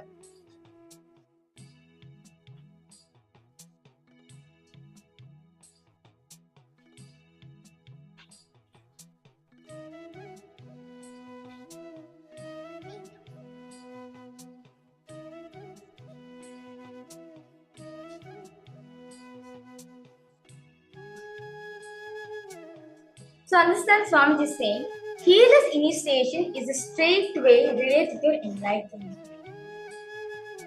So understand, you having Healer's Initiation, it is directly related. It is a pathway for you to become enlightened. As Swamiji says, it is a straight way for you to achieve enlightenment in your life.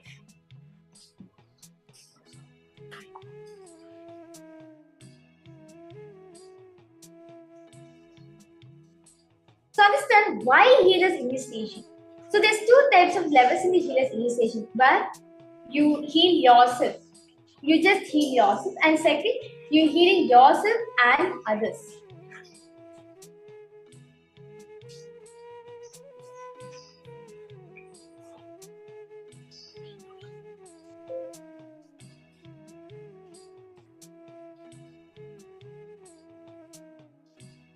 So for healing others, all the participants, those of you who want interest to heal others, there are certain guidelines, procedures which are given by Swamiji for you to experience.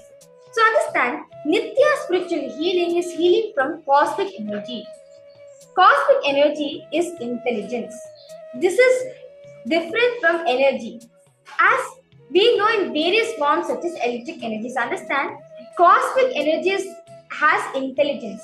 It is separate from the all energies you're experiencing in the world. But cosmic energy, this spiritual energy is there in all of us, which is the cosmic energy which has intelligence.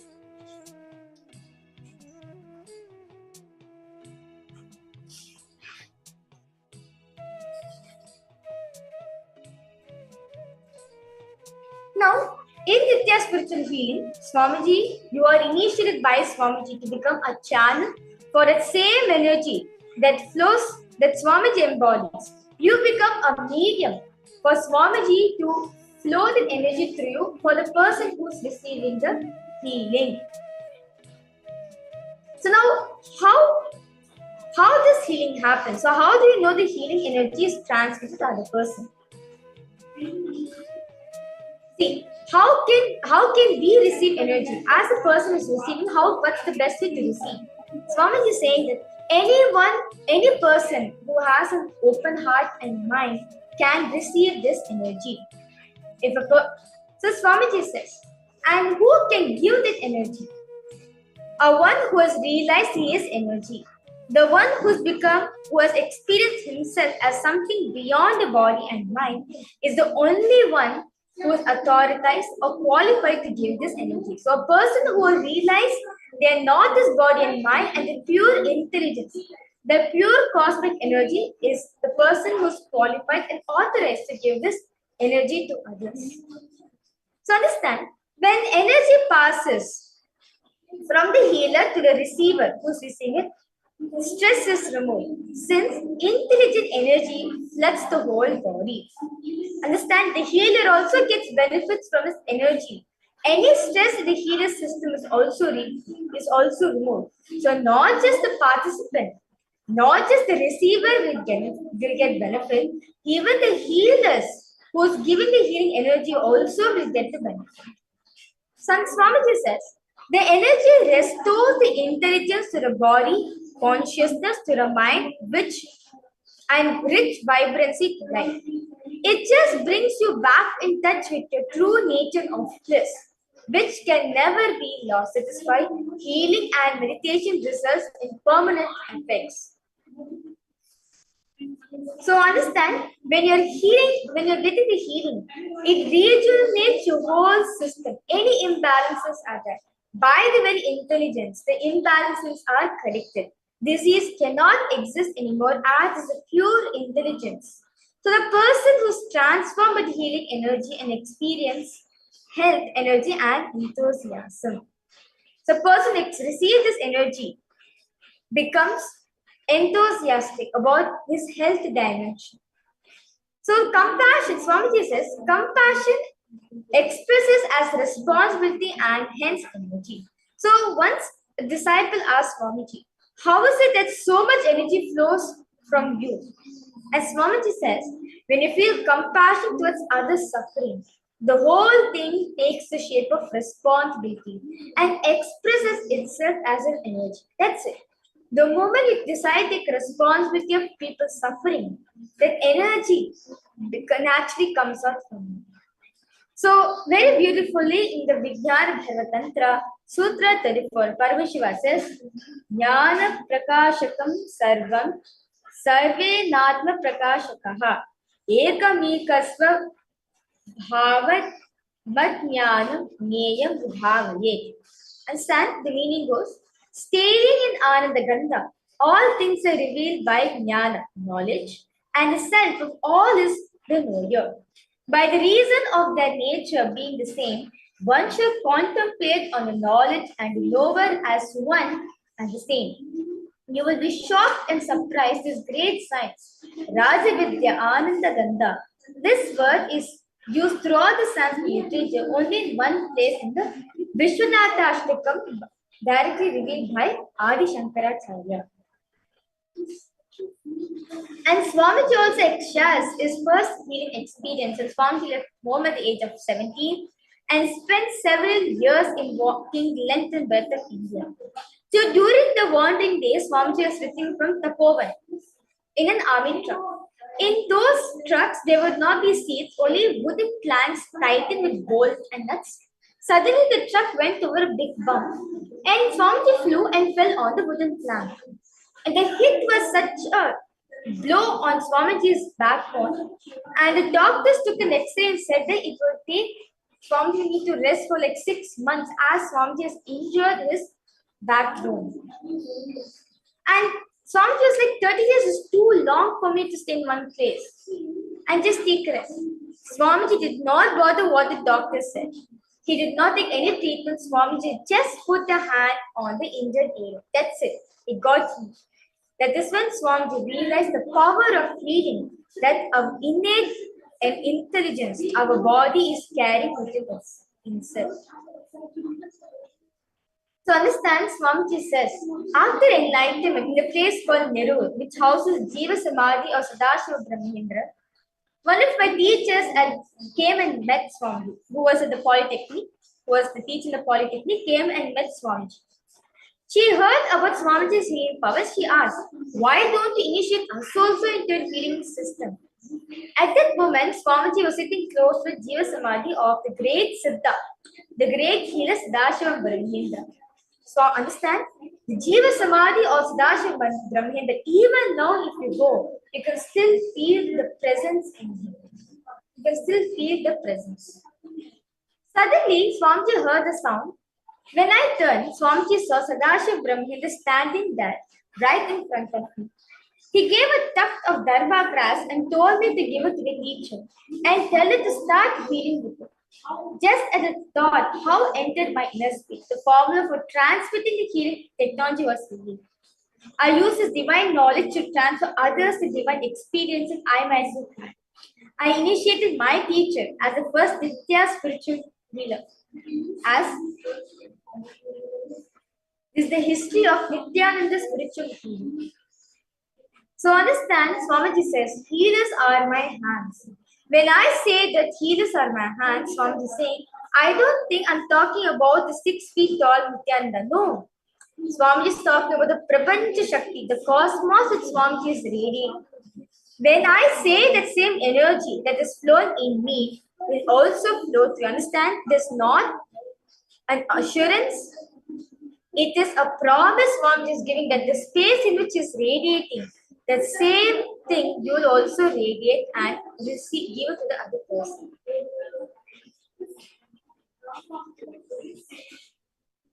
So, for those of you interested to become a healer, what are the lifestyle? So, Swamiji says if you're a self-healing, if you're deciding to become a self-healer, there's no restrictions. But for healing others, you should say no to drinking, smoking, and eating non-vegetarian food, as this is strictly not allowed. So Swamiji says, okay, why you should not do all these things if you want to heal others? Swamiji says, when you meditate and practice healing, you'll have a very beautiful continuous energy flow within yourself. In that high energy, if you drink, eat non-veg, drink alcohol, all is a lower energy. So when you take both the actions, both the energies will oppose each other. Which indulging in these practices creates a negative energy within the system, which actually leads to diseases caused in your body. So understand, if your lifestyle is to become a healer, this is a commitment by you to yourself. Do not suppress yourself, do not fight with yourself. Understand from the saying that you know it is not good for you. So also understand and internalize the drinking, smoking, eating non-veg food will also oppose the beautiful energy flow in you that will happen through healing. Understand Swamiji saying, whatever commitments, understand this lifestyle is your commitment to yourself. Swamiji is not putting as a rule saying no. Swamiji is making us understand that you know this is wrong, consciously avoid it.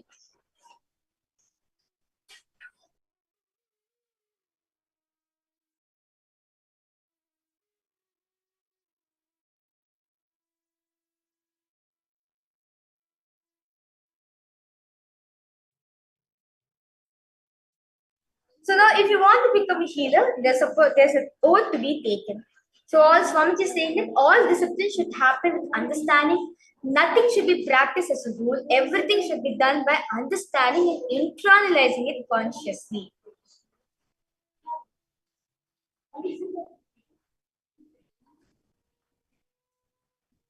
So the guidelines are, you will never refuse healing services to anyone or anything in need of it, if they are people, animals, plants, or inanimate objects also.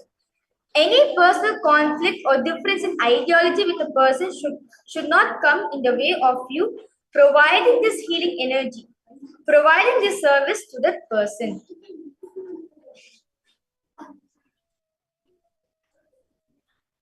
So understand, any personal conflict or difference in ideology with the person should not come in the way between you and the person who is receiving this energy.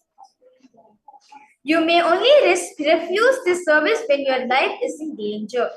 And if you're Nitya spiritual healing, understand Swamiji is saying that this service should always be offered as free service. Never charge any fee or accept any kinds of favor. If they want to offer out of their love, gratitude, you can suggest them to donate in the temple or the Kailasas, which is nearby. which is nearby to a location, and donate the gratitude to them.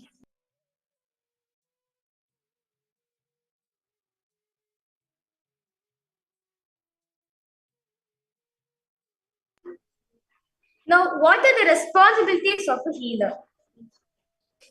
So, Swamiji is saying that healer's initiation is an opportunity to give others the great gift that we have received ourselves. Now, someone has been responsible for bringing you to Swamiji. Therefore, something has been added to your life. Same way, you have to take the responsibility for everything that happens in your life will start expanding. Responsibility is a consciousness. Only those who feel responsibility as a consciousness can experience this.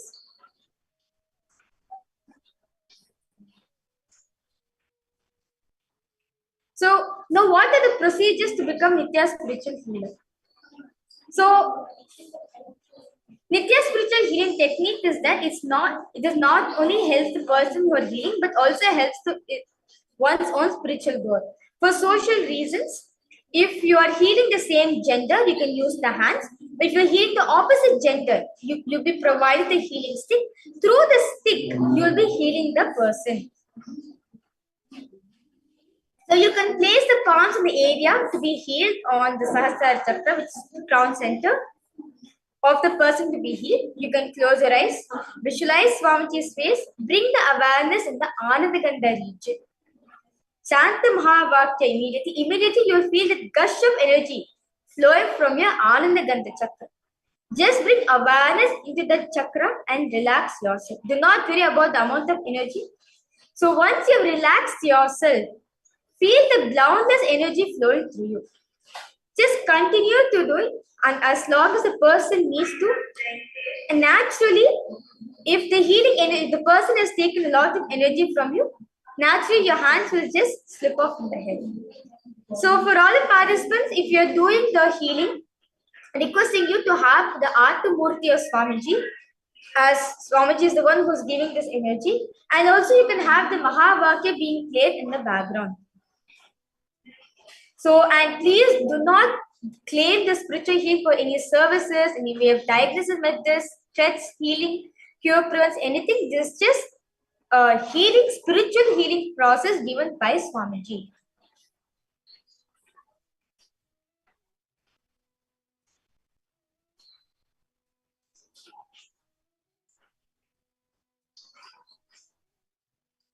And also for all the participants, if you are suffering with a disease, requesting if you are suffering from any physical, mental, or psychological disorders, or take any medications for any physical, mental, or psychological disorders, do not provide a Nitya spiritual healing unless you're completely fine.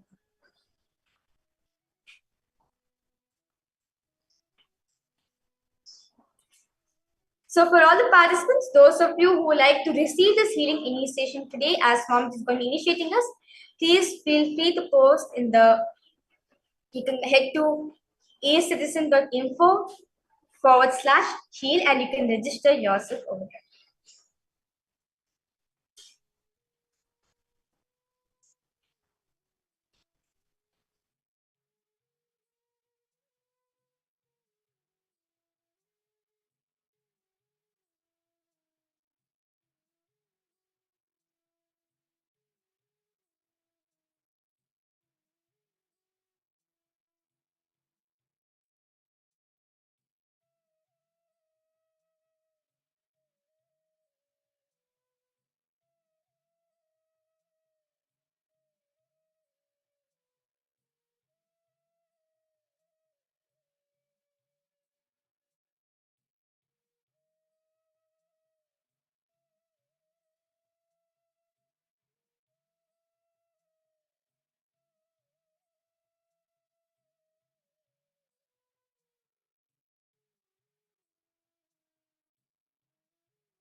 So, with that beautiful understanding we get on Nitya's spiritual healing process, let us now understand the manifestation of Paramashiva in the form of Bhagavan Jvarabhagda Murti, and what's the best way to receive his grace and blessings in our life.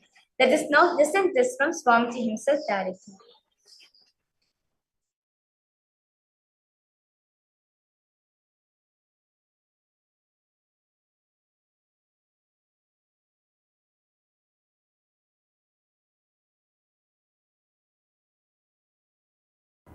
The knowledge in the young age, health in the old age defies Kala. That defies time.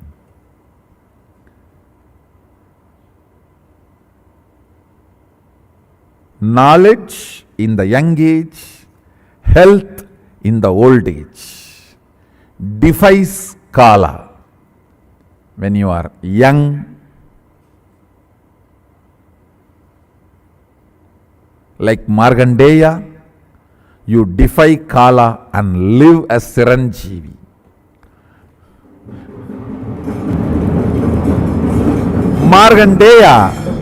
Markandeya is the symbol of knowledge in young age. If the knowledge is brought in young age, health will be always there automatically in old age. You will defy Kala. The concept, idea of age being defied, removed. Understand? The society's idea of age, this age you should do this age you should behave like that, it should be defied. You should know Paramashivoham. When Guru says Paramashivoham, I am Paramashiva, he means you are Paramashiva. When you hear that from Guru, you are Paramashiva, you should know that you are, I am Paramashiva. Means inside you, you are. That whoever is inside you, what you feel as I, that is I am Paramashiva. I tell you, nothing else is required other than this basic clarity and will persistence. I tell you, even Yama could not do anything to a 16-year-old boy, Markandeya. He's just 16-year-old boy, Markandeya. He held himself with Paramashiva, with his will persistence, which was more stronger than the Yama Pasa, Yama's rope. Yama has a Pasa rope through which he can get any life out of any body.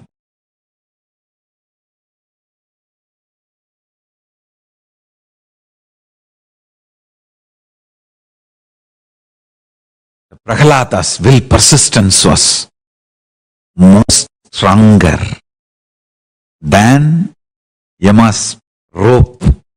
I tell you, listen. Do not plan always for failure. How do I know whether I have will persistence or not? Come on. Start manifesting will persistence from now. Start manifesting powers from now. Go on counting your success. Even in Markandeya's issue, when he was trying to take the life of Markandeya, Mahadeva appears and intervenes. Yama says beautifully, "O Prabhu, it is you who ordained me in this flow of life and law of life. When you want to interfere, no one can question, but I surrender me also at your feet. Please take my life also, because my life has been ordained by you to maintain the flow of life and law of life. Now, when I am not able to do that, I am surrendering my life also at your feet." Mahadeva accepts his life into him, reprograms and says, "You will maintain the flow of life and law of life, exempting my devotees," and gives the life back to him. Understand? He is so sincere. authentic, integrated to his programming.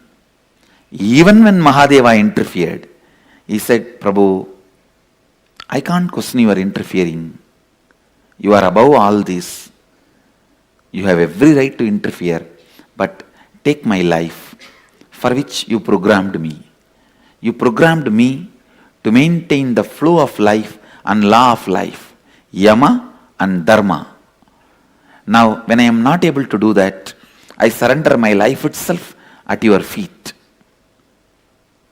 So death was killed once in Tirukadayur. Death was killed. Yama was killed.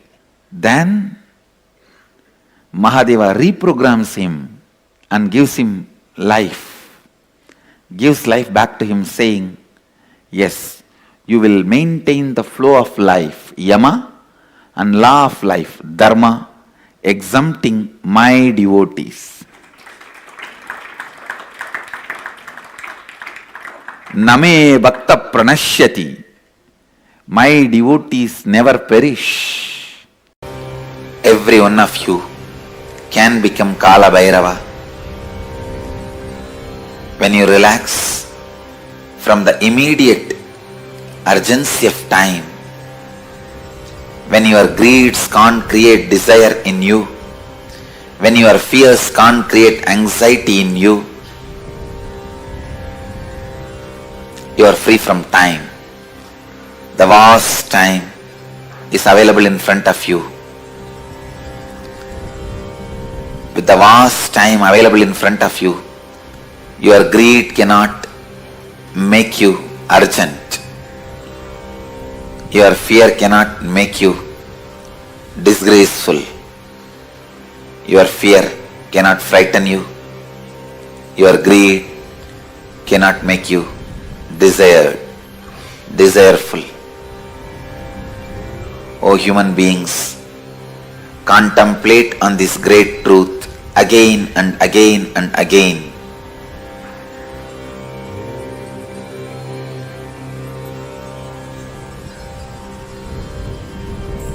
The brain which I am using to radiate this truth to all of you is capable of transmitting that very truths to all your brains, as brains do not have individual consciousness. It is just a biomemory chip in human body. I bless you all to receive the truth, to relate with the truth, to be receptive to this truth. It can be transmitted just like that. It can be easily transmitted. It can just be downloaded.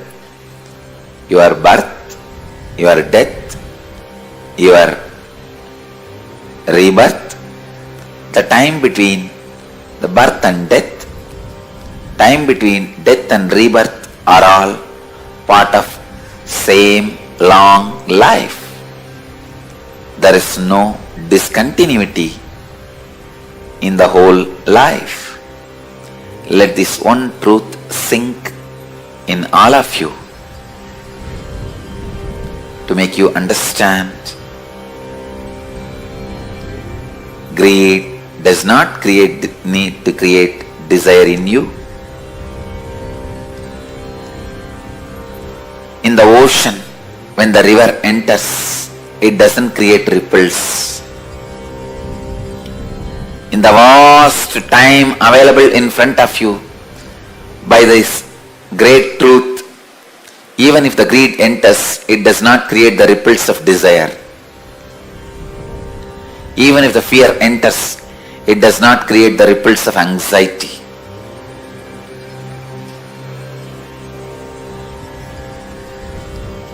I bless you all. Kala Bhairava puts his footprint on all your brains. Let your biomemories be awakened to this great truth.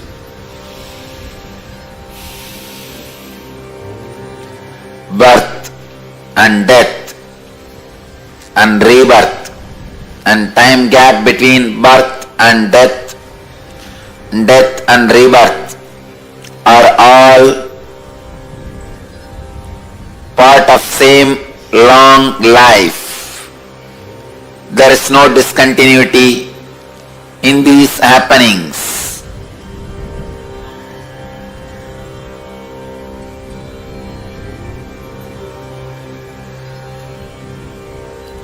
Kala Bhairava blesses you all with this great truth.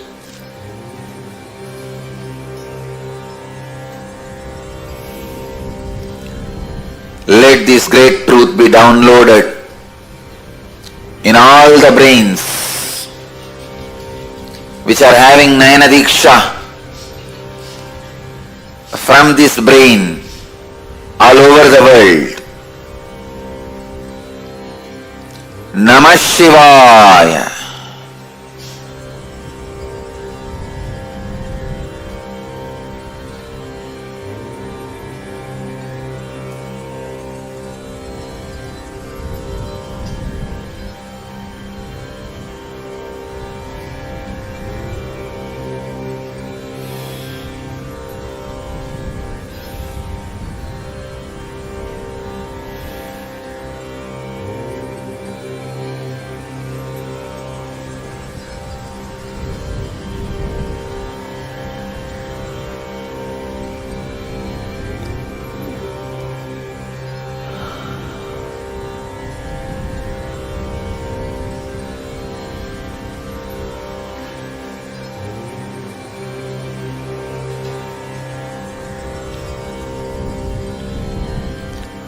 This is the secret of death through which Markandeya conquered Kalabhairava.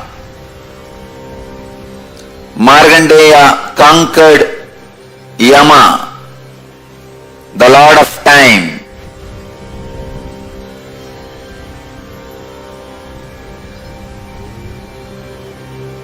Lord of Time, when he conquers you, he is Yama. When you conquer him, he is Kala Bhairava. When you conquer him, you become Kala Bhairava. When he conquers you, he is Yama to you. Let this great truth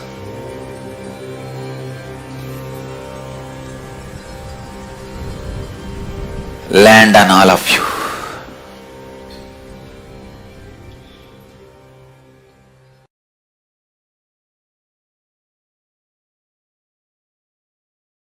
Understand, whenever Guru shows you the ferociousness, Master shows you the ferociousness, he is showering the real love.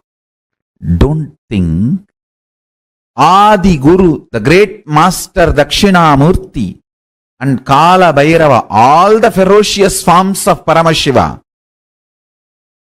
like Kalantaka, all the ferocious forms and Adi Guru Dakshinamurti, all of them came from the same face, south face Agora.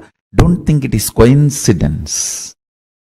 Adi Guru Dakshinamurti and Kala Bhairava, all of them came from the same face, Agora, south face.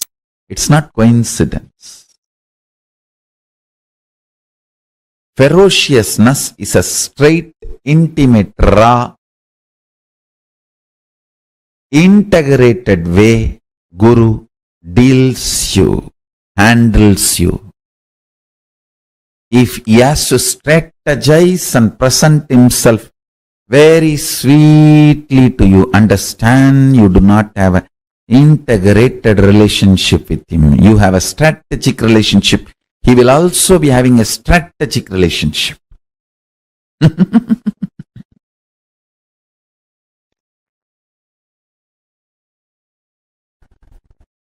Ferociousness is Paramashiva dealing you with his own hands, with his empty hands, bare hands. He will never kill you.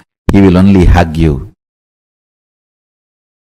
Anything you see other than ferociousness, all forms of sweetness, is He is handling you through a strategy, means some weapon. The weapon may be looking very comfortable.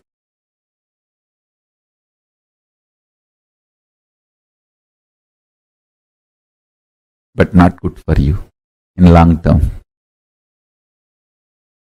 Ferociousness, straightforwardness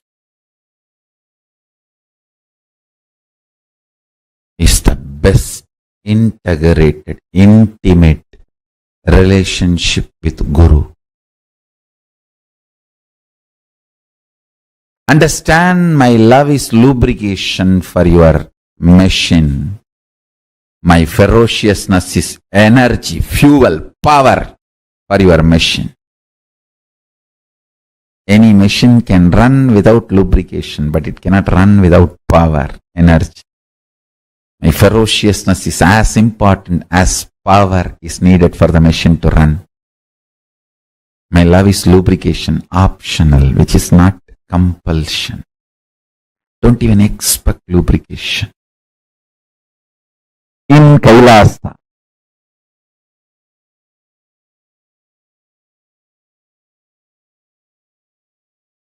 you will feel empowered by every being seeing you as Paramashiva. You will feel so empowered, you will simply start seeing yourself as Paramashiva and everyone as Paramashiva. This intense ecosystem is my contribution. This is what is going to be the biggest miracle of me. This is what is going to be the biggest power manifestation of me for planet Earth. This is going to be the biggest pavada, siddhi, power manifestation for the planet Earth from me. Your very bone will feel, your very core will feel life positive. Your very source will feel empowered. Your very kundalini will feel inspired, excited. Your very DNA will dance with Nataraja, Paramashiva, with the cosmos, with the Brahmanda. Life is the greatest miracle. Life is the greatest contribution. Life is the greatest manifestation of Paramashiva. Let's celebrate it. Let's enjoy it. Let's radiate it. Let's be excited about it.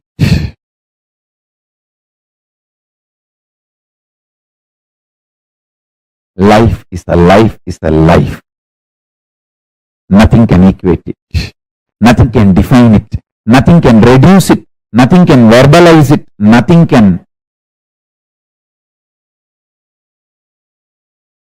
even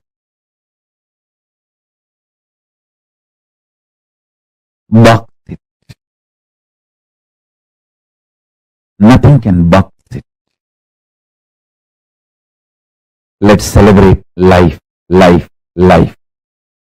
Paramashiva as Kalantaka, Mrityunjaya, Yamantaka, who manifested life beyond even death. Let's celebrate Paramashiva, Kalantaka, Mrityunjaya, Yamantaka. Listen to this message of Paramashiva intensely and internalize. Do Vakyartha Sadas and Jivartha Sadas. We will all have superconscious breakthrough. Margandeya, Kannappa, all these stories are my favorite stories, which I heard from my grandfather in a very young age, and and Kala Kala is my Ishtadevata. used to worship him. The activism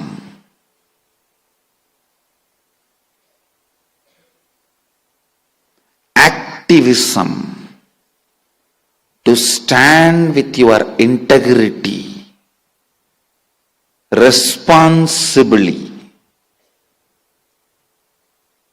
shakes up Shakti in you. Understand?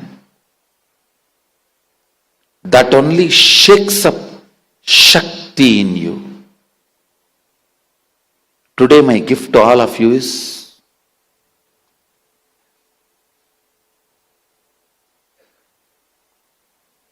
Shakti Jagrata mantra. The mantra which awakens Shakti in you, the Kundalini in you, directly from Markandeya Rishi.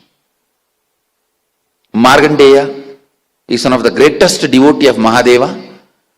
That great Rishi Markandeya has given a mantra to awaken, activate intense energy in you. Make yourself integrated and responsible. It's a 9-letter mantra, Navakshari it is called. The palm leaves in which the Navakshari is printed. I am sending this as a blessing and initiation to all of you. Rama chanted this before starting his war on Ravana. He won the war just by this one mantra. And from the time of Markandeya gave 2 mantras to the world. One is Trayambakam Yachamahe Sugandhim Pushtivardhanam Urvarugamiva Vandanat Mrityo Mukshiyamamrudat. The Mrityunjaya Mahamantra. And the second is Navakshari.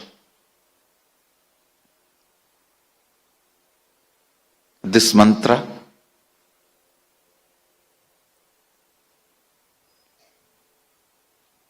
today, my gift to all of you is just keep this under your pillow. Remember this mantra and fall asleep. When you wake up, again just chant this mantra a few times. That will awaken the whole Kundalini in you.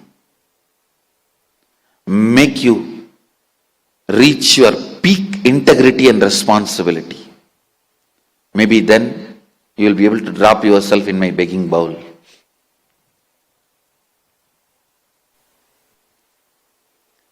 So, I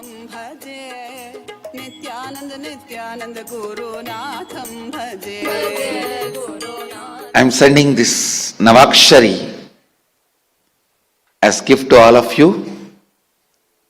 Have it. It will awaken